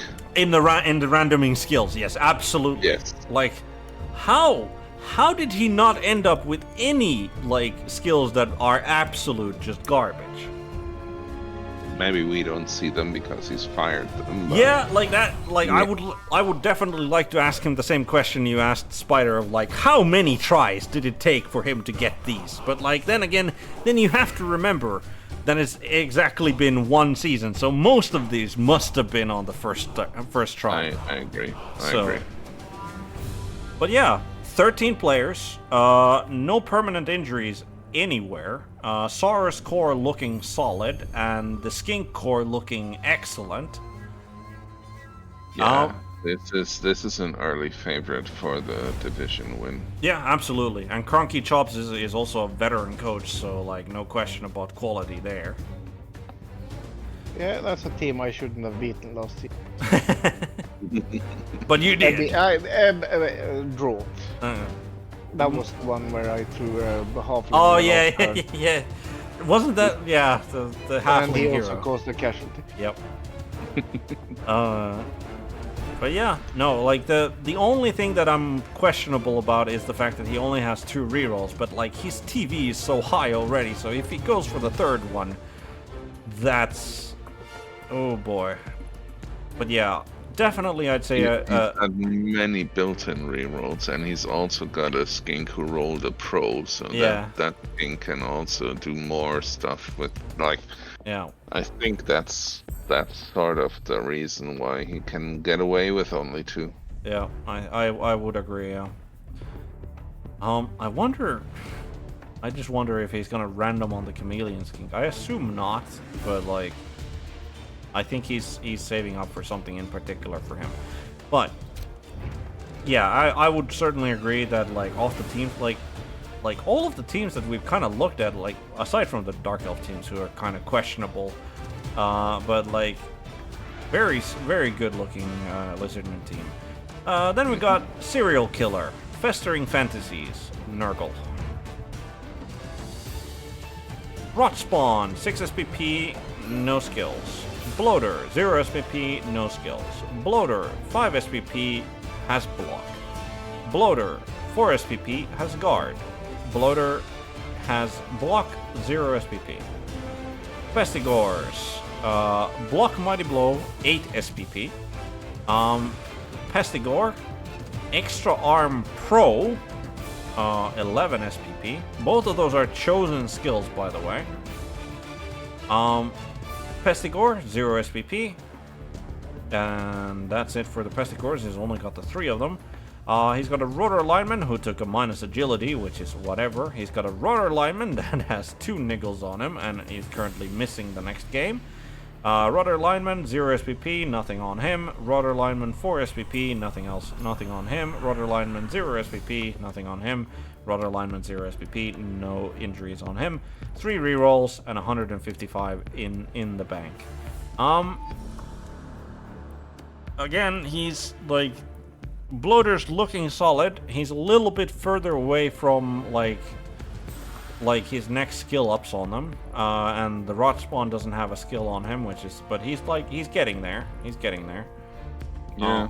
Like, I mean, he could pick a normal on him now, which, I mean, I'd be tempted by guard, certainly. Yeah. But like, I could also see the argument of like just waiting until he can get block yeah. is so good Yeah. on Yeah. them on Yeah. the rod spawns because they have the stand firm built in. Yeah, agreed. So, except that they don't have stand firm built in. Oh no, they don't. They have the tentacles. Sorry, but yeah, but still, block Yeah. is still solid. Yeah, absolutely. Yeah. And I mean, I would argue that if you're gonna go for a block on the rot spawn, you go for it in the first. Like, it's gonna be the first skill. You either do that or you just like, you're fine with just picking strength skills afterwards. But yeah, the Pestigors only have like the hunter Pestigor, the killer Pestigor is obviously good, and he's obviously using him also very aggressively. Yep. And that's something to be afraid of for the opponents. Mm-hmm. But I'm questioning a little bit the Yeah. choices on the other one. Yeah, like extra arm pro, and like if they were randomed, fine. Mm-hmm. But these are chosen skills. Yeah, and extra arm is fine. Like, but you get sure hands with it, surely. Sure hands and block and extra arm. That's a good ball carrier. Or well, extra arm in that context I can understand. Let's say it's still not the best skill. You can also just take sure hands, block 2 heads, and be fine. Yeah, I mean, I think that like what his logic I think is that like this guy is the designated sort of ball guy, right? Mm-hmm. Which is why he picks the extra arm, so he can normally pick on a 2+, and then, but he also recognizes that he might in a pinch need somebody who throws. So instead of taking sure hands, he takes pro, which can like function for any, like both the picking up of the ball, both the throwing of the ball, the catching of the ball, or even like the like dodging away from somebody who's marking. Like, I think, yeah, and if we were playing the old Blood Bowl, Blood Bowl 2 rules, I would agree that that's a sort of a reasonable argument. Yeah. But under the new rules, where you can burn through as many rerolls as you like, you're never going to, or hardly ever going to use the pro reroll on a passing action or something like that. Yeah. Or on a pickup action. Yeah. Maybe on a pickup early, Yeah. when the ball is still deep in your own field, And safe. maybe you use the pro there, Oh. but you're not going to use it afterwards or in a critical situation. Yeah. Unless obviously like the dice have already turned against you and you used up your rerolls, then having that sort of safety blanket. But yeah, I don't like, I wouldn't build a goat like this, but I can at least kind of see the logic behind why he did.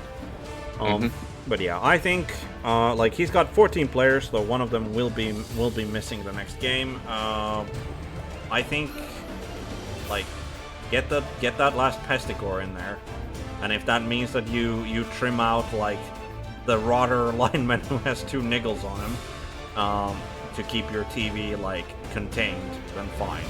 But he does need to get his 4th Pestigor in there, I think. But yeah, like, not a bad Nurgle team, but just, I wouldn't call that exactly good either. No. Oh, who's this? It's, Someone snuck in. Yeah. Underworld denizens, Must have used their connections like with the admins to make sure that they got into this division. Something like that. Yeah. Right. Underworld Troll. Block. 6 SPP. That looks like a very promising troll. Gutter Runner. Block 2 heads. 10 SPP. That looks like a very, very good Gutter Runner already and only gonna get better from here. Skaven Blitzer. Tackle Mighty Blow. Has minus passing. Entirely irrelevant. Skaven Thrower. Block. Dump Off. Aww. And then Skaven Clan Rat. Wrestle. 2 SPP. Skaven Clan Rat. Just 2 SPP. And Skaven Clan Rat with 0 SPP. Then we have 3 Goblins. 0 SPP. 4 SPP. 0 SPP. And you chose... Yes. Bowl appearance. Because of his duty as I'm gonna stand on the line with the troll, I assume. Yes. Alright. Snotling. Randomed catch. Snotling, 0 SPP. 0 SPP. Snotling with 1 SPP chose Sneaky Git. 0 SPP, 0 SPP, 0 SPP Snotling. Full 16 players, 4 rerolls, 1 apothecary, and 165,000 in the bank. Now, I think the pertinent question, before we dive too deep into this, is, are you going to be replacing any and all of those Snotlings with Goblins? Well, I'm definitely dropping a few Snotlings. I think I'm gonna drop the one with catch. That's too cute of a play.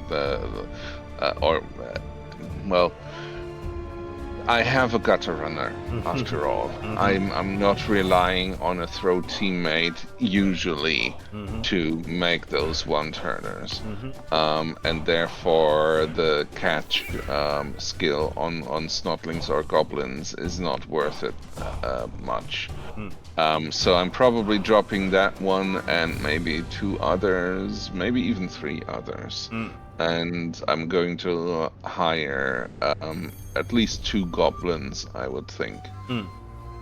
The goblins are going, they are generally going down during the match, in the course of the match. They are enjoying life on the outside, and they need replacements, so from now on there's gonna be more goblins. Maybe there will be specialized goblins again, like in the old underworld, in the BB2 underworld, like goblins with horns and 2 heads and stuff like that. I can definitely see that, especially since you're not relying on the luck of the level up, but can plan, for example, for a wrestle. So there might be specialized goblins, but you also have to consider the goblins as linemen, and that's why I chose the mutation there. The reason I chose it here is that the foul appearance is that there are quite a few that are bad mutations that are useless. So randoming is a little bit of a bucket shoot, but I'm going to random more now that I will have more goblins. With fewer goblins, I wasn't, and I was replacing other stuff as well. I wasn't going to replace the goblins as easily, but now I'm going to probably play some goblin roulette in the future. Looking forward to that. Any particular sort of things that you're looking to find in the roulette, or just like seeing the luck of the draw and going like yeah or nah? Well, if I'm going to see if there are more foul appearances, for example, wonderful. I've found more linemen. if there are ones that roll horns, for example, I'm thinking, okay, I can keep that, and if he happens to get some more SPP, get him wrestle or something like that. So like I will take those things. Those are I think the two most important indicators. There's also potentially big hand. If I get a big hand one, I might give him 2 heads as well, and try to field him on the defense to steal the ball.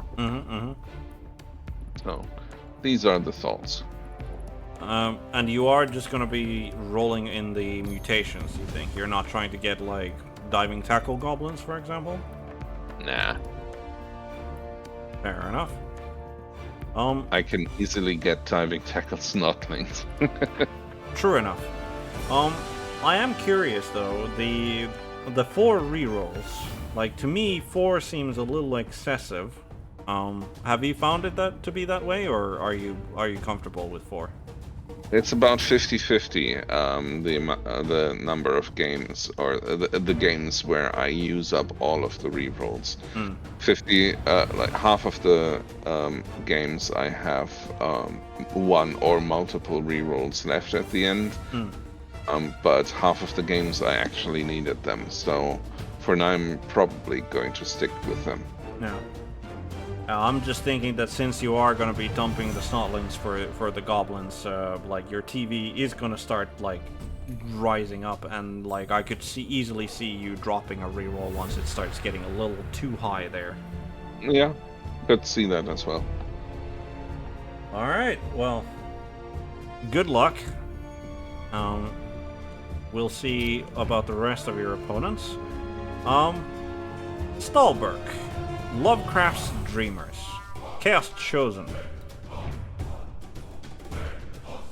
How did he make it into tier 1? Especially when looking at this team. God, yeah. No idea. Yeah. You. Chaos Blocker. Random. Pile Driver. 5 SPP. Chaos Chosen, 0 SPP, no skills. Chaos Ogre, random, because mutations are a double on a Chaos team, right? Or is it a... No. No, it's a primer, yeah. So, he chose Claws on the Chaos Ogre. That's 4 Maybe SPP. he had a lot of orcs. Maybe. Chosen Blocker, 0 SPP, no skills. Beastman Runner Lineman, randomed Juggernaut, has 6 SPP. Not bad. Not bad, no.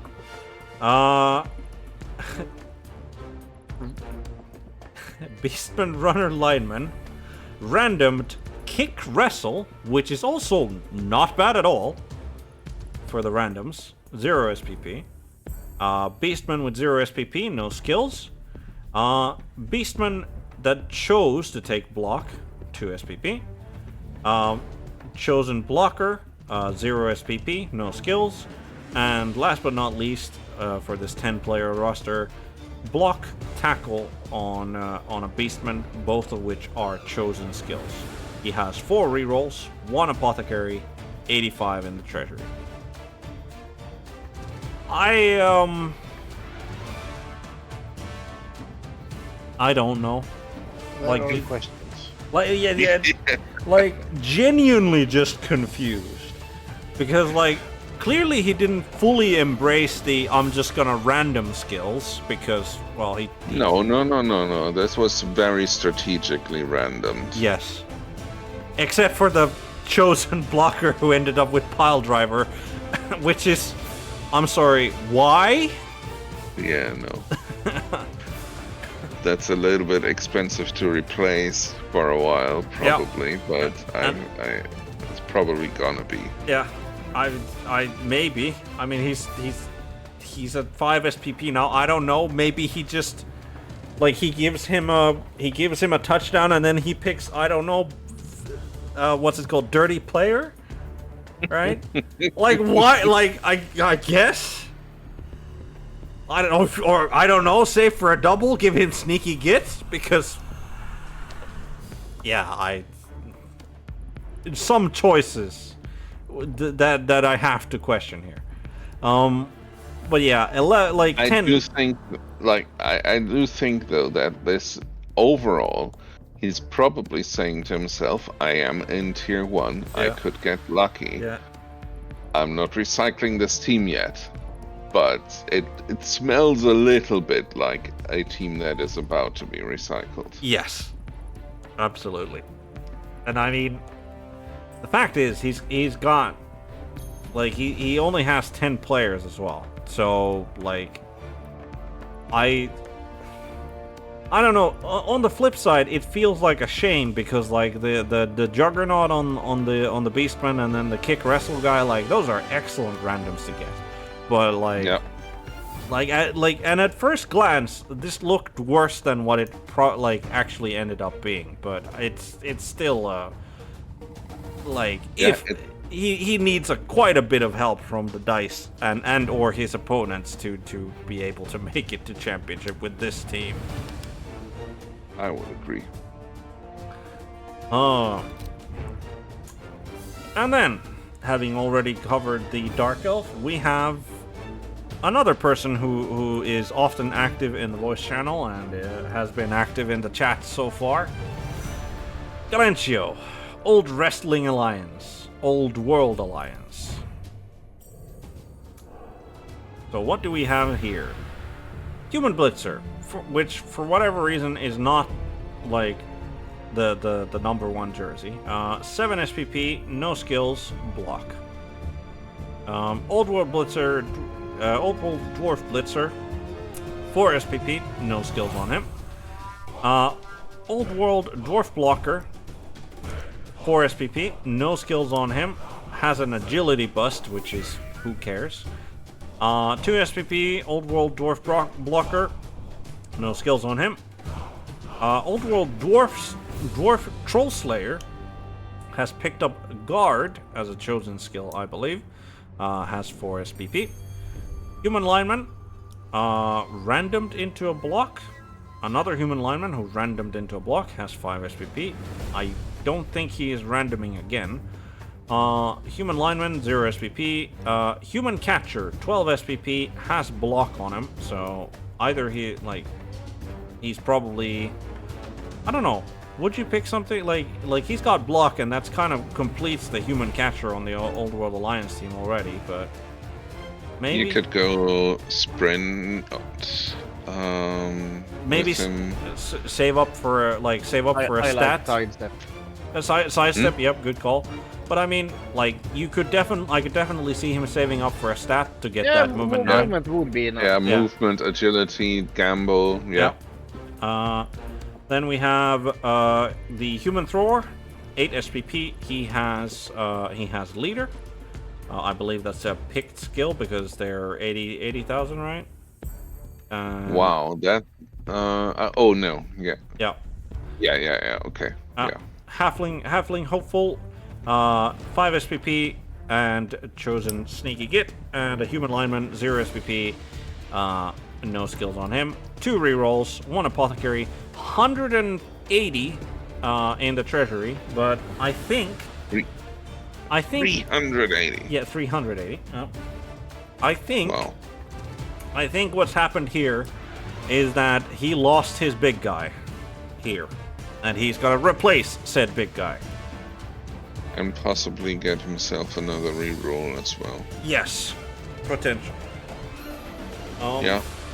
Which, I mean, a good thing he's got 380 in the bank. Yes, that's very true. The real question is, how the hell did he manage to have 380 in the bank and not pick up a third reroll? Yes, that is a good. That is a good question. Because, to me, that kind of sounds like he's not picking up a third reroll because he has leader on the thrower, and he's fine with just 3. Yeah, could also be that, and he's just saving up the money. Yeah. Tree died last game. Yep. Yep. That. Commiserations. Hope it wasn't a very nice tree. But yeah, Galencio. This is a good. Yeah, good old world alliance team. Like like. I mean, the thing is, no development on the Blitzer, no development on the Dwarf Blitzer, no development on the blockers. That has to hurt. Like. It does. Yeah. But like looks like a solid team to start building up, and he had 6 SPP. No, 5 SPP, which is, yeah, that's a shame. That's a shame on the tree dying. But yeah, could you, Galencio, since you are active in the chat, could you please explain how do you have 380 in the treasury? Like, do you not plan to get yourself a third reroll? Like, are you just fine with 2 and the leader?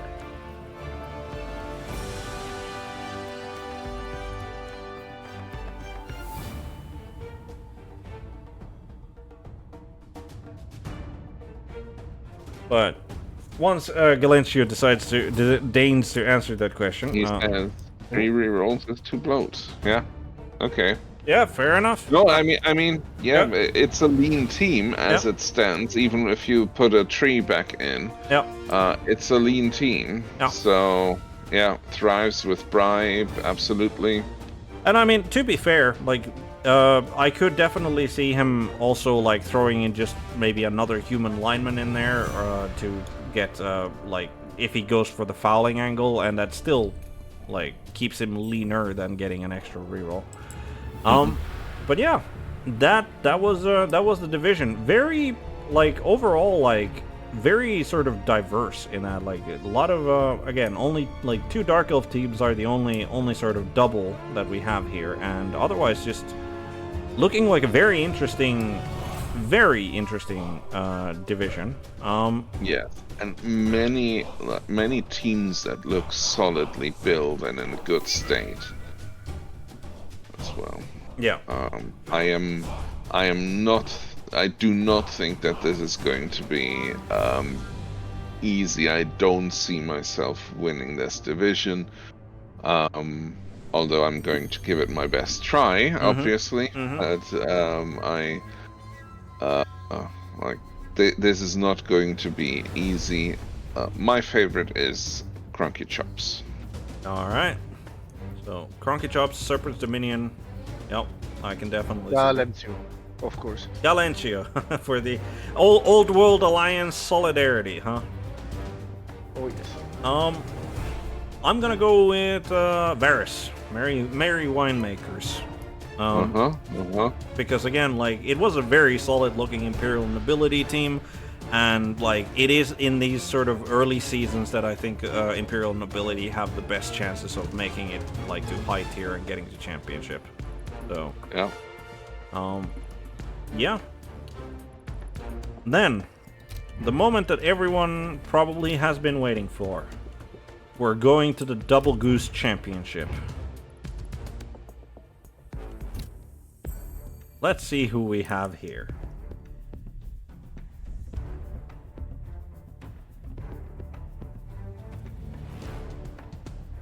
Gonna be good to face something that yeah, Galencio. Yeah, I can certainly understand not wanting to face greenskins.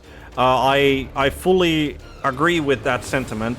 Unfortunately, I got them, so they somehow ended up in tier 2, despite being one of the best starting teams like built like off the bat. But let's put all of that aside and focus on the real winners of the seeding tournament, and a couple of second placers. This is looking like a pretty stacked sort of division when you're just looking at the coaches here. Oh yes. Denton, Balls to the Walla, Tis123, Bantha, Clinic, Pidpad, Ventura, like of all of these names, I think has Denton won the championship? Yes, Denton has won. So there's only 3 in here who haven't won this championship. Yeah, I believe that's Pidpad? Venteros, Pidpad, and Kubusta. Yep. Is Nerdell one? Yes. Global 2? Think so, but I'm gonna check. I mean, even if Nerdell hasn't won, that's still more former champions than there are not champions in this division. Yes. Um. So I increased the number of champions in my division from a stupid number to even more.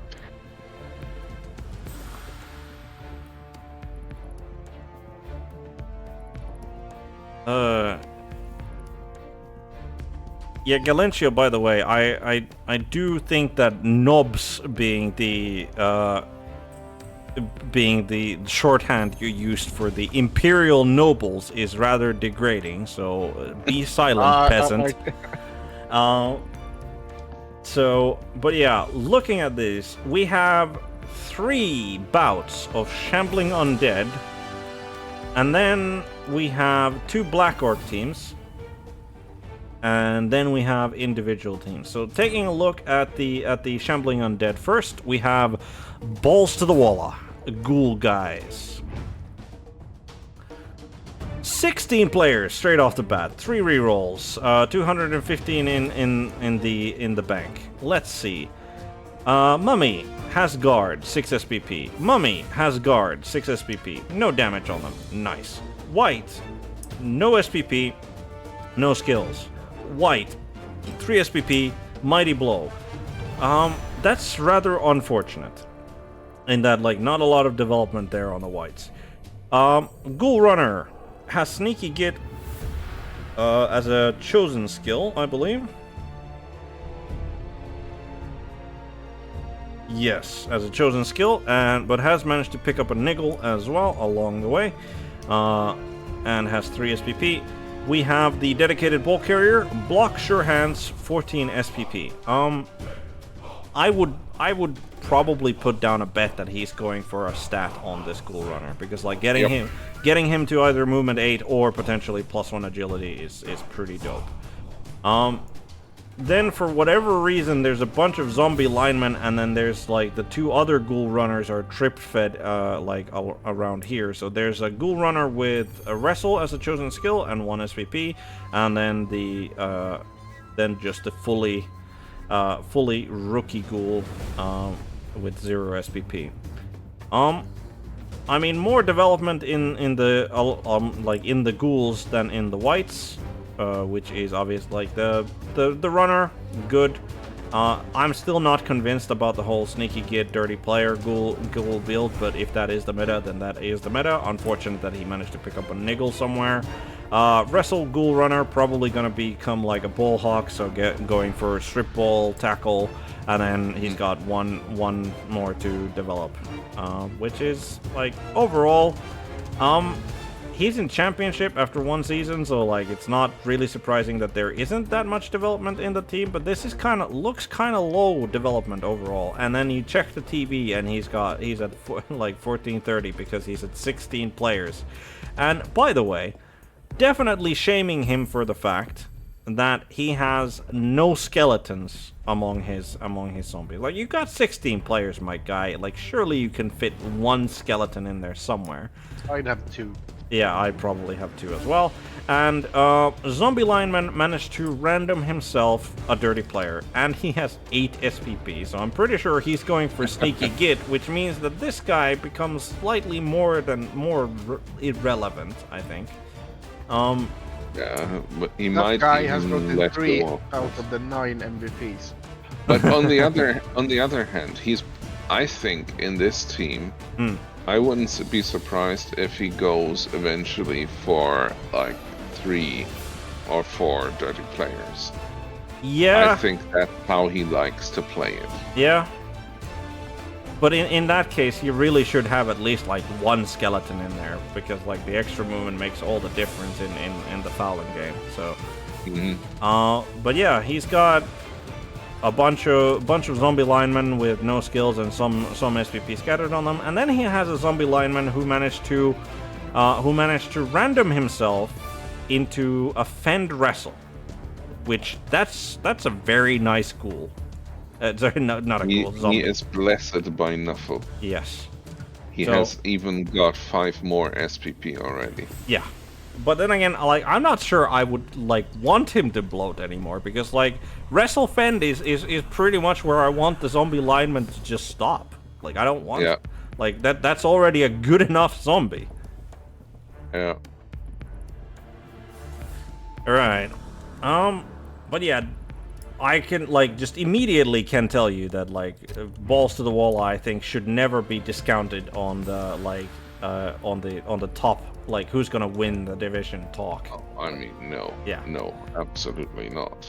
And moving on to Bantha of the Oz Top, who, by the way, does have a team blog, so do check that out if you're so inclined. Mummy, 8 SPP, guard. Mummy, 4 SPP, no skill. White, 3 SPP, no skill. White, 3 SPP, no skill. He has a Ghoul Runner with 14 SPP, Sure Hands block. Ghoul Runner, who took a movement bust, has block on him, but I think that's gonna get recycled. Zombie Lineman, 2 SPP. Zombie Lineman, 0, 0, no skills. Zombie Lineman, who picked, not randomed, but picked block, and then 4 SPP. And then Zombie Lineman with 4 SPP and no skill. Ghoul Runner has block, 3 SPP. Ghoul Runner has randomed himself jump up, but has managed to pick up a niggle, and then a skeleton lineman. Good job. You have a skeleton in there. That already gets props for Bantha. And 4 rerolls. And an assistant coach as well. Well, there have been some people along the way who had assistant coaches and cheerleaders. Yeah. Like, I think that it's a valid choice to make. Like, money is more easily obtained these days. Yeah. Put an assistant coach or a cheerleader here and there. Yep. Definitely can help. Yeah. I mean, he's got 185 in the bank. And I would personally that just recycle the 2 ghouls. Like, with the niggle and especially the movement bust, I think those 2 are out, and just have 2 rookie ghouls instead. But this is, like, if we were talking, like, I was saying that, like, there wasn't as much development as I thought on Balls to the Wall's team, but, like, this is even less development, especially if he actually does recycle, like, 1 or both of those ghouls. Yeah, this is as bare bones almost as you can get. Yeah. Pun intended. Yeah. Right. But yeah, like this, like, it's just one of those, like, teams that I look at and go, like, if only I could take this randomly allocated SPP and put it on this other guy who got some randomly allocated SPP, then he'd get a level and it wouldn't be so scattered about. But alas. But yeah, I like Bantha is a good coach, and an undead team in the early, like, low to mid TVs is a very good team, like, just straight off. But I can't say that I put his chances close to, like, what Balls to the Wall's team has. No. And then we have Hlinek, a bunch of gamers.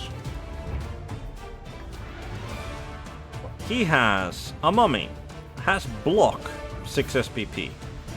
Another mummy has block, 4 SPP. He has a white, 6 SPP guard.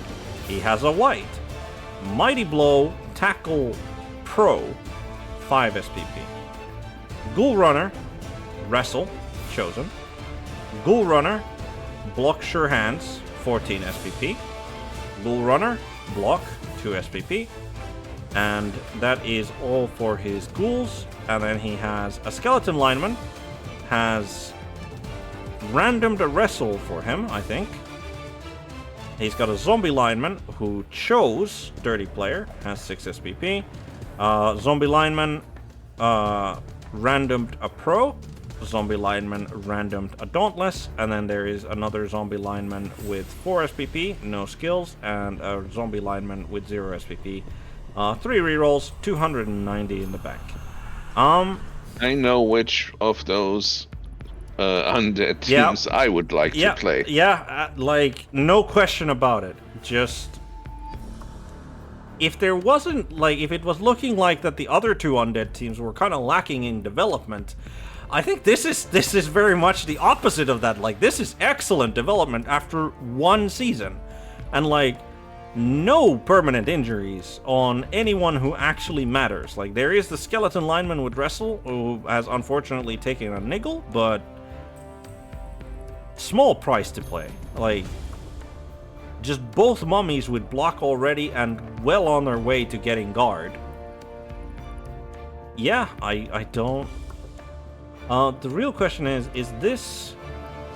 So... these are all chosen skills, right? Mighty Blow, Tackle, and then also the Pro is chosen, right? Because that would be 110, then that would be... yeah. So, he chose to take Pro on the White Blitzer, which is... I mean, that's for the greed rerolls. Yeah, it's 3+. Yes, yeah.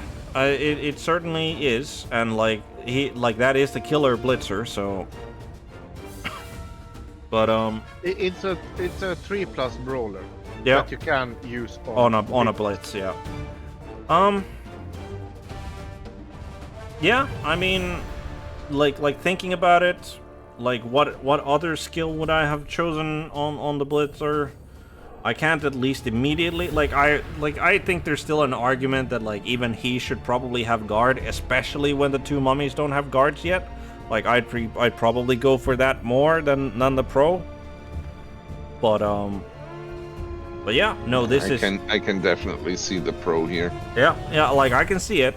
Not the choice I would make, but I can certainly see it. But yeah, looking like a super solid team. He is, like, if he gets the 4th ghoul, he is gonna be the most, like the highest TV of the undead teams as well. The real question is, will he? Like, or is he fine with just 13? I think I wouldn't. At this point. Yeah. Maybe he shaves, like, one of the, like, maybe he shaves a zombie lineman. And then brings in a ghoul instead, and that still keeps his, like, TV manageable and gets him the 4th ghoul. But yeah, definitely, like, of the undead teams, like, just by, like, looking at the teams themselves, I think Hellenic has the edge over the other 2. Yeah.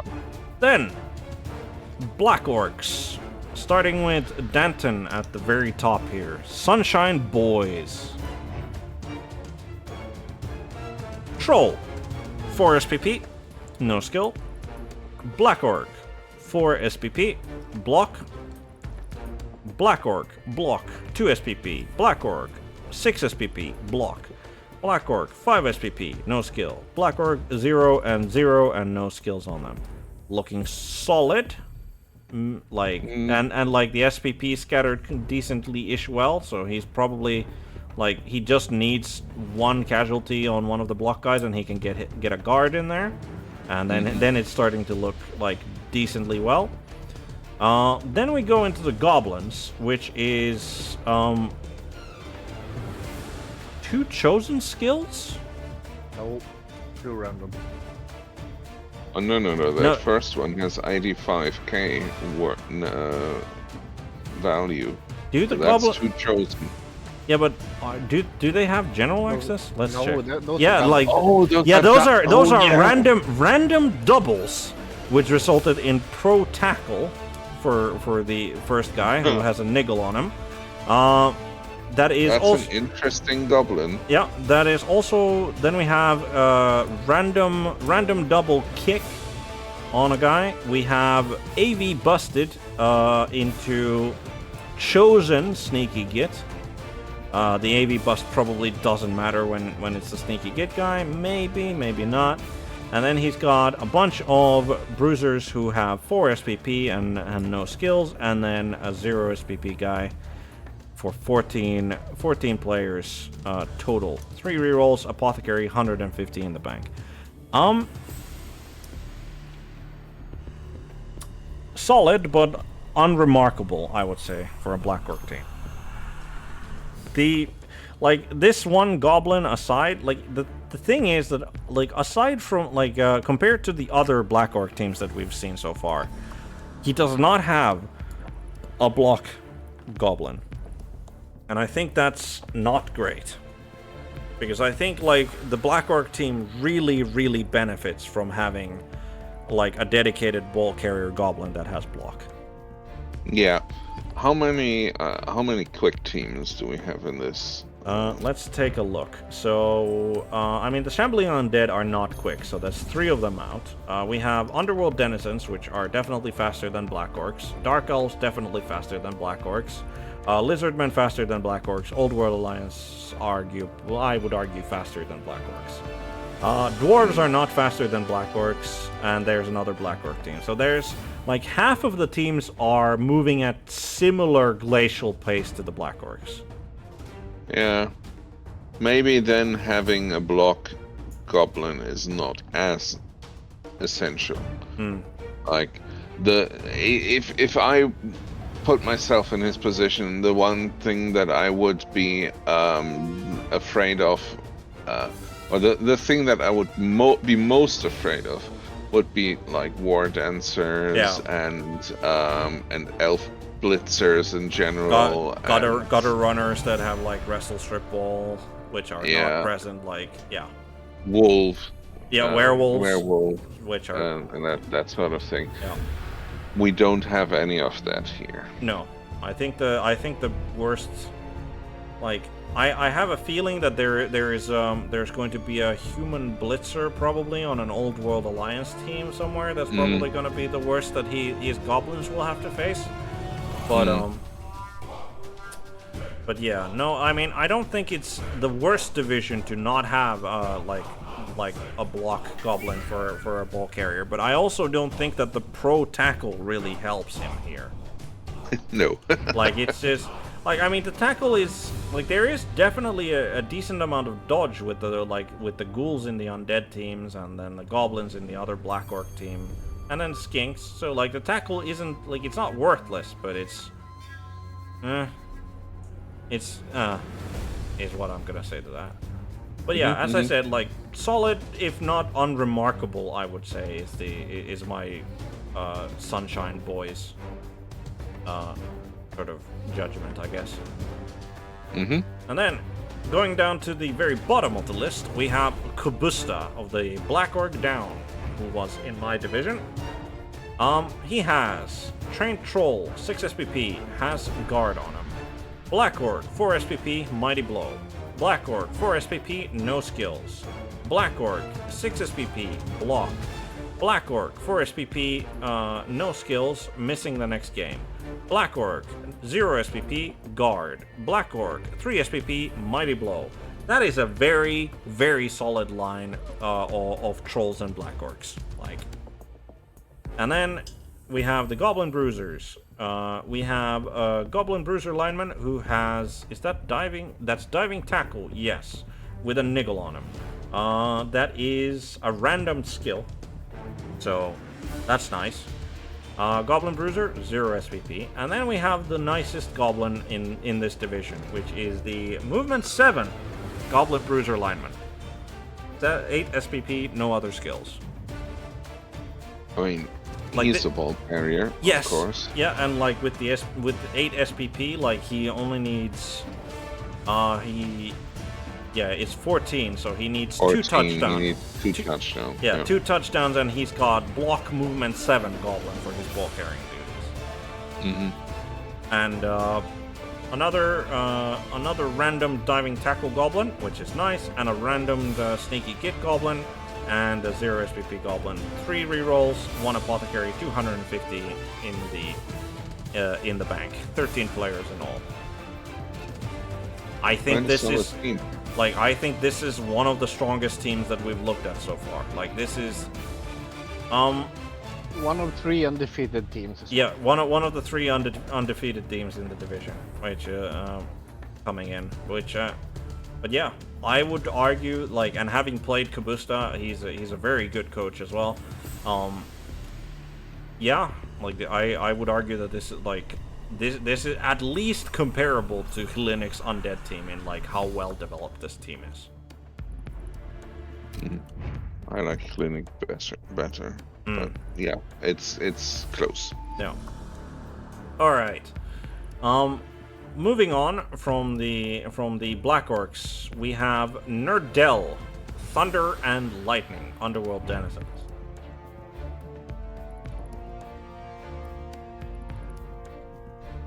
Yep, I do have to agree with you there, Galencio. When you have block mummies, it just snowballs from there, but the hardest part is actually saving up for the block rather than getting the guard.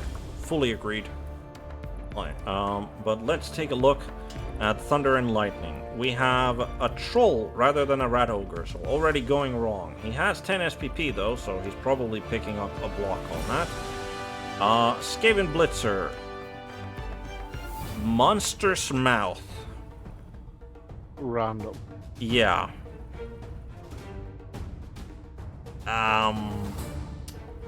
Gutter Runner, 4 SPP. He could random a skill on him.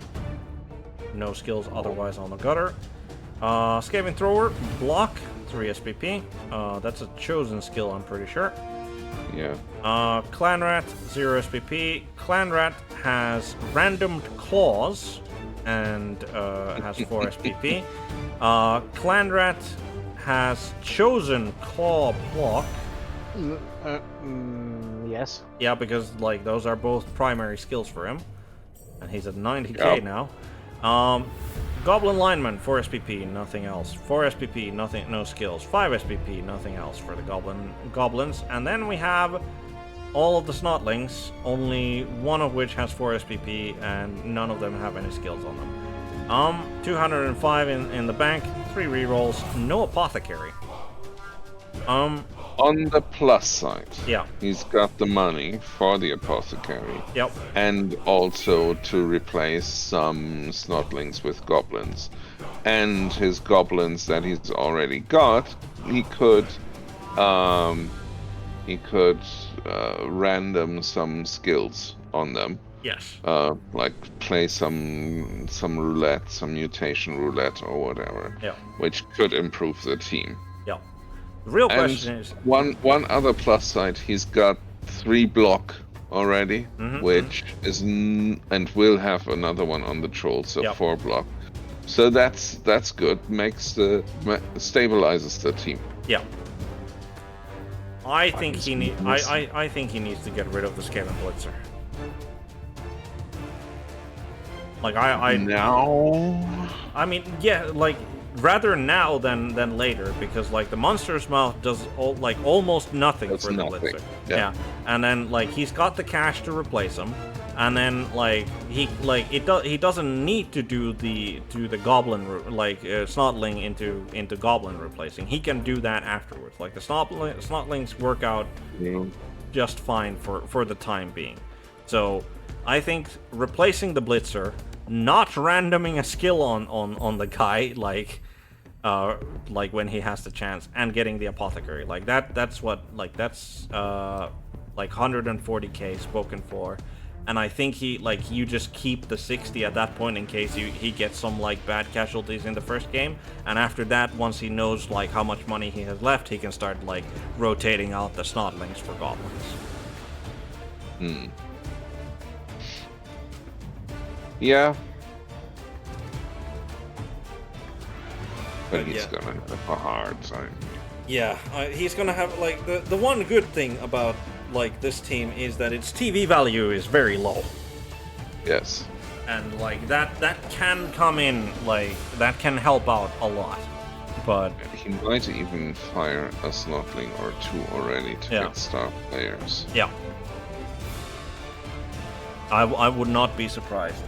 But like this team, like at what point does this make sense? like, okay, you random into claws with the Skaven Clan Rat. But then, like, did he choose to go for claw block first here? Like, he chose both skills. And he, like, did he level this guy first, and then he randoms another claws player? Yeah, it's unfortunate with the other claws player. Yeah. But yeah, I wouldn't rate his chances of like it's gonna come down to like he really needs to make the most out of the inducements that he gets, and Underworld are very good at making the most out of inducements, like getting that cheap ride, being fast enough to like take advantage of a good wizard, and then like I don't know what the roster looks like for the Underworld like star players, but I would assume there's at least one decent one in there. So. You can. There's probably another gutter runner even that you can get, and with 2 gutter runners you can do a lot. Agreed. But yeah. Moving on. Tis123, another former champion.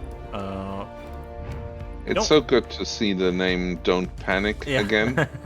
Unfortunately, it's Dark Elves this time. It was Pro Elves last time, right? I think so. Yeah. Yep. So, but I mean,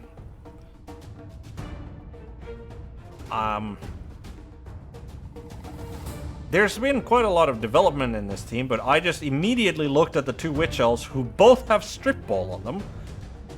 Randomed into Strip Ball. Of all things, it's not that he chose to have 2 Strip Ball Witch Elves, he just randomed them both into them.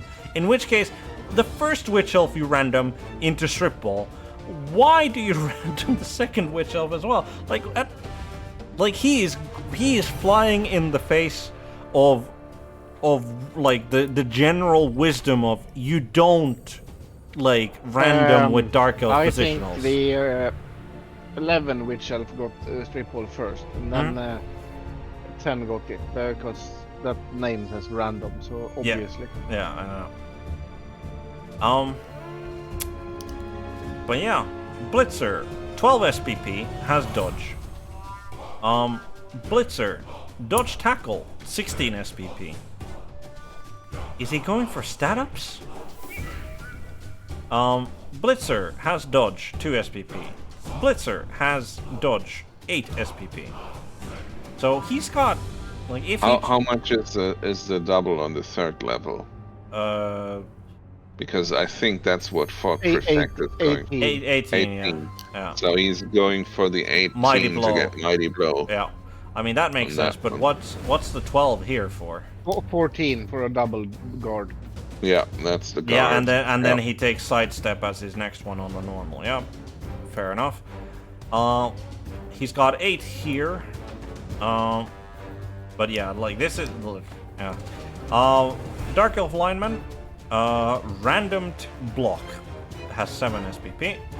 Dark Elf Lineman, randomed both skills, which are Strip Ball Shadowing, has taken a minus passing ability, which is whatever. And then randomed block Dark Elf Lineman with a niggle on him. Randomed Frenzy Lineman, because you need more Frenzy in this team, certainly. Randomed Tackle Lineman with 2 SPP. And two Witch Elf will the randoms, and then 0 SPP lineman for 13 players overall. Apothecary, 3 rerolls, 105 in the bank. Well, I think just keep in mind the name of the team. Don't panic. And then you understand all of the randoms, and you can take it all in and just go with the flow. Yeah. I'm just gonna like point this out, by the way. Even with all of those randoms, like literally having most of the actual TV gained from getting skills, he is still at almost 1500 TV. Yep.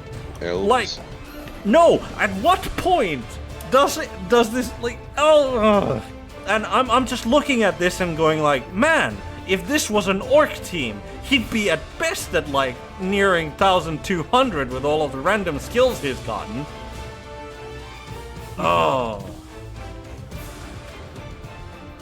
But yeah, looks good. Yeah, looks good. Do a lot with Yeah. this team. Absolutely.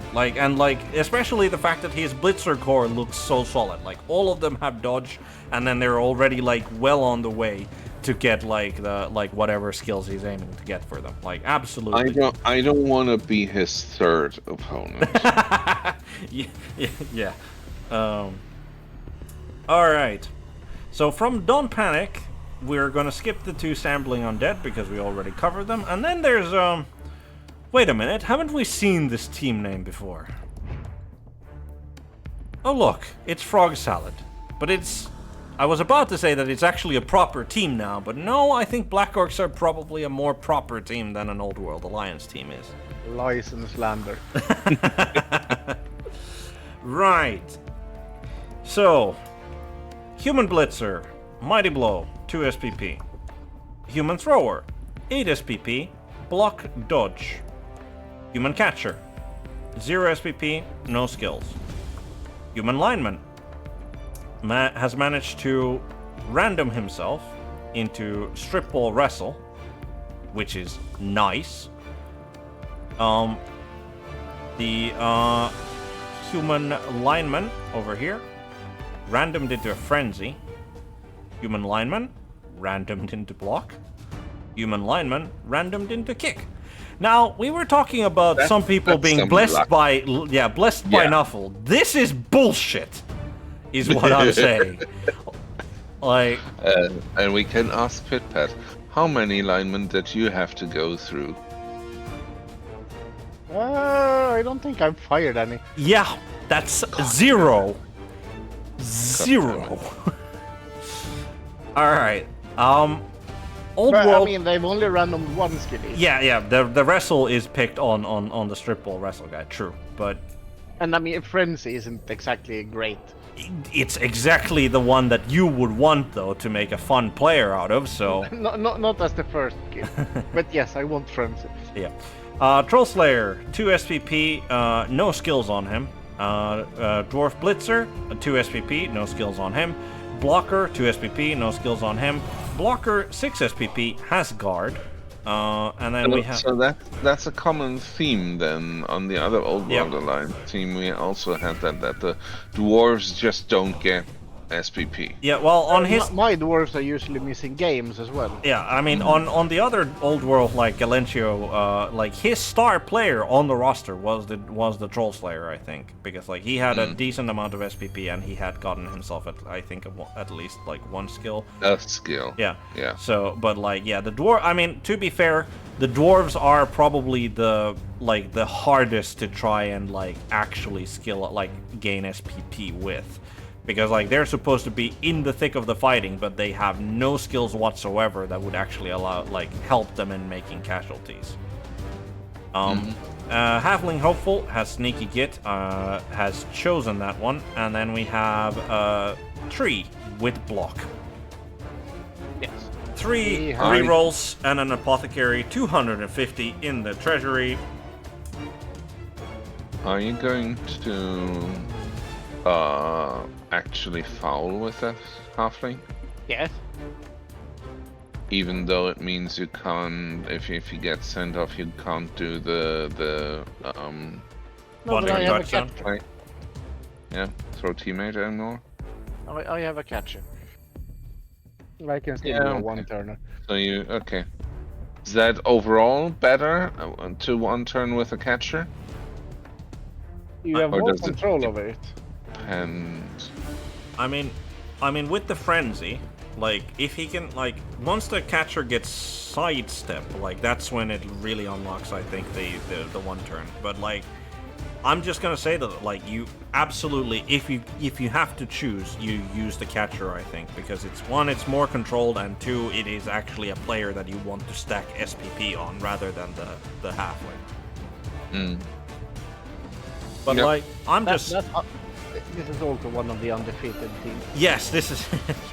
I'm glad that you put that out there, though I believe yours was the least impressive of the undefeated... I have the same record as the last one. I just finished second in my division. Yeah, which is saying something, by the way.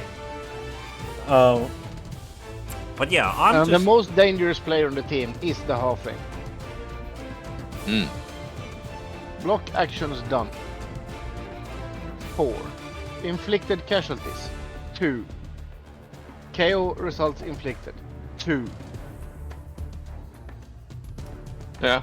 Yep. So, like on average, every second is a removal. No. Every block is a removal. Oh, every block. Is 2 a removal. KOs Okay. and 2 actual injuries. Oh yeah. Okay. So, Nice. Yeah, Halfling Hopeful, warning to all, doesn't actually need to put the boot in on you to injure you. So, like, who cares about the human blitzer with Mighty Blow or the Troll Slayer? No, it's the Halfling Hopeful that you need to watch out for. When he comes for you, you're done. But yeah, I would, like, looking at this and looking at Galencio's team, I know which one I would want to play as Old World Alliance if I was forced to play Old World Alliance. And I would also say that this is an actually good team, Pid. So I don't know what you were talking about, like maybe not winning the division or whatever. Like, you should have confidence in this roster. There are so many undead teams, and they are not a good matchup.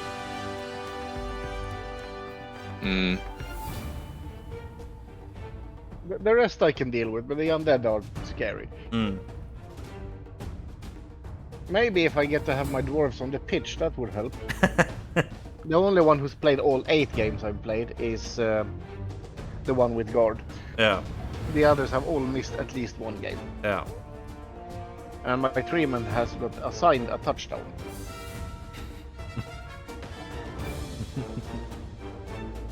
Well deserved. Yeah, probably. I mean, I have a feeling that he's going to hold that the most touchdowns scored by a treeman for OCC. Like, that record is going to be his for a long time. Considering he is, as far as we know right now, the only treeman as well. Yes. But I mean, we haven't seen the one Wood Elf team. And Galencio said he was going to get one. So. Yeah.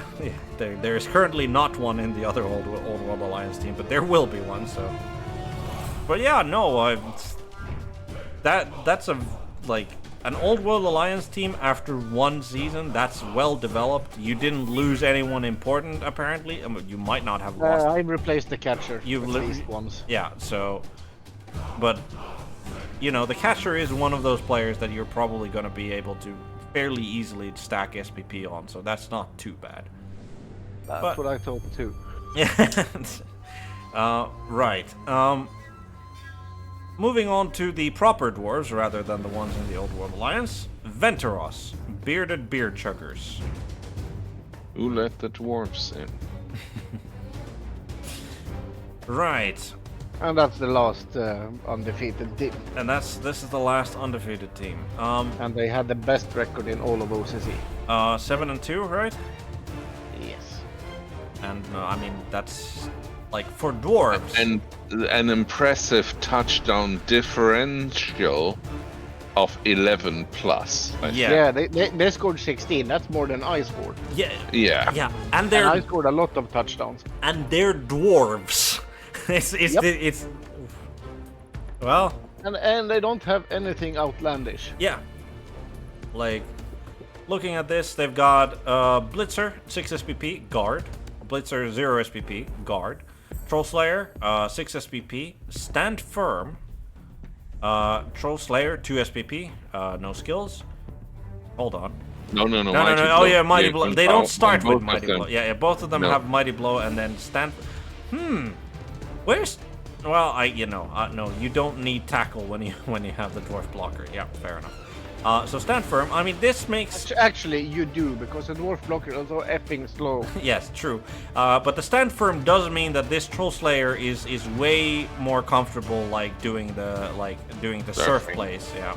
Yep. So definitely understand that one.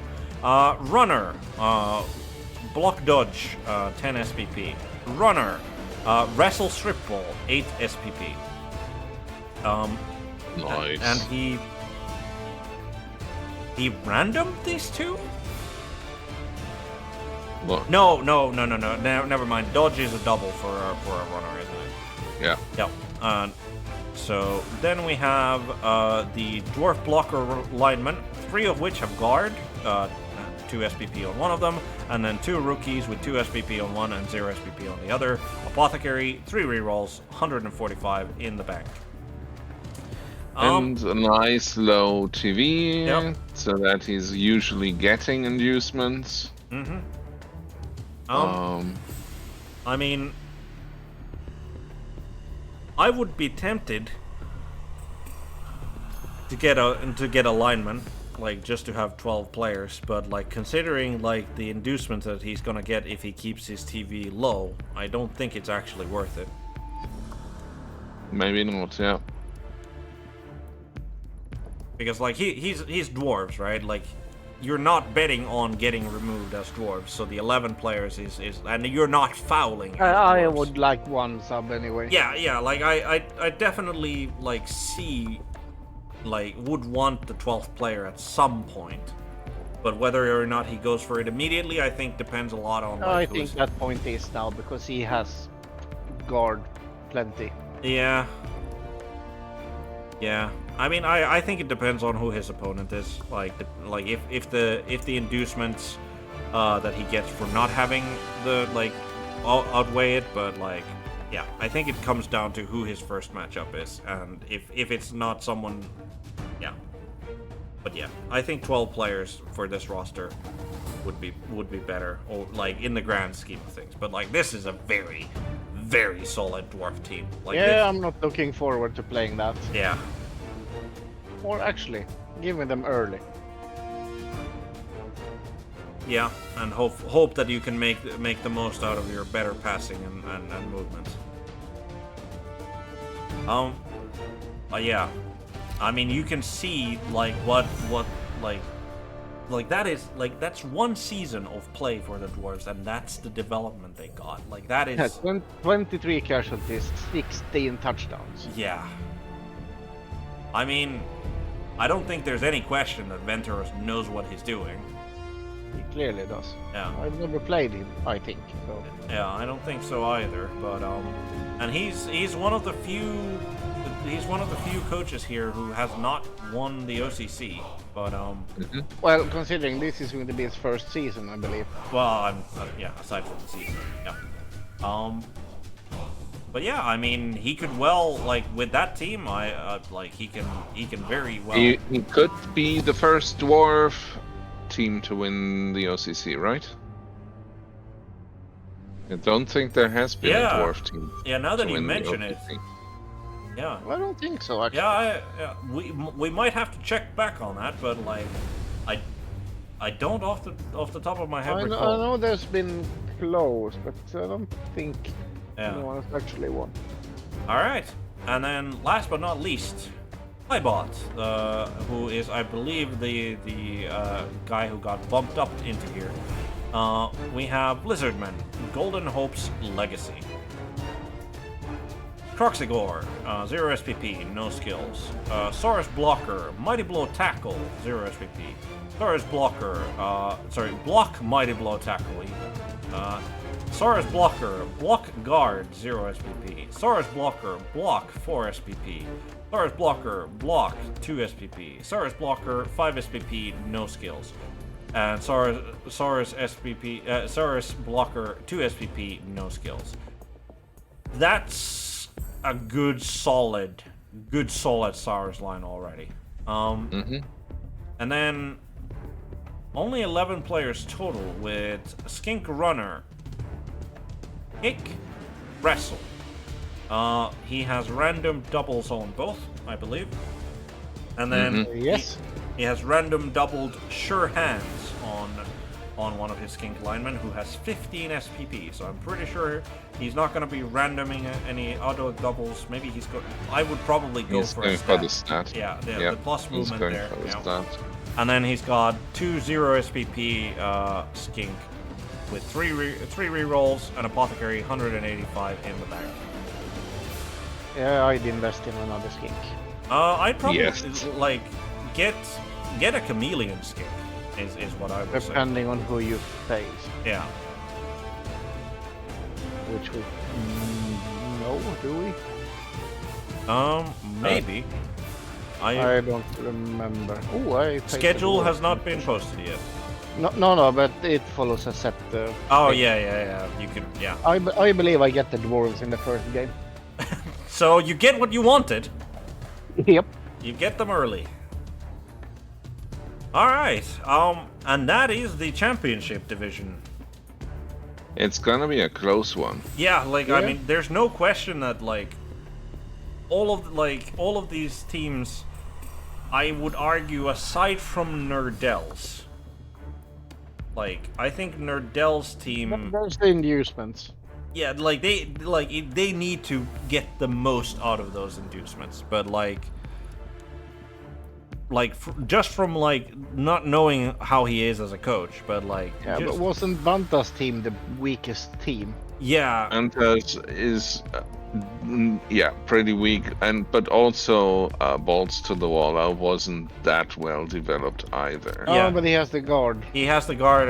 He has the guard at least on his mummies, on both of them, and then, but like, And all the players in the world. So he yeah, can like- foul freely. yeah, like that's the thing. He can easily like skim the fat if he wants to tone down the TV. Like he doesn't need to have 16, but I think Bantha with us top, like he's only at 14, and like he probably needs to cycle out like a ghoul or two as well.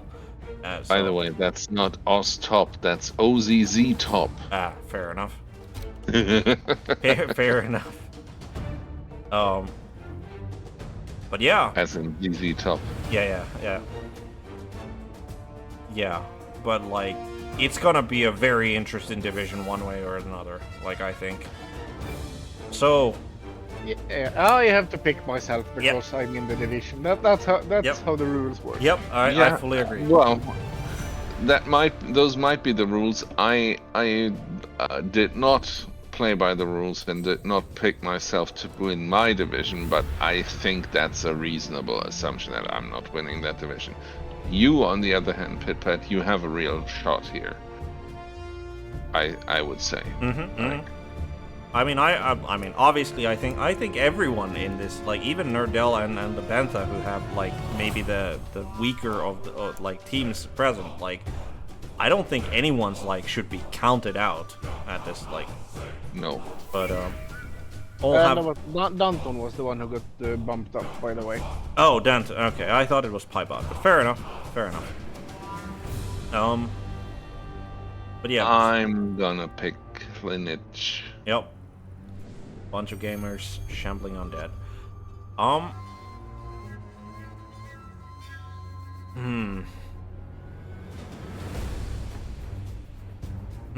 This is actually a tough one.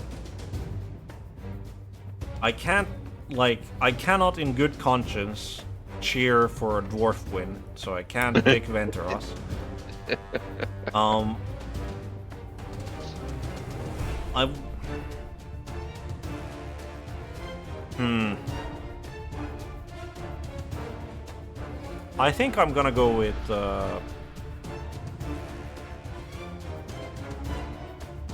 I think I'm gonna go with Pybot, Golden Hope's Legacy. Nice. Yeah, that was a good team as well. Yeah, and That's a like, good pick. definitely I think like he's got decent-ish low like TV in this division, so like he can definitely wait on picking up another. Like I think he should pick up another player, but he can definitely wait to see like how his next opponent is looking at before taking that like leap. So, and like he just has a very efficient, good-looking Lizardman team, and like in this division, I think like the fact that like the two Black Orc teams like are both solid, and like Kubustas is slightly better than Danton's, but I think the Lizardman team are just a good matchup, generally speaking, against Black Orcs, and even with how good of a team Hellenic has in the Shambling Undead, and how good of a team Venturous has in the Bearded Beer Chuggers, I think the Lizardmen just like they just have enough muscle to still be able to win those contests. And like, I don't think there's really any team that was like super well sort of positioned to go hunting for his skinks either. No. So No. Tis could get there Yeah. with his Dark Elves. yeah, absolutely. And like the fact that he has strip ball, like if he can get rid of the sure hands like skink, then like all of that strip ball will come in handy. And like he's the most maneuverable. I mean, there's the underworld as well, who can they can try to find gaps and to exploit as well. And like again, the inducements that the underworld do, like they're gonna get a wizard and bribe and something against those lizardmen, even with their kind of lean TV. So anything can happen there. But yeah, I think Pybot is I just have immense respect for a decently well developed Saurus core, followed by and the skinks are just they're good, just very good players out of the box. Like they don't cost too much and they're very quick and they do what they need to do for the team. So yeah, I think Pybot is my candidate here. But with that, we have come to the end of the stream, which took a lot more time than I initially accounted for. But I'm glad that you decided to join. Someone who was waffling on. Yeah, someone was. Yeah, I wonder who. But thank you everybody for watching. Hope you enjoyed. Hope you at least got something out of this if you were watching. Thank you, Bork, for deciding to join us midway, and good luck to both of you for your seasons, and good luck to everyone else as well. May the best teams win. And as I always say, good day, good morning, good evening, good afternoon, good night, whatever happens to be the time of day for you. Have a good one.